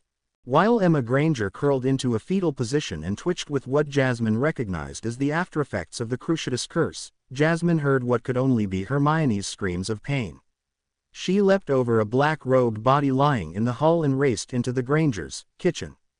There she found Hermione writhing in agony on the floor as the Cruciatus was cast on her by the shorter of two standing Death Eaters. Two others were lying in pools of blood and obviously no longer any threat. "You dare raise your wand to us, Mudblood?" The figure cursing Hermione snarled in a familiar voice. "You'll pay for killing 3 of our brothers. You'll be wishing for death before we're done with your filthy body." Jasmine quickly incanted Diserpo at the speaker, severing his wand hand halfway up his forearm. He howled and spun around, and Jasmine immediately recognized him as Draco Malfoy. Furious, she cried, "Sphera Ignea." Just as she did so, the second and taller Death Eater cast Avada Kedavra at her while reaching out for Malfoy with his free hand. The green killing curse was poorly aimed because of the taller Death Eater's rushed movements and passed over Jasmine, exploding against the wall behind her. Her own curse struck both of the Death Eaters, and they burst into flames and screams just as they disappeared. Running forward and kneeling next to Hermione's still twitching body, Jasmine lifted her shoulders up off the floor and looked into her girlfriend's brown eyes. "Jasmine, is that you?" "I'm here, Hermione," she answered softly. "I told you I'd always be here for you." Hermione immediately pulled Jasmine into a bone-crushing hug which the green-eyed witch enthusiastically returned. After a long moment, Hermione pulled back and took a ragged breath before saying, "I got the 3 that came in the B back door, but there were 3 more that came in the front and I couldn't get them, too." "I'm sorry." "It's okay," Jasmine said, keeping her voice soft and soothing. "You did great." "Am my parents?" she asked, suddenly scared. "In the other room," Jasmine said. "They looked like they were alive when I came in here for you." They stared at each other for a moment before Hermione tightened her arms about Jasmine's neck and Jasmine reciprocated, and suddenly the two were keying, deeply, passionately, and desperately. The blue and green magical lights that burst forth from both of them were blinding, not to Jasmine and Hermione, who had their eyes closed, but to the woman who was standing just inside the kitchen doorway and who had to throw up her arm to shield her eyes from the unexpected brightness. Neither witch heard Emma Granger gasp in shock when she could see again and recognized the passionate embrace for what it was. The sight of such a key instantly answered so many questions for her, but so many more were raised, and she wasn't ready to think about any of them just yet. Very quietly, she began to turn back to help her husband in the living room. Unfortunately for all of them, Emma Granger wasn't the only person to see the glow. Jasmine never thought about the possibility that there might be more guards than just the 2 standing in front of the house, and 3 more masked Death Eaters charged in through the ruined back door, attracted by the bright glowing light they had seen shining out of the kitchen windows. Only one of them, a veteran Death Eater from the previous war, already had his wand out. "Potter," he bellowed as soon as he saw the 2 witches, raising his wand to strike. Jasmine and Hermione broke apart in shock at seeing that they were still in danger. Jasmine cast Fortis Aegis to create a broad, shimmering shield between them and the intruders while Hermione groped around under the kitchen table to where she last saw her wand. Emma ducked down to take cover behind the counter. 2 quick spells hit Jasmine's shield, but it held while Hermione and the 2 other Death Eaters all brought their wands to bear. After hearing her parents' screams and being tortured herself, Hermione Granger no longer felt the slightest hesitation at casting violent spells in defense of her loved ones. Osis Differingo, she incanted as she leaned around Jasmine's shield. Hermione's constant practice over the past months made her just a bit faster and more accurate than the riff-raff Voldemort had been able to recruit thus far. Her bluish-gray spell impacted her opponent square in the beak, sending him crashing back, screaming in pain as most of the bones in the center of his body shattered. His own spell went wild and hit the cabinets above the counter that Emma was hiding behind, eliciting a cry from her. The other 2 cast even more powerful spells against Jasmine's shield, and still it held. The veteran Death Eater stopped trying to take down the shield and chose instead to use an unforgivable, since those curses can't be blocked by shields. The Dark Lord wanted everyone alive, especially Potter, so he cast Crucio. At Potter, causing her to drop the shield and convulse in agony on the floor, leaving Hermione open to attack from the new recruit. The recruit, however, found the sight of the young auburn-haired witch being tortured a bit too interesting, and in his distraction he gave Hermione an opening to cast Defodio at the Death Eater torturing her girlfriend. Normally the Violet Curse would have simply left deep wounds on the man's body, even when cast by Hermione, but in her rage and fear she put so much power into the curse that the gouges went all the way through, damaging the wall behind him and leaving the Death Eater in pieces. The final recruit had never been on a raid before, and seeing a veteran Death Eater split into pieces shocked him so badly that his wand shook, and he couldn't think of what spell to cast. Neither Hermione nor Jasmine were willing to give him more time, though, and they simultaneously cast Contendo, sending him flying through the wall into the backyard with more bones broken than not. This time, Hermione took a moment to look for additional threats, peering through the new opening in the wall and casting a quick hominem revelio before returning to help Jasmine up off the floor. The two witches immediately fell into each other's arms again and held on tight as all the adrenaline started to drain away. "Are you all right?" Hermione asked as she held her still twitching girlfriend. "Oh, sure," Jasmine replied with a weak attempt at bravado. "And not as bad as V. Voldemort." Hermione pulled back from the hug slightly, looked into Jasmine's green eyes and whispered, "I'll always come for you, too." Jasmine smiled. "I know you will. I swear to you, too," Hermione continued, "that no distance separating us and no bonds holding me back will ever keep me from you if you're in trouble. Nothing will ever stop me from striking down any who dare hurt you." The passionate key that followed was once again accompanied by the glowing lights, though not as strong as those which had blazed forth a few minutes earlier. Suddenly Hermione remembered her mother's scream and pulled away so she could check on her. Emma Granger was still twitching a bit from her exposure to the Cruciatus earlier, and the exploding cabinet had left her dazed and with a few cuts on her face, but she was otherwise uninjured. Both Granger women hugged each other and sobbed as Jasmine looked on. By the time Jasmine and Hermione had Emma back to the living room, Lindsay Granger was starting to wake up and Hermione had begun to feel a lot better. She was, in fact, improving faster than Jasmine had after she'd been kidnapped in the spring. Hermione wasn't sure if that was because Draco Malfoy was so much worse at casting the Cruciatus than Voldemort, which was almost certainly the case, if her protection amulet had helped her, or if it had something to do with the odd glowing lights she thought she had seen when she had opened her eyes at the end of their key. They reminded her of the glowing light she had thought she had seen at Beltane, but she didn't understand how the two could be connected. "Here, let me take care of that," she said to Jasmine once she was sure her parents were recovering. With a very gentle incantation of Apiski, she ran her wand along the cut on Jasmine's face, healing it so well that it wouldn't scar. After that they simply leaned against each other in physical and emotional exhaustion, overwhelmed by all they had seen and done this night. "I think we overestimated the ability of new locks and an alarm system to help us," Lindsay muttered as he and Emma embraced, similarly exhausted and overwhelmed. When several cracks of apparition sounded out in front of the house a few minutes later, both girls lifted their wands into casting position. Neither had put them away while they talked to Hermione's parents about what to do next. Jasmine took a chance at peeking out a window and saw several figures, none of which were in black cloaks. Two were standing around on the front lawn, looking at the bodies of the two she'd sliced in half, while the rest were headed towards the house with wands drawn. Fortunately, she recognized one as looking like Remus Lupin. "Don't come any closer," she shouted in the direction of the remains of the front door.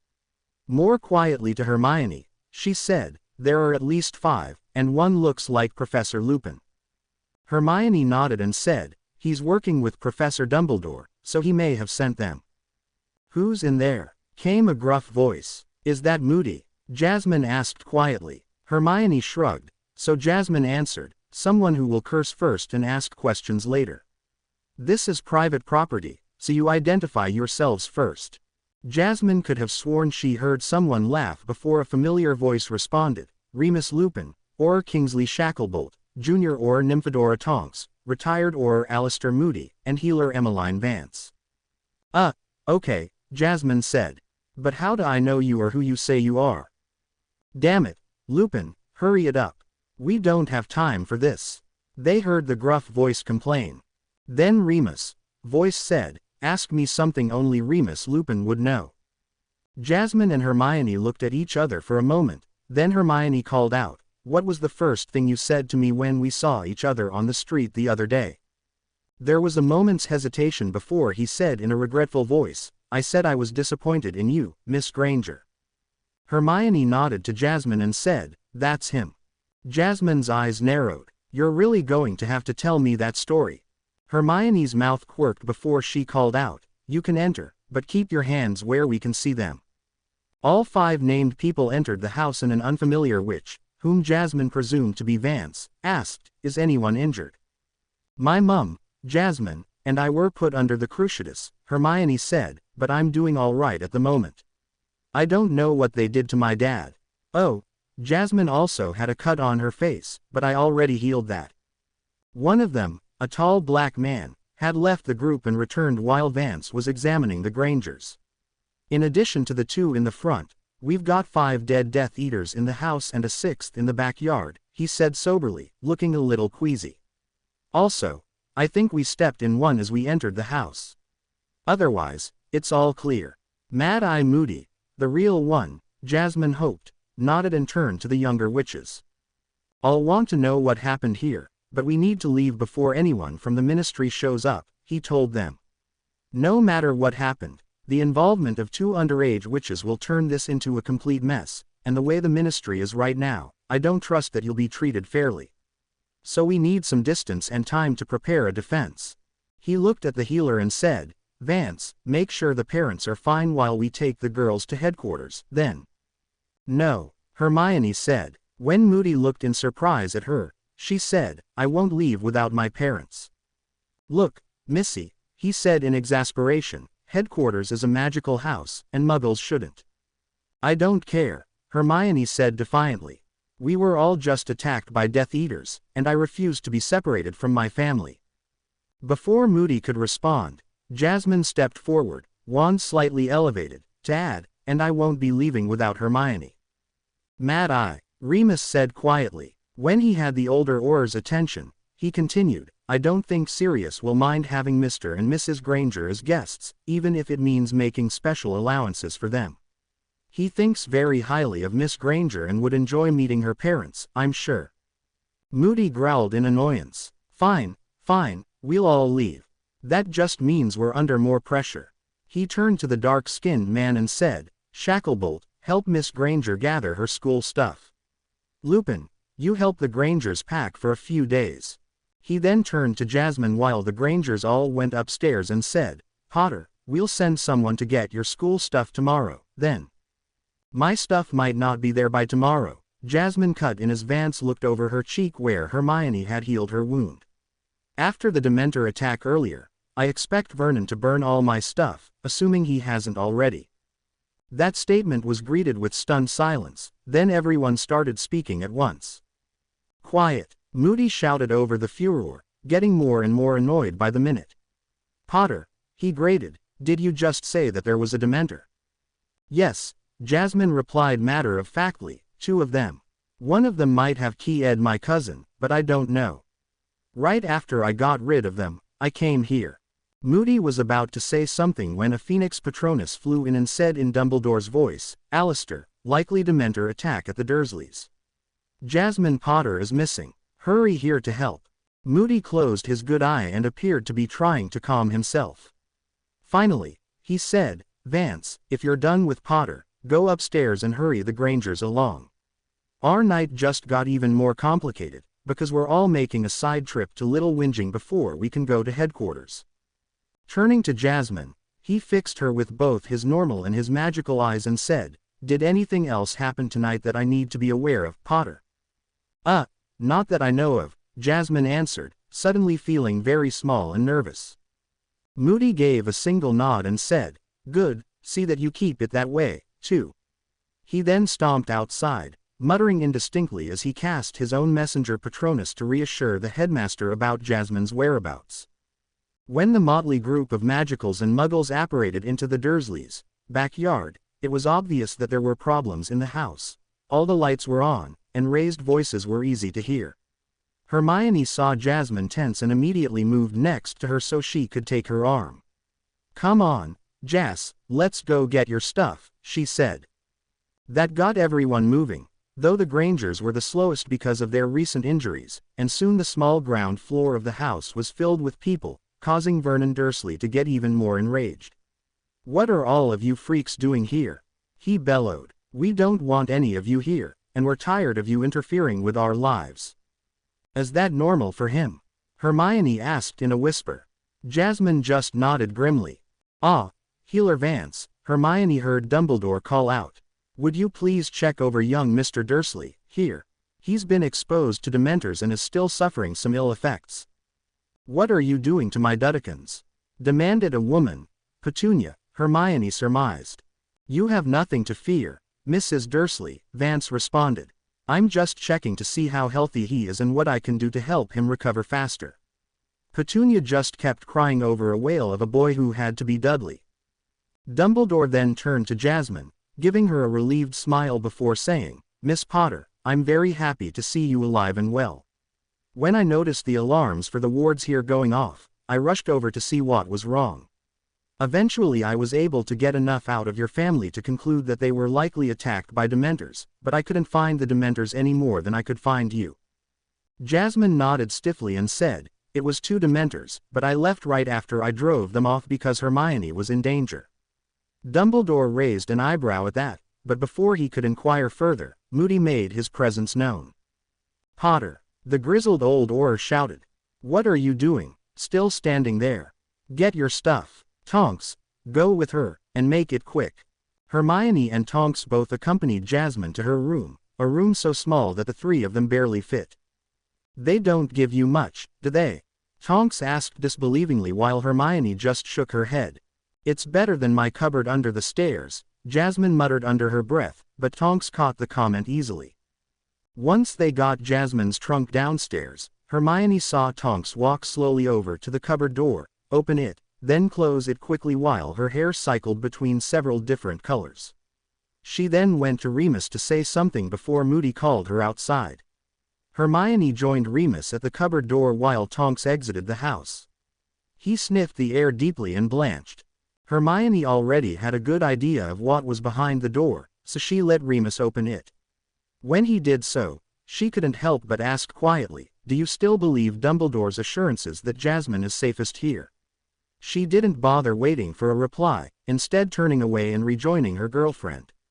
"What's up, Mad Eye?" Tonks called as she walked out of the house, then stopped and waited while she watched him cast spells at the air around the house.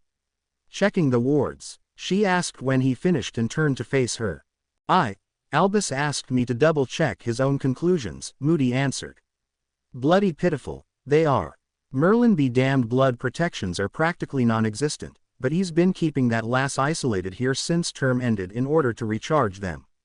Something's very wrong here, and what's worse, even with how weak they are, they still shouldn't have let any threats in." "That doesn't sound right," Tonks responded with a frown as she tried to review what she knew about blood protections, which wasn't very much. "You've got that right, lass," Moody said, and Tonks thought she could detect a hint of a growl in his voice. She didn't blame him. More than one member of the Order had expressed reservations about how extreme Jasmine's isolation was, but Dumbledore kept insisting that her safety trumped all other considerations right now. Isolation had kept her safe before she ever got to Hogwarts, and he seemed to feel that it offered the most security now. Tonks wasn't so sure, but the pained look on Dumbledore's face whenever the subject came up told her that he genuinely feared for Jasmine, so she had given him the benefit of the doubt. Of course, the irony was that he'd been right about the danger, yet the protections he went to such extremes to employ had proven useless for some reason. "Wake up and pay attention," Moody half shouted as he pointed at a black shape on the ground, mostly hidden under a rose bush. "I found that when I came out here to check the wards for Albus." "Tell me what it is, Junior or Tonks." Tonks frowned, looking at what she assumed was a simple black cloak. "If it were, though, Mad Eye wouldn't be making a test out of it," she concluded. "Probably." First she cast several standard detection spells, then she cast a few obscure ones. Finally, She picked it up in her hands and examined it. Abruptly, she tossed it away from her and started vigorously rubbing her hands on her robes. What the is that? But, Mad Eye, is that a Dementor cloak? Moody grinned and said, Aye, lass, that's exactly what it is. And, judging by some of the bits I see around here, he kicked at something with the tip of his wooden leg, I think we've got what's left of a Dementor, too. But, Tonks was at a loss for words. Dementors couldn't be killed. Everyone knew that. If you were sufficiently skilled and powerful you could drive them off, but that was it. Yeah, I know, it's impossible, Moody said as he stomped back to the front door. Potter, he called, tell me what happened to the Dementors. Tonks heard Jasmine explain that her Patronus pushed one out the front door and the second out through the kitchen window. Moody turned back to her and gestured for her to go around to the back of the house to see what she could find. Within moments, she found another Dementor cloak. Everyone had walked right past it in the dark when they entered the house earlier. She reported her discovery to Moody, who just shook his head, then pulled out a pair of bags and ordered her to gather up all the evidence, cloaks, bits, pieces, and whatever else she could find. Using her metamorphagus skills to create a far more disgusted expression than was humanly possible, she proceeded to follow orders while cursing Moody with every nasty word she knew, plus a few she made up just for the occasion. Meanwhile, Dudley had been given a large piece of chocolate and was feeling better by the minute, a situation that Jasmine noted had been rather common throughout his life. She tried her best to ignore the arguments surrounding the Dursleys, but Vernon's was not a voice that was easily ignored. I want all of you freaks out of here. Freaks? Emma Granger asked. I know that many people don't particularly enjoy going to the dentist, but this is the first time I've ever been insulted like that. That response seemed to catch Vernon up short. Dentists. You mean, like normal dentists? Yes, Emma said with narrowed eyes. I try to make things as normal as possible for my patients. Then what are you doing with these freaks? Vernon asked, his voice rising again. What freaks? Lindsay asked, not comprehending. He means me, Jasmine said quietly to the Grangers. Well, all witches and wizards, actually, but he's usually talking about me. I'm the freak. Sorry about that. Lindsay shot Vernon a withering glare that promised pain. And no anesthesia. Emma decided to go a bit further and spoke in a quiet, menacing voice. This young lady just saved my family from people who were going to kill us. Without her, we'd all be dead. Or worse. And from what I heard, she saved your family, too. You'd have been left as soulless husks, according to these people. Emma moved to put her arm around Jasmine, and the young witch could feel that it continued to twitch every so often. How can you call this dear girl a freak when you owe your very lives to her? Perhaps we should leave, Dumbledore said diplomatically. Leave? Yes, Vernon thundered, his already red face coloring even more. Leave, and take the freak brat with you. She only had to save us because she put us in danger in the first place. We're better off without her or you lot anywhere near us. Normal people shouldn't mix with you freaks. It's unnatural. We never wanted her in the first place, and we don't want her back here ever again. Vernon, Petunia cried out, but he wasn't budging this time. Pet, she almost got our Dudley killed, and maybe us as well, he said to his wife. We always knew she was dangerous. You should have let me try harder to stamp the freakishness out of her, instead of feeling sorry for her because she was a girl. Well, now look at what she's done. He gestured to Dudley, causing Petunia to start crying again. Mr. Dursley, Dumbledore said anxiously, please don't act in anger and haste. It's very important that. What's important is that my family be kept safe, which isn't possible when that freak is around. Vernon responded, pointing a fat, shaking finger in Jasmine's direction. We want her and all of you freaks gone for good. We don't want any of you to ever darken our doorstep again. Dumbledore's shoulders slumped in defeat. Perhaps you should get all the rest of your things, Miss Potter, he said sadly to Jasmine, as it seems you won't be allowed to return here. Jasmine frowned at him. Rest? I don't have anything else, never did. All that I own is in my school trunk, as usual, so we can leave immediately. I'm as anxious to get out of this house as they are to throw me out. She missed Dumbledore's pained expression when she turned at hearing Moody's voice. We should have left a while ago, Moody shouted. We're long out of time and need to get these witches to a safe location. Dumbledore nodded tiredly, gave a half-smile to Jasmine, then said goodbye to the Dursleys. Once everyone was again in the backyard, they all apparated to what seemed to be a rundown residential neighborhood in London. I could tell you this directly, Dumbledore said as he conjured a small piece of parchment and began writing, but I'd rather not risk being overheard, just in case we're being observed by the wrong sorts of people. Once he was done, he showed Jasmine and the Grangers the parchment, instructing them to memorize what he'd written on it. The Order of the Phoenix is located at number 12 Grimmauld Place. They were then told to look in front of them and concentrate on the phrase they read. As they did so, a house magically appeared in between number 11 and number 13, pushing the other two out of the way. Dumbledore took back and burned the parchment before leading the way up the front steps. When he reached the top, the door opened to reveal Sirius Black standing there. It's about time, he said. What took all of you so long? In France, Fleur and Gabrielle Delacour were feeling much better, but they were profoundly unhappy. Something terrible had happened, and while their friends had evidently survived, both Vila felt that they should have been there to help. They felt that it was their duty, in fact, and consequently Fleur began immediate preparations to move to Britain, something that had already been planned, but which could no longer wait. With luck, she'd be in London late tomorrow. Gabrielle was furious at being left behind, but she was underage, and it was still uncertain whether they'd be able to get her into Hogwarts. That would be one of Fleur's tasks over the next month, in addition to finding a job herself and figuring out a way to stay in close contact with Jasmine and Hermione. That didn't make Gabrielle feel any better, though, and she started making plans for what she could do to get to Jasmine's side if Fleur wasn't successful. Voldemort looked down with utter contempt at the two smoldering Malfoys. This was the second time that Lucius had to be saved from burning up, and now it looked like Draco was following in his father's footsteps. No, it was worse, because at least Lucius still had all of his limbs.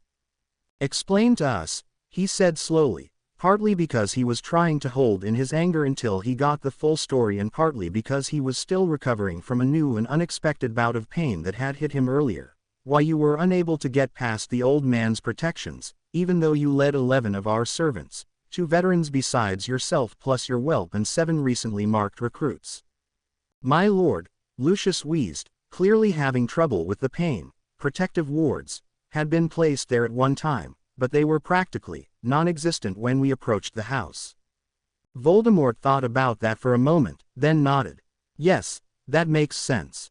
It's a Muggle area, so unless he came back regularly to recharge his wards, they wouldn't have lasted long. Continue. The Mudblood fought back, Lucius explained. After we subdued her Muggle parents, at the front of the house, Draco and I went to the back, where she had killed 1 recruit. She then killed 2 more before my son and I could stop her. Voldemort frowned at hearing this. He knew that none of his recent recruits were especially strong or skilled. That would take time to build. But they were adult wizards with some experience, and they shouldn't have had a problem with a single Mudblood witch who hadn't even taken her owls yet. Maybe there is a flaw in the tactics being used, he wondered. Then what happened? Voldemort asked. It was that Potter bitch. Draco burst out before his father could answer. He waved the stump of his right arm in rage. She did this to me. She cut off my wand hand. I want revenge. I want her screaming at my feet.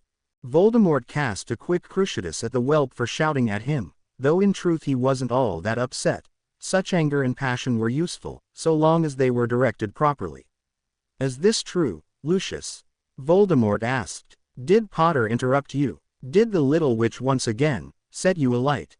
There were soft snickers from the assembled Death Eaters standing around the edges of the room. Lucius nodded painfully. Yes, my lord, she cast both the curses. Voldemort leaned his head back in thought. No one else has returned, he said, so we must assume that she or whomever she was working with did something to the others. We find it unlikely that an underage witch working alone could have taken out several of our servants without you hearing it, but we should not exclude the possibility, either.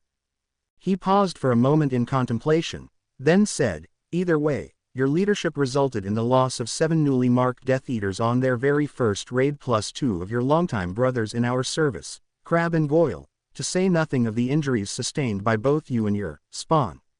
The only thing you seem to have done right is to let us know about how badly you failed, not that that is especially praiseworthy. He motioned for someone to remove the 2 Malfoys and to see to their injuries. We should kill Lucius for his failure tonight, he considered, but not until we know more about what happened to him. We need to understand how my servants were defeated before we dare send more into such situations. He winced as the throbbing in his head grew more intense. We also need to resume work on finding out what is happening to us. At the Granger home in Crawley and the Dursley home in Little Whinging, 2 owls from the Ministry of Magic circled around, looking for the intended recipients of letters from Mafalda Hopkirk, an assistant in the improper use of magic office who had tea with Dolores Umbridge several times a week. Eventually the owls gave up and returned to the ministry, much to Umbridge's delight, since that meant she could add fleeing the scene of a crime to the list of charges. Is this everything? She asked in her sweetest voice as she gathered up the reports produced by the spells which the ministry used to monitor underage magic. Why yes, Hopkirk answered. But those spells cast by Miss Grang came at just the right time. I know, Umbridge interrupted, shoving everything into her bag without bothering to read any of it. These are all the copies, right? She asked, and at Hopkirk's nervous nod she cast a spell to seal the bag securely. Good, I'll just keep them safe. Then, we wouldn't want anything to happen to the evidence in case there are questions later on. You'll be able to send out the expulsion notices again tomorrow, won't you? It's important that they receive them. Assuming Potter is still alive, she added silently. Though if not, we'll at least be able to get rid of her little mudblood friend. Hopkirk nodded nervously again. Excellent. See you tomorrow for tea. Umbridge let out a little giggle as she exited the improper use of magic office and headed home, looking forward to sleeping the sleep of the just. Monday, August 2nd, 1995. Morning. Jasmine woke up very reluctantly.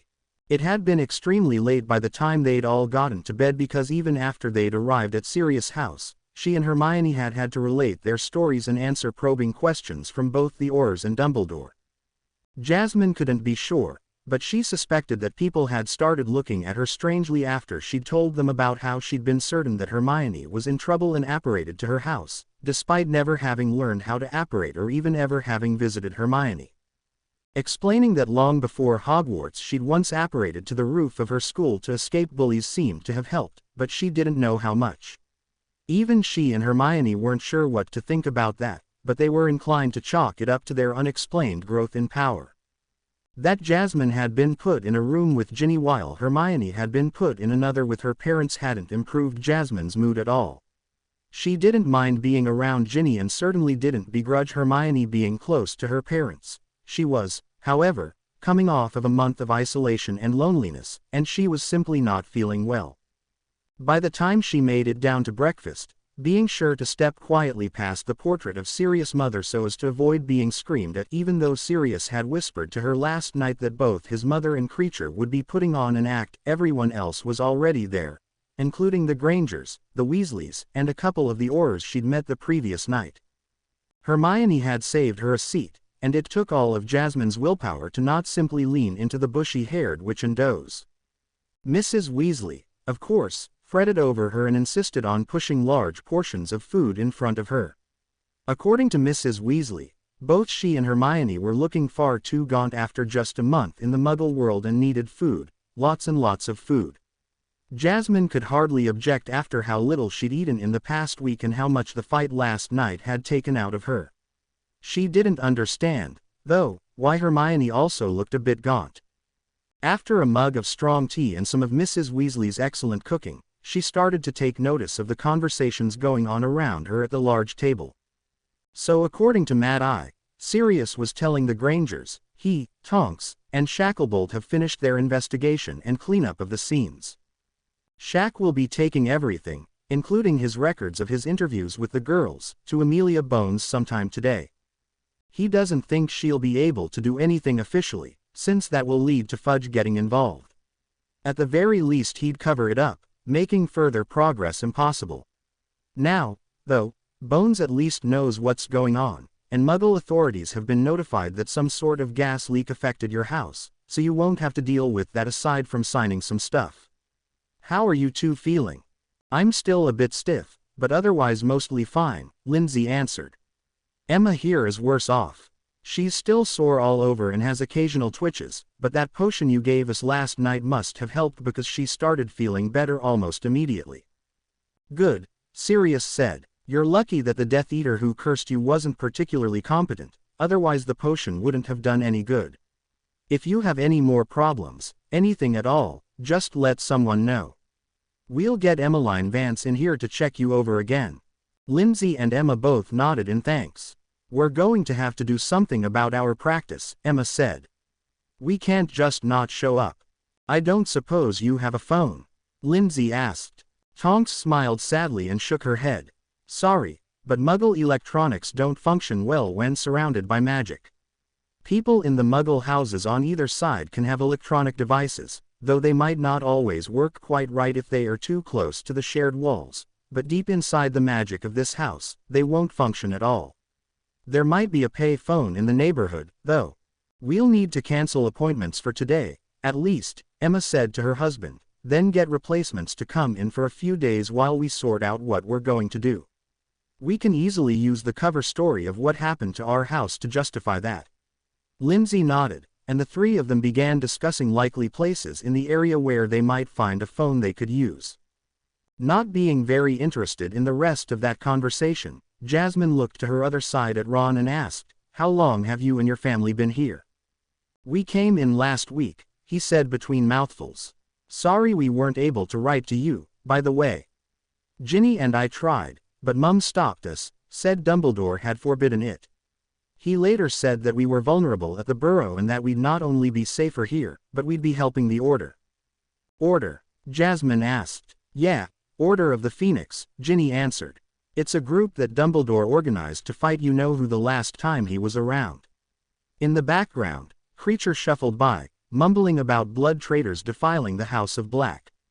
Mostly we've just been cleaning the place, Ron complained as he scowled down at Kreacher. And we can't even use magic to do it. It's just nasty, and boring, too. Jasmine made a sympathetic noise while privately thinking that she would have been thrilled to clean a magical house if it meant she could have spent time with friends and family. We can't even get any help from Kreacher.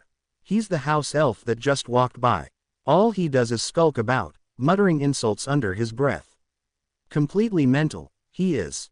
Just as the elder Grangers were getting up to leave, two owls came in bearing letters for Jasmine and Hermione from the Ministry of Magic. Upon reading them, Hermione got a horrified look on her face while Jasmine's expression was simply resigned. Oh, look, she said in a bored tone. I'm expelled for using magic outside school. Again. So am I, Hermione cried. This is outrageous. They can't do this.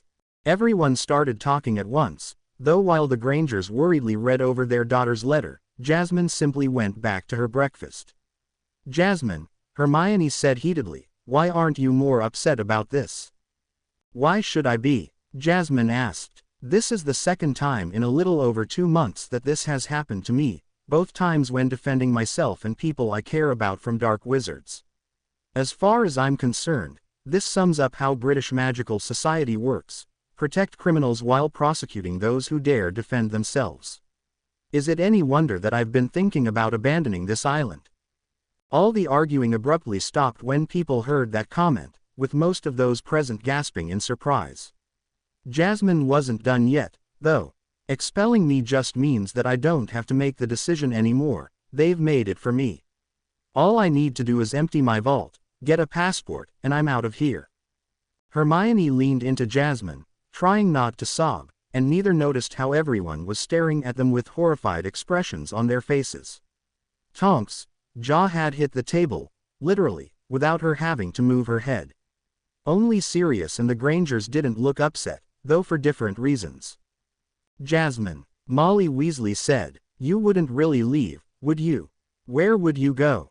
Jasmine shrugged. Except for the Weasley family and a very few friends, there's not much holding me here, Mrs. Weasley. I've got no roots in the magical community because Dumbledore ensured that I didn't grow up in it, and I have no love for the Muggle community because no one there ever protected me from the Dursleys. As to where I'd go, well, wherever looked good, I guess. Someplace I'd be free and able to live my life the way I want. Arthur wanted to argue that there were lots of great things about magical Britain, but after reading those expulsion letters, he was hard-pressed to think of any just then. Instead, he said, I'd better go let Albus know before I go into work. He'll know what to do about all this. Sirius reached out and put a hand on Jasmine's. Kiddo, I understand how fed up you are with things here. Merlin knows, I'm not going to defend our ministry. But this isn't the way you want to go out. It will only make things worse. What do you mean? Jasmine asked with a frown. If you're expelled before taking your owls, Sirius explained, they don't just snap your wand, they bind your magic in order to deny you further access to the magical world at all. Well, they'll do that with Hermione, at least. They don't typically do that with pureblood students and instead let them try to get into a different school abroad. In your case, though, I wouldn't be surprised if they did try it. The Grangers' outrage was even greater once they learned this, and Jasmine started getting angry that anyone would try to take magic away from her or Hermione. It was only the latter putting her hand on Jasmine's shoulder that calmed her down at all. I'd better contact Mad-Eye to let him know, Tonks announced. He'll probably want to talk to Madame Bones, since she's having those incidents quietly investigated. Turning to the Grangers, she added, once I've done that, we can go out and look for a phone, okay? The Grangers nodded and people started going their separate ways, though each had similar thoughts about what must have been happening for the girl who lived to be so apathetic about staying in magical Britain. Emma Granger had more reasons than most to be intrigued by Jasmine Potter's possible willingness to leave the country. She now knew that Jasmine was the reason her own daughter objected so strongly to doing just that. Given what she saw the previous night, if Jasmine left, then Hermione would want to walk out of Britain right by her side. Emma still hadn't come to terms with what she had seen, not by a long shot. She was shocked that her daughter might be romantically involved with another girl, relieved that she now understood so much of her odd behavior recently, disappointed that her daughter hadn't confided in her, concerned about whether this was just a phase, upset that her daughter would do something that seemed so unnatural, and a whole host of other emotions that she hadn't even identified yet. All that was complicated by the fact that she and her entire family had not only nearly died in a vicious attack the night before, but also owed their lives to the actions of the very girl her daughter was involved with. And she still had no idea how or when she'd explain all of this to her husband. Albus Dumbledore stirred sugar into his tea as he thought about the recent events surrounding Jasmine Potter. First there was the Dementor attack, something which shouldn't have been possible with the blood wards he'd erected around the house back when he originally left her with the Dursleys. Apparently, they had been far weaker than he'd realized when he'd gone there to reinforce the house's magical protections. If Dementors could enter, he considered, then sooner or later anyone else wishing her harm might have been able to as well, including Tom. I wish I knew why the blood wards were failing so badly, and I really should have returned to Miss Granger's home to reinforce the wards I put up there. I didn't realize that they would fall so far, so fast, in the absence of ambient magic. It was fortunate that the alarm ward lasted just long enough for me to send help. He had to put that problem aside, though, because Miss Potter had been kicked out of the house, and what little was left of the blood wards had fallen soon after, so it was a moot point. A more immediate problem was the violence the two young witches were engaging in, and their apparent ability to deliver violence on a high level, too. I'd hoped to begin turning her away from her violent path, he lamented. With Tom back, guiding her to a path that's less focused on violence and conflict was going to be critical, but now she and Miss Granger have shown themselves to be far more violent than I ever realized. Dumbledore understood that when defending yourself, you couldn't always ensure the safety of others. Shacklebolt's initial report, though, indicated that the dead Death Eaters had been taken down with spells that were used when one intended to maim or kill. He sighed and shook his head in despair. If I can't turn Miss Potter away from this dark path that she's on, he thought, then even if she manages to defeat Tom, the fate of the wizarding world may not turn out much better than if she were to fail. We need her to follow the path of light if she's going to become the leader that I know she can be. We need someone like her, a heroine, a symbol, and a powerful witch, to ensure that our way of life is preserved and passed along to future generations. On top of all that, the spells that they had used had been cast with more power than Dumbledore would have thought possible. There are few enough adult witches or wizards who can cut bodies into pieces with single spells, he thought. If neither of those two have been using dark rituals to empower themselves, and that seems highly unlikely, then how did they get to be that powerful? Come to think of it, how did Miss Potter apparate like that? He stopped to consider some of the things he'd witnessed about Jasmine Potter in the last year, the slight glow behind her eyes just before the second task, the spells she used to escape the graveyard, the exploding hedges during the third task, and now events last night. She's either been holding back, he concluded, or she's grown in power. Either way, she's quite a bit stronger than any fifth-year witch should be. But why? And is it just her, or is Miss Granger affected as well? If it's just Miss Potter, then I'd have to consider whether the soul fragment is doing something to boost her magic, which means it likely would be corrupting her too. If it's both, then I have no idea. Of course, he reminded himself, none of that will matter if I don't find some way of extracting the Horcrux without killing Miss Potter in the process. I still haven't made any progress on that, and with Tom's return, I don't suppose his use of her blood would change things. I might get some insight into that from reading. Albus, Albus, came a frantic shout from his fireplace. Immediately setting aside his contemplations in favor of this new emergency, he strode over and saw Arthur Weasley's face, clearly upset. "What's the matter, Arthur?" Dumbledore asked. "Has something happened at headquarters?" "Yes," Arthur answered. "Letters from the Ministry. Jasmine and Hermione have been expelled." "What?" Dumbledore asked, horrified. "Come through right away and tell me what happened." Shortly after breakfast, Jasmine and Hermione snuck off with Sirius, who showed them to the Black family library. Once the girls had been granted access and they had sealed the doors, Jasmine threw herself into his arms for a hug. "Hey, kitten," he said, sounding a bit confused, "is everything okay? I thought we hugged and said hi last night." "We did," Jasmine responded, still holding him tightly, "but with so many people there, it felt like I was acting or something. It didn't feel quite honest because I kept having to watch myself so I didn't give something away. I don't know, I just felt that hugging you now would be for real."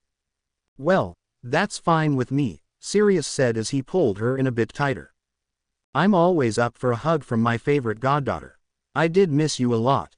He then reached over and pulled Hermione into the embrace as well. "I missed you too, Hermione. I can't begin to tell you how worried I was when the call came in from Dumbledore for all available Order members to get over to your house. He couldn't say what was wrong, he just knew something bad had happened, and he couldn't get there himself because he was already dealing with a problem at Jasmine's." "Thanks, Sirius," she said as she hugged him and Jasmine back. "I think we were safe by the time the Order members got there, but it was nice to have help anyway. Especially a healer to check on my parents. I wasn't sure what I was going to do to help them." "So," Sirius said as he pulled back from them, "I told you last night not to worry about Walburga. She has to keep up the screaming banshee act so no one suspects what might be going on here. Don't try to talk to her, she'll just yell at you and insult you. The same goes for Creature and the insults that he mutters, except in his case I'm not always sure how much of an act that really is. Let's see. Don't forget that all of the portraits in the house are on our side. They are keeping an eye on things and report to me. If there's an emergency, tell one of them, and they'll get word to me or my mother's portrait." "This is the headquarters for Dumbledore's order, then?" Jasmine asked. "How did he convince you to let him use your family's old house?" Actually," Sirius answered with a wry grin. "In his letter, he claimed that he needed it to help keep you safe. Of course," he added, his face darkening, "he then refused to let you actually come here. He and I have had several arguments about that, in fact. I suspect he was going to keep you with your relatives until the last minute." "That won't be a problem anymore," Hermione said. "They kicked her out, so she has nowhere else to go." "That's great," Sirius cheered, picking up Jasmine and spinning her around. "As far as I'm concerned, this is now your home." Once he put her back down, he added a little hesitantly, That's assuming you still want to. Of course I do, she responded, pulling him into another hug. I wouldn't want to live anywhere else.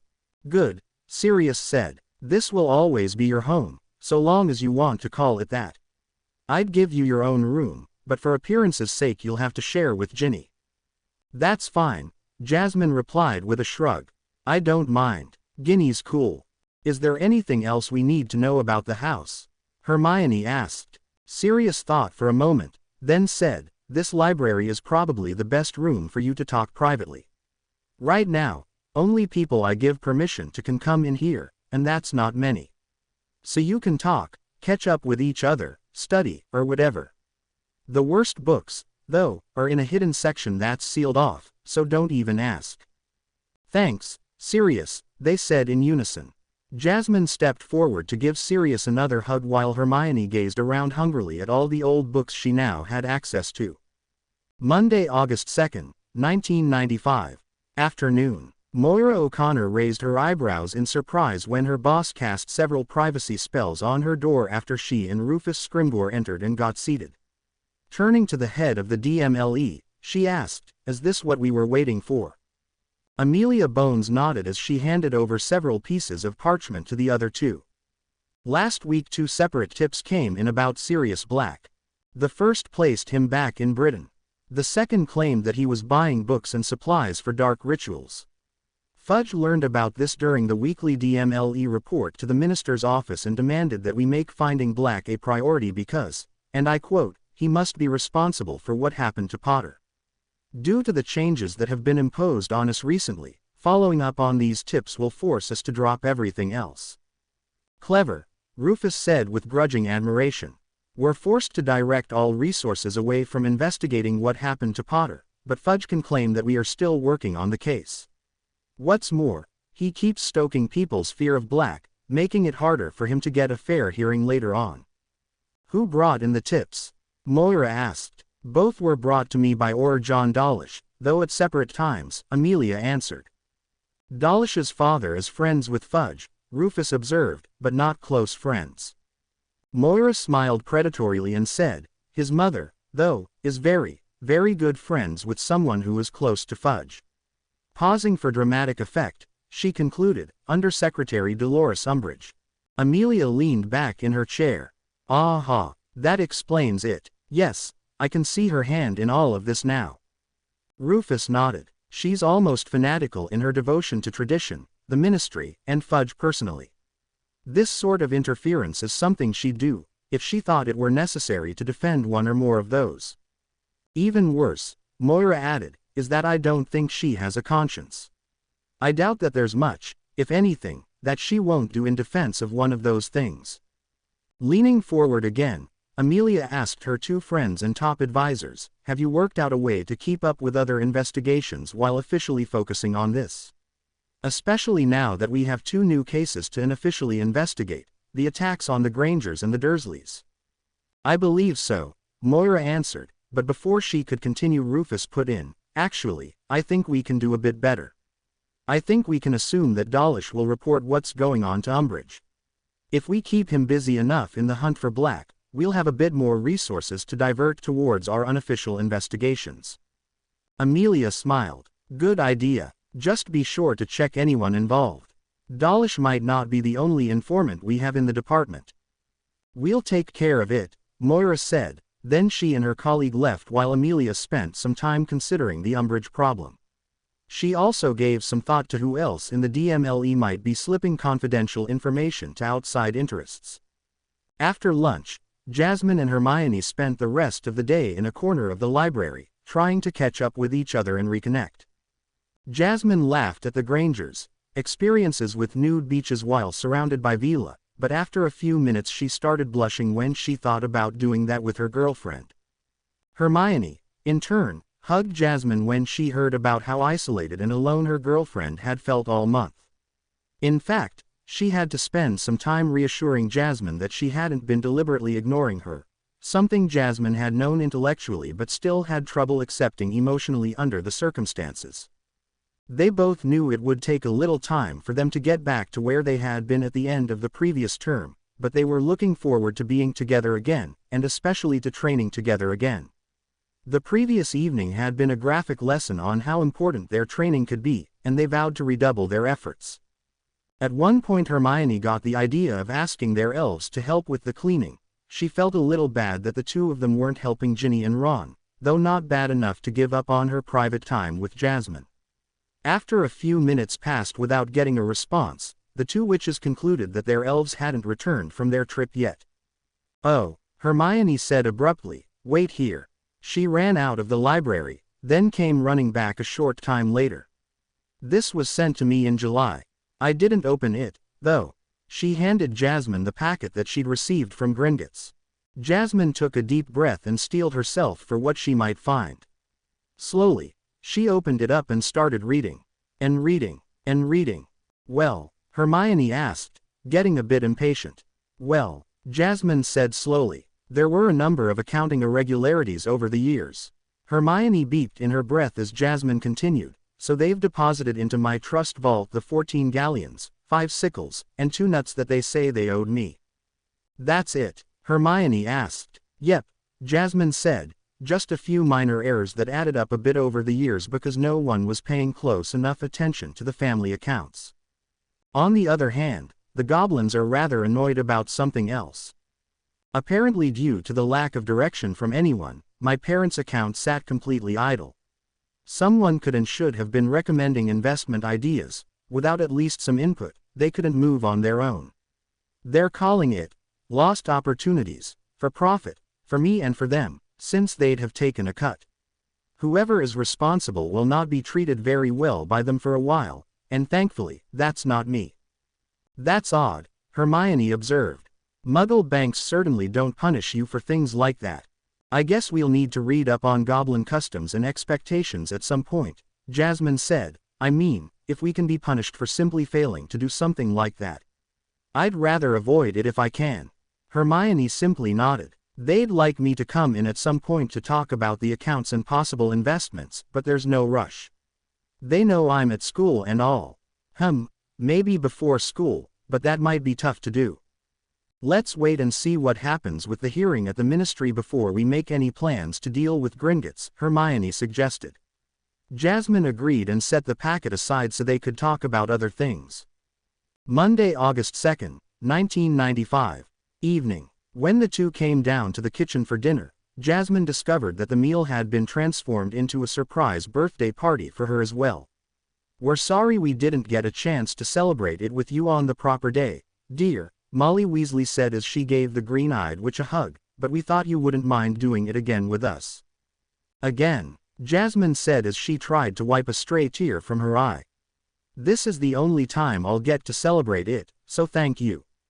"Thank you so much."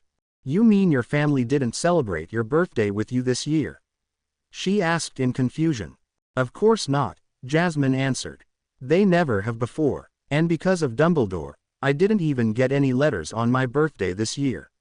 She eagerly sat down and began to reach for the serving bowls, not noticing that several of the adults wore concerned expressions.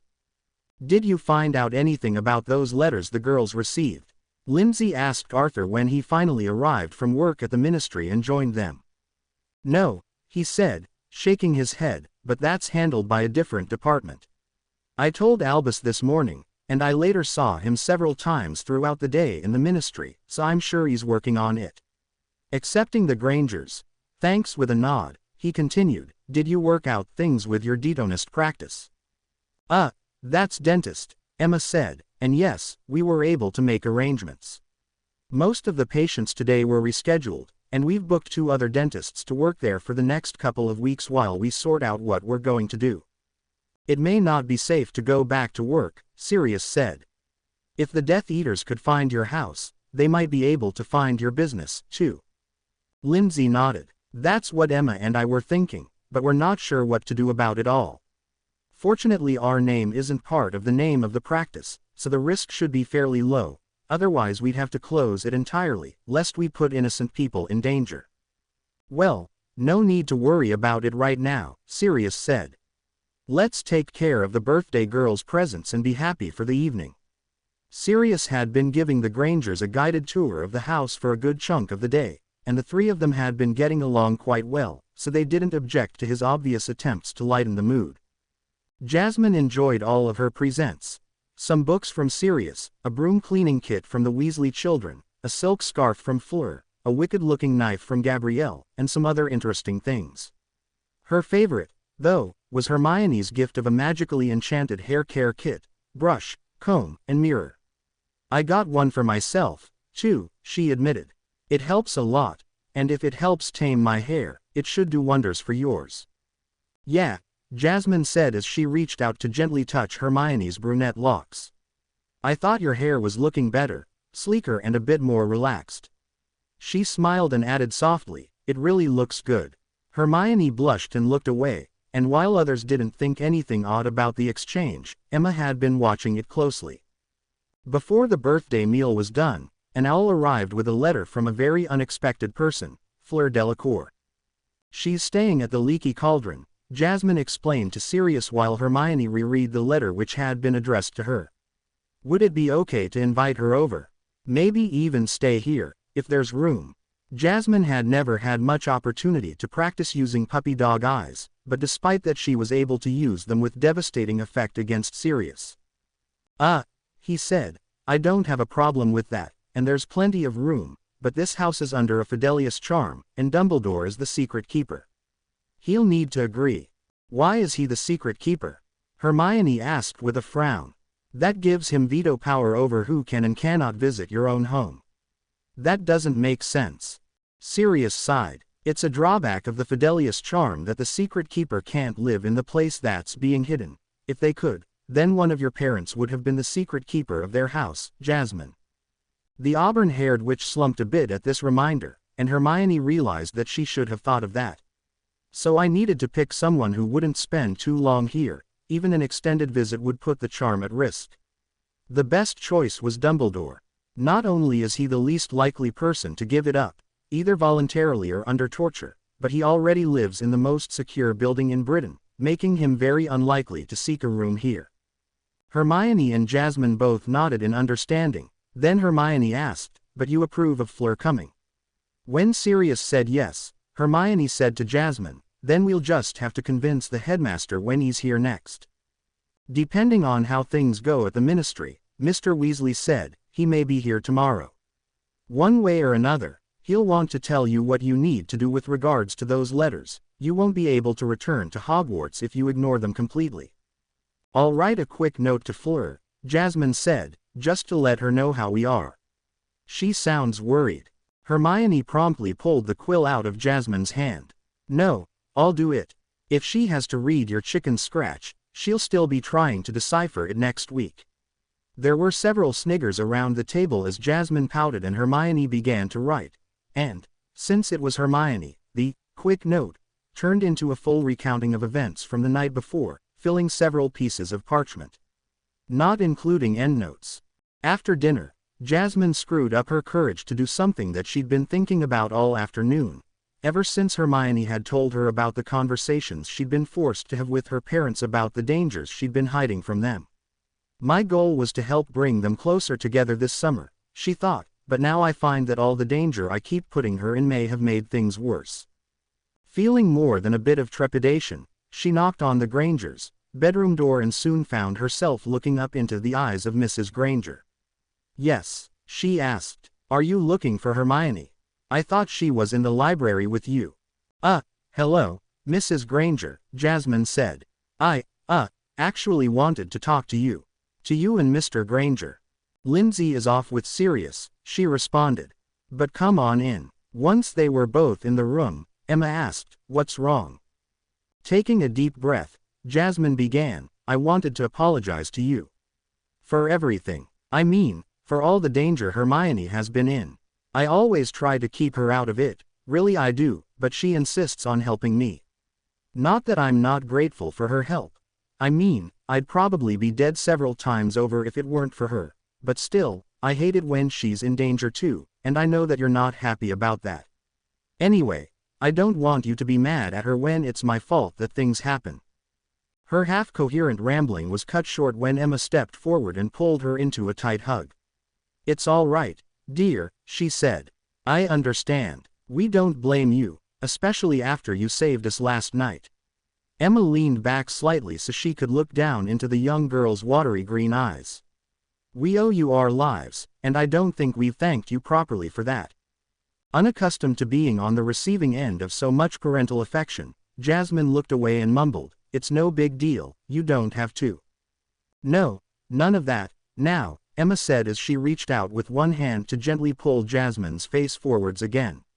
"I could see how your relatives treated you," she continued in a very gentle voice, "and they were wrong. It's not your fault we were in danger, and you do deserve our thanks for saving us. We owe you more than we could ever repay. And I can say that I'm very happy that that you're protective of my daughter. She means everything to us." Jasmine's eyes started to well up as Emma pulled her back into a hug. "Thank you," Jasmine whispered. They stayed that way for a while, and for the first time that she could remember, she began to understand the value of a mother's hugs. Tuesday, August 3, 1995. Morning. It was a very weary Albus Dumbledore that flew into Grimmauld Place the next morning. He'd been a politician of one sort or another for decades, and while he never truly enjoyed politics for its own sake, he had never before hated politics, and politicians, as much as he did just then. He'd had to spend all day yesterday and half the night at the ministry trying to accomplish something that should have been simple and just, yet was contrary to the goals of some powerful people. And he still wasn't very optimistic that matters would work out the way he wanted. "The law will be on our side," he thought, "but it was on my side yesterday, and despite all my experience and influence, I was only just barely able to achieve anything. What is becoming of us when having the law on one's side can mean so little?" He was brought up short and actually stopped halfway to the kitchen when he realized that it was exactly this sort of thing which had been causing Jasmine Potter to consider abandoning Britain. He slumped a little at the thought that far from being good news, the information he had to convey might only fuel the apathy and distrust which Arthur told him she'd expressed the day before. "We still need her to defeat Tom," he thought, "not to mention become one of the leaders of our world for the coming century, but it will be harder to convince her to stay when I actually agree with her complaints. I'm simply going to have to come up with much better reasons for her to stay, if her desire to leave starts to grow serious." Dumbledore took a moment to gather himself, then strode into the kitchen as if nothing were amiss, though if anyone were paying close attention, they might have noticed that he sat rather heavily in his chair and still had more than a bit of weariness around his eyes. He greeted everyone jovially, though, and accepted a cup of tea from Mrs. Weasley while politely declining her offer of a full breakfast. Several of those seated around the table were looking at him expectantly, but he noticed that both of the two young witches he had come to talk about were directing rather cold expressions at him. "What's the word on our daughter and Jasmine?" Lindsay prompted. "I've managed to get them to put off an immediate expulsion," Dumbledore answered. "It was much more difficult than I had expected. On the 13th there will be a hearing about their use of magic, and that comes with a risk of expulsion, but the law is firmly on their side." "What do we need to do to prepare?" Emma asked. "Do we need a barrister? I'm not sure how we'd even go about getting a magical barrister." "I will take care of representing their interests at the hearing," Dumbledore promised them. "I may not be Chief Warlock anymore, but I still have some influence left and quite a bit more knowledge of the law than most. I will do all I can to defend them." That reassured the elder Grangers somewhat, though not nearly as much as he had hoped, and it didn't seem to impress the two young witches at all. This suggested that Miss Potter and Miss Granger's distrust had been extended to the Granger parents, which wasn't encouraging. "I'd invite you to come as well," Dumbledore continued, "but muggles are only very rarely permitted in the Ministry of Magic.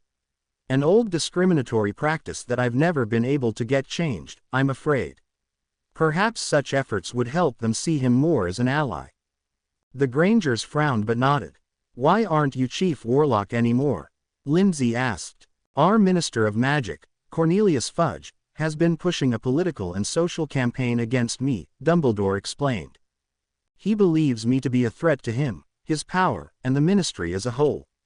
About a week ago he had me removed from both that position and from my post as Supreme Mugwump of the ICW. Fortunately he cannot remove me as headmaster of Hogwarts, at least, not yet. I'm certain that he's working on that as well. He also hasn't managed to get my chocolate frog card recalled.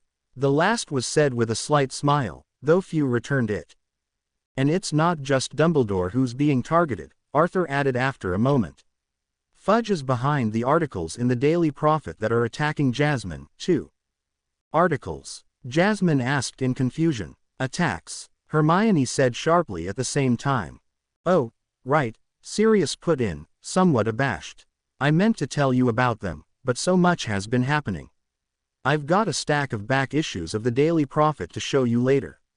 Suffice it to say, your name keeps coming up in various articles and editorials, and never in a good way.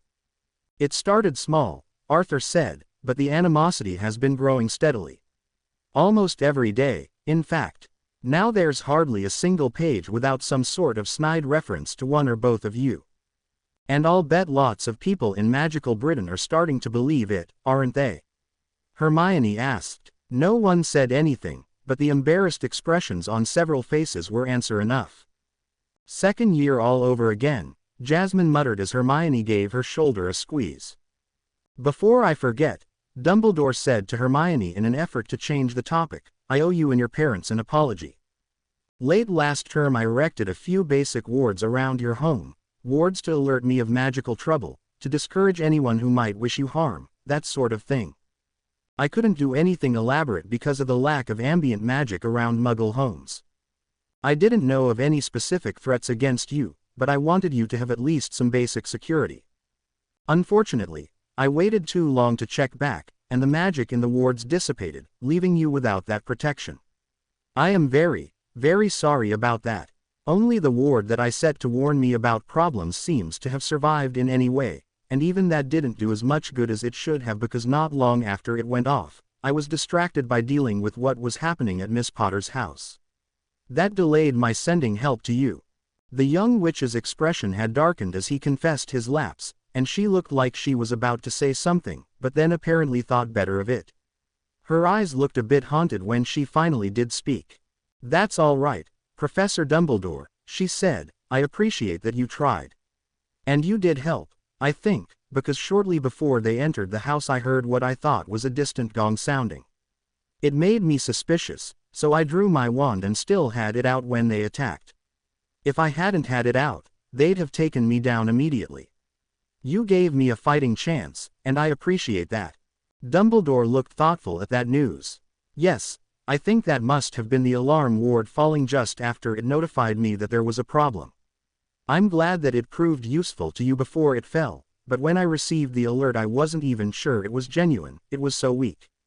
Speaking of wards, Jasmine said coolly, her eyes narrowing, why didn't those vaunted blood wards keep the Dementors out?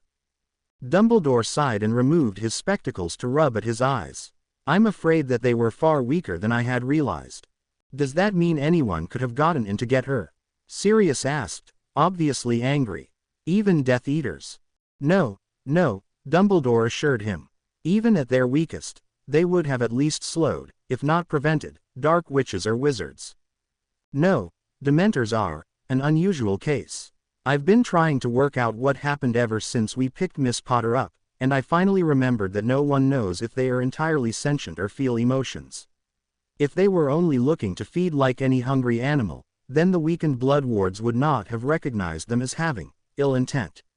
After all, they didn't have anything personal against Miss Potter or her relatives, though I know that's not comforting. I guess a rabid dog or hungry wolf would have been able to enter and harm me as well, Jasmine said. What about the other wards you said you put up?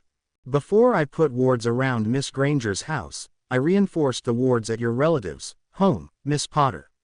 One of the most important things I did was bolster the protections against you being found magically, or indeed in any fashion by anyone magical. That's one of the primary functions of the blood wards and why they were so successful in protecting you before you came to Hogwarts. Given the increased danger to you, I wanted to ensure that you continued to be as safe now as you were then. That's why I didn't get any mail this summer, isn't it? Jasmine asked, her anger unmistakable. Dumbledore nodded. I'm afraid so. I didn't want to introduce any weaknesses into your protections that your enemies might have been able to exploit.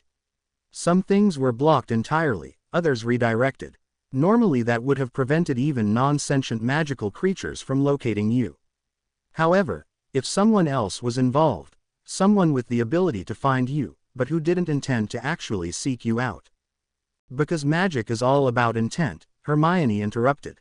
Indeed, Miss Granger, Dumbledore said. You can see now the flaw that I inadvertently allowed to develop. One malicious person who did not intend to contact Miss Potter or to do her any harm personally was able to discover her address. Perhaps inside the Ministry, which of course has ancient and powerful magic at its disposal.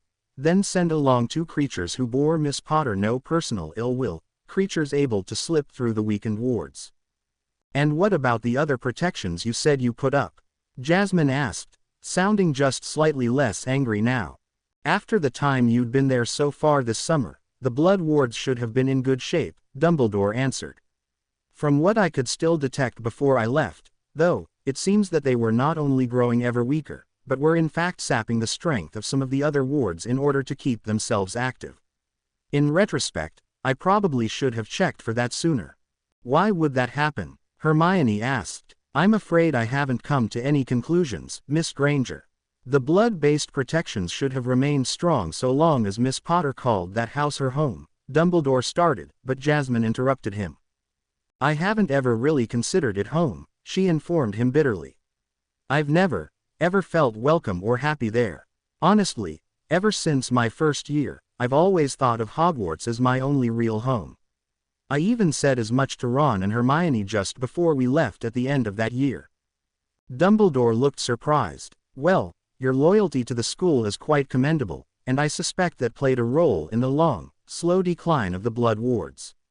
I get the impression that there wasn't very much love in the household either, am I correct? Jasmine snorted derisively. Not between me and the Dursleys. Not any, not ever. They hate me and I return the sentiment. I suppose they love each other, though with the way they act, I wouldn't want any part of love if that's all there was to it. Dumbledore closed his eyes in a moment of despair, so he didn't see the meaningful look Jasmine gave Hermione. Nor did he see the looks he was getting from the adults in the room. I can't imagine anyone ever thinking them fit enough to raise a hamster, never mind a child, Jasmine concluded. Everyone was quiet for a few moments before Dumbledore decided that it might be best if he excused himself for a meeting at the Ministry in London. Oh, we almost forgot, Hermione said to him as he was standing from his chair, our friend Fleur Delacour is in London. She arrived last night and is looking for a job. We'd like to invite her over, to visit, at least, if not stay, and Sirius is fine with it, but he said that she'd need to get the secret from you first. Dumbledore frowned slightly. Although he had nothing against Veela personally, their allure was well known for the problems it created, none of which they could afford to have at the headquarters of the fight against Voldemort. Although Miss Delacour proved herself to be a capable champion, Dumbledore responded carefully, and I'm sure that she is a fine young witch. I'd prefer that as few people as possible know about this location. Those told the secret cannot spread it, but the more who know about it, the more likely it is that the enemy will learn that a hidden location exists, and that would complicate our security. The Fidelius charm is not perfect, and we shouldn't act as though it were.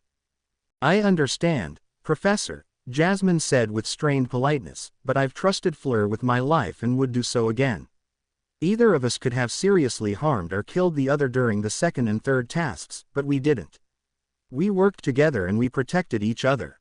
I owe her a lot. Also, Hermione chimed in, my parents and I spent time with her and her family while we were in France. They went so far as to provide security for us while we were there, without our even asking.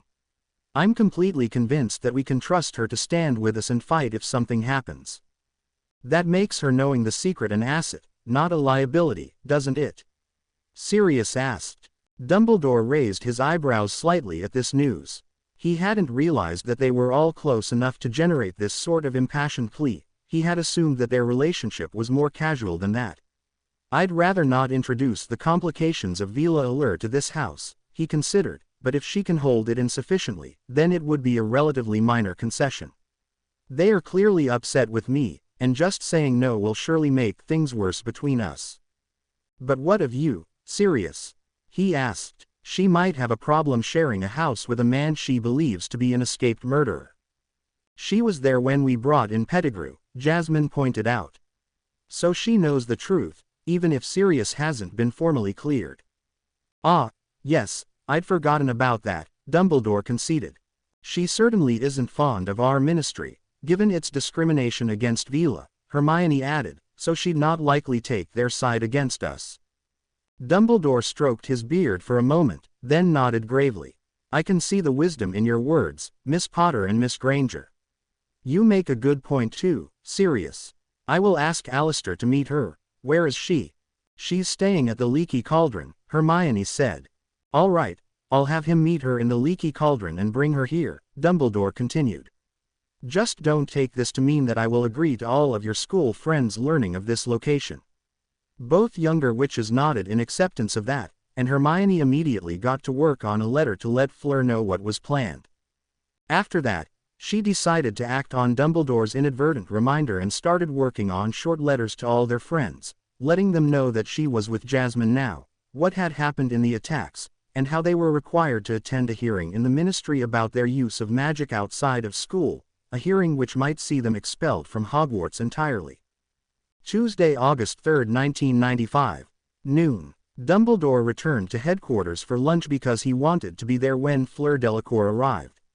He had never really gotten to know her personally, and if she was close to Jasmine Potter, he thought he should probably rectify that. It would also allow him to gauge how her allure might affect others in the house, giving him a chance to act quickly if it got too bad. The first thing he noticed after she entered with Mad-Eye Moody was how warm and sincere her hugs were with everyone, including the elder Grangers. If I'm not mistaken, there is a lot of genuine affection there, he thought. The witches in particular all act like they've been close for years rather than merely acquainted for a few months. Could it be something about the Veela nature or Veela allure that's encouraging the development of such fast friendships? No, that's unlikely. If that sort of thing happened, I'm sure I'd have read about it. There must be something else going on. The second thing he noticed was the way she moved. It was more like an Auror than a student. She's clearly had good defense training, and physical defense, too, not just with a wand. Looking over at Moody, he could tell that his old friend had noticed the same things and was treating her with the appropriate wariness. Coming from him, Dumbledore mused, that's quite a compliment. Intruders, betrayers, came a screeching voice from the hall as the curtains in front of Walburga Black's portrait flew open. Dumbledore winced as she continued, blood traitors, mudbloods, and half-breeds are defiling the home of the ancient and noble House of Black.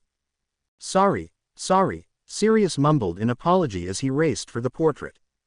What's this? Walburga demanded. Who brought this foul creature in here? Creature, attend me. Come clear out this filth before they defile our. Sirius managed to shut the curtains before the diatribe could continue. I apologize for that, Sirius said more formally now to Fleur.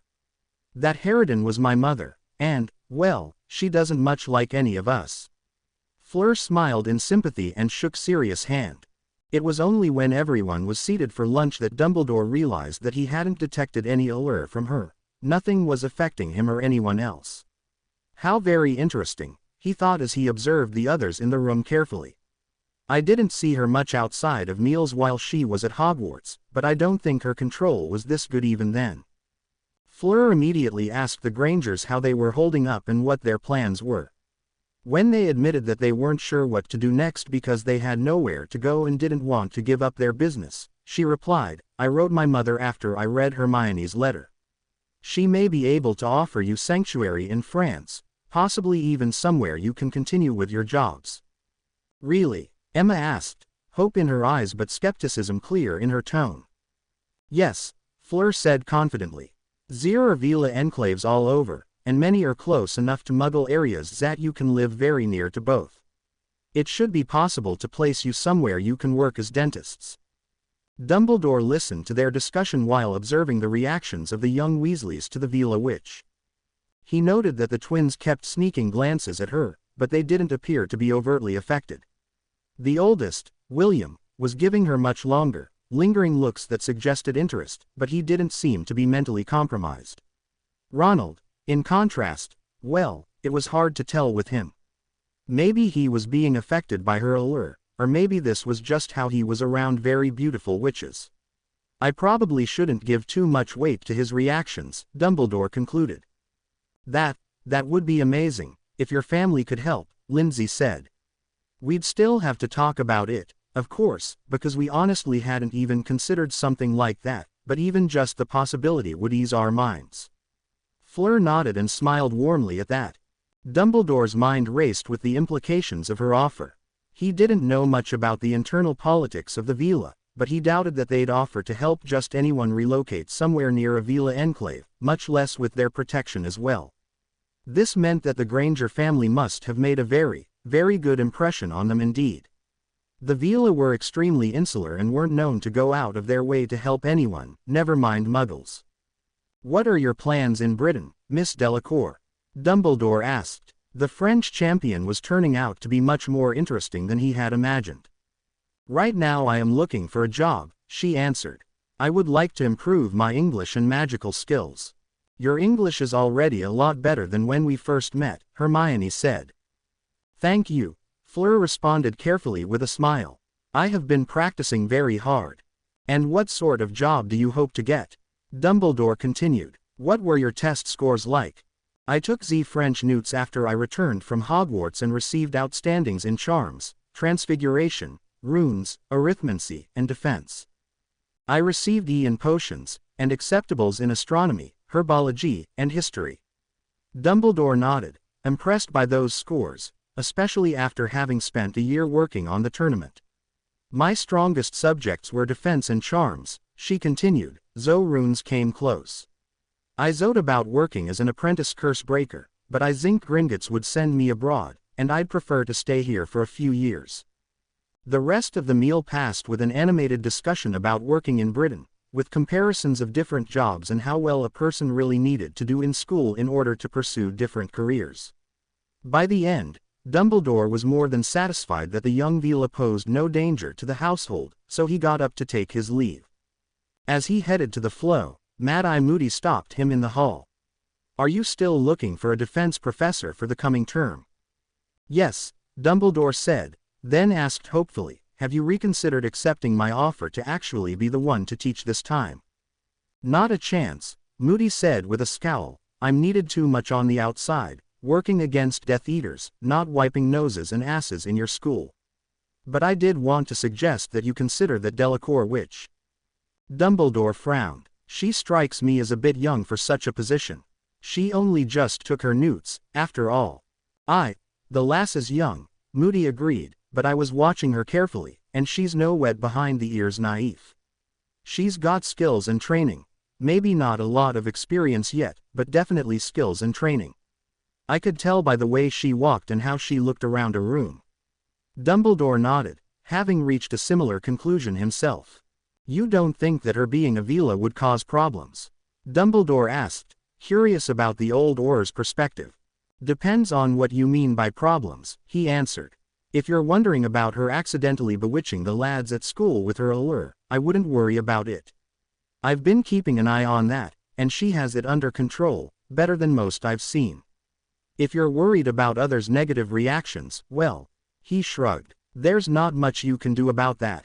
Dumbledore nodded, remembering how many of his past choices had aroused the ire of this or that group. Besides, Moody continued, she couldn't be worse than most of the mutts you've gotten for that post. Lupin accepted, and she's got to be better than whatever stooge the Ministry will saddle you with if you don't find someone. When's that deadline? Dumbledore sighed. I have until the 10th of this month to find a suitable candidate for the post of defense professor, or the Ministry will exercise its authority to choose for me. Moody nodded curtly. I suspect you could do a lot worse than her, he observed before turning around and stumping back into the kitchen. Dumbledore stood in front of the Flow for some time, pondering his old friend's words.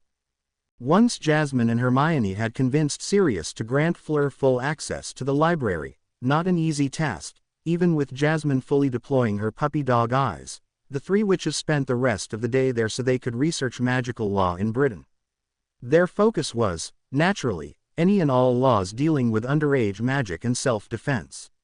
Jasmine may have started out apathetic about the problem, but she wasn't going to let anyone take magic away from her or Hermione without a fight. Sirius certainly understood the feeling. He himself was already thinking about alternatives, like how to get them out of the country if things went badly. While adjusting the library's wards to admit Fleur, Sirius pointed out 2 portraits of blacks who had worked in law and politics and who might be able to help. They were hanging on the back wall where they were largely out of sight, which explained why Jasmine and Hermione hadn't noticed them earlier. When they asked about privacy and security, Sirius assured them once again that the portraits were all working in their best interests and were under orders not to disclose any secrets to anyone outside the family without Sirius' express permission. In order to placate them, however, he ordered the 2 library portraits not to reveal any of the girls' secrets to any person, not even to him, unless the girls gave their own permission. Mrs. Weasley of course still wanted them to pitch in to help with the cleaning, but they successfully argued that they had to spend time preparing for their hearing. Even though Dumbledore was representing them, they needed to know as much as possible so they could assist. The fact that Emma and Lindsay supported this decision certainly helped. The Grangers believed that one should avoid being completely reliant on a single person or strategy, something that Mrs. Weasley had trouble accepting, given her feelings about Albus Dumbledore, but eventually she relented. First, though, she took Hermione aside and apologized for what she had done the previous Easter. Her children had taken her to task earlier in the summer for insulting Hermione on the basis of Skeeter's article, and when confronted with the truth, she felt mortified. The insult still stung Hermione a bit, but the older witch's apology was clearly sincere, so she accepted it so they could all move on. Wednesday, August 4, 1995. Morning. Albus Dumbledore noted everyone's surprise when he arrived for breakfast the following morning. It was unusual for him to join them 2 days in a row like that, but it was an unusual situation. He was glad to see that it was a smaller crowd than had been gathered around the kitchen table the day before. News would get around quickly enough, he was sure, but he didn't want to spend all morning answering questions. Once he'd been given a cup of tea by Mrs. Weasley, he turned to the young witches who were lined up on one side of the long table and asked, "Miss Delacour, if you are still looking for a job, I might be able to help you, and in turn you'd be able to help me as well." Dumbledore noted a very brief flash of suspicion on her face before she replied, "Oui, Headmaster, I have not found anything since yesterday." He nodded and said, "I have yet to find someone to fill the position of Professor of Defense Against the Dark Arts, and it's getting quite a bit later than usual for me to still be without any qualified candidates. I'd like to offer you the position, and if you accept it will help both me and the school a great deal." Dumbledore watched as expressions of surprise, gratitude, and curiosity all passed across the young witch's face. He also noticed the identical grins that appeared on the Weasley twins' faces. "That is very generous. And surprising," she said slowly. "Why me, Zoe?" Dumbledore smiled and said, "I'll be frank and admit that under normal circumstances I wouldn't consider someone as young and inexperienced as you, despite your obviously high qualifications. These are not normal circumstances, however. I have trouble every year finding someone to fill this position, and it seems that the task keeps getting harder and harder. If I don't find someone soon, the Ministry will exercise their authority to choose for me, and that is not something that I want to see happen, especially considering their recent propaganda campaign against both me and Miss Potter." Dumbledore noted her frown when he mentioned the Ministry and was happy to see that she shared his concerns there. He leaned forward a bit to add, "Nevertheless, while you may not be the ideal candidate, you are by no means a poor candidate, and you are in fact better than some whom I've had to hire in the past." From somewhere down the table he heard a cough that sounded suspiciously like Lockhart, but he chose to ignore it. That was not a decision he wanted to revisit. Ever. "Oh, Albus," Molly Weasley fretted as she brought him some food, "are you sure about that? Do you really think it wise to let? I mean, won't you get a lot of complaints if someone teaches at Hogwarts?" She gestured towards the now scowling witch and whispered, "She's French." Dumbledore sighed. He'd been wondering what would cause the most grumbling. That she was young, that she was a Vila, or simply that she was French. "Maybe I should talk to the twins before I leave about setting up a betting pool. I don't deny that there will be complaints, especially due to her age and experience, he replied firmly to the older witch, trying to focus on the things that were actually relevant. That said, Molly, I made a point of getting copies of her school records, and not only were her scores as good as she claimed yesterday, but she received glowing recommendations from all of her professors. Mrs. Weasley wilted slightly under his stern gaze before he returned his attention to the young Veela in question. Your age, nationality, and heritage are all reasons people will use to send me howlers, there's no denying it, but I'll get howlers regardless, it comes with my job and protecting you from them is my responsibility. Please don't let that dissuade you from accepting the position. He didn't mention that her being French and Veela came with potential advantages for him, too, namely, that hiring her might placate the French ministry and Veela leaders, at least a little bit. A year without them on my back would be nice, he thought. It might also win back some trust from Miss Potter and Miss Granger. Remus Lupin chimed in to say, if it will help in your decision, I still have all of my notes from when I taught that course. I can give them to you and answer any questions you may have. Over the next month, we can make sure you are well prepared. Dumbledore was surprised at the cool reception that offer received and wondered what the reasons might be. Fleur sat in obvious thought for a bit while Dumbledore continued to calmly sip his tea. Everyone else at the table remained silent, waiting anxiously to hear the witch's answer. Truth be told, he was anxious, too, but he had long ago learned the value of maintaining at least a facade of calm serenity, whatever the situation. Finally, she answered, I am very interested, Headmaster, but I would have to read the contract before giving you my final answer. Dumbledore nodded, accepting that as reasonable. Also, I have one request which would make it easier for me to accept. Dumbledore raised an eyebrow in curiosity, and she continued, I received a letter from home this morning with information for Z Grangers about moving to France. In it, my maman mentioned that my cousin, Victoire, will not be able to help my sister Gabrielle for her first year at Beauxbatons. Z's is a problem because for younger Veela going through maturation, it is much easier if there is an older Veela nearby, preferably a relative. If Gabrielle were to attend Hogwarts as a fourth-year student, however, I could be close enough to help. I wasn't aware of that requirement, Dumbledore responded slowly. Fleur shrugged. It is not so much a requirement as just very helpful. I know that I would have had a much harder time at Beauxbatons without another cousin of mine being there to ask questions of, to talk to, that sort of thing. Dumbledore nodded slowly and said, yes, I can see where that might help, given the unusual magics of Veela. I am concerned, though, about the effect your sister might have on the male students. Oh, that should not be a problem, she replied with a smile. In my family we learn to control the allure very young. That is one reason why we are homeschooled for so long and only enter in our fourth year, to ensure that we have enough control that we do not disrupt the classes. I had some difficulty early on at Hogwarts because of the cold, unfamiliar environment, but I quickly adapted and only had a couple of incidents. It should be easier for Gabrielle because she's already been there and has spent much time with some of these students already. Dumbledore nodded again. Very well, assuming that she takes the necessary entrance exams and that her scores are high enough, I will ensure that she joins the other fourth years in September. I must caution you, however, that she is likely to face more than a little bit of prejudice. The staff will be taking a harder line on bullying than we did in the past. But however much I personally abhor prejudice against groups like the Veela, I cannot completely eliminate it. You and she must both be prepared for that. Fleur sat a bit straighter and said, that will not be a problem, either. I can assure you that neither of us are looking for special treatment because of our Veela heritage. So long as the rules are fair, we will both be fine.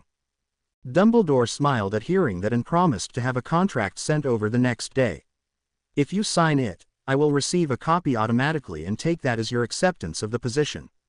I just ask that you make your decision before the end of the day tomorrow so I can continue my search if necessary. Fleur nodded, and after a few more pleasantries were exchanged, Dumbledore returned to the castle to prepare an attractive contract. He was confident that she'd say yes, but he didn't want to lose her at the last minute because of a disagreement over contractual provisions. Now, if she does accept, he wondered as he sat down at his desk, how do I tell Severus that a French villa witch who only just graduated got the job instead of him? Wednesday, August 4, 1995. Afternoon. Moving to France was a big step, but in the end it was hardly any decision at all. Emma and Lindsay Granger both loved France, and not just for the beaches. Many of their vacations had been spent in France, and that was also where they had gone for their honeymoon. They'd never thought it possible that they might be able to live and work there, so the offer to do so was incredibly attractive. Added to that was the obvious fact that they'd be protected from the magical terrorists who were likely to soon become active in Britain. Terrorism of any sort was difficult enough to deal with, but by now it was all too clear that they had no way to protect themselves against magic. In France, however, they'd have the protection of other magical people. So accepting the offer from Fleur's mother turned out to be the easy part. Figuring out how they'd move their most important possessions and how they'd be able to afford to hire replacement dentists until they could get jobs in France, that would be much harder. Wednesday, August 4, 1995. Evening. So, Spill, Tracy said as she sat cross-legged in her pajamas on the bed. What was so important that you practically demanded that I come sleep over tonight? Miss me that much? The last was said with a cheeky grin that was born from years of teasing her best friend. Daphne rolled her eyes, then after a moment's hesitation asked, did you, did you, develop at all last term? Develop? Tracy asked, confused. Yeah, physically, Daphne said. Oh, Merlin, yes.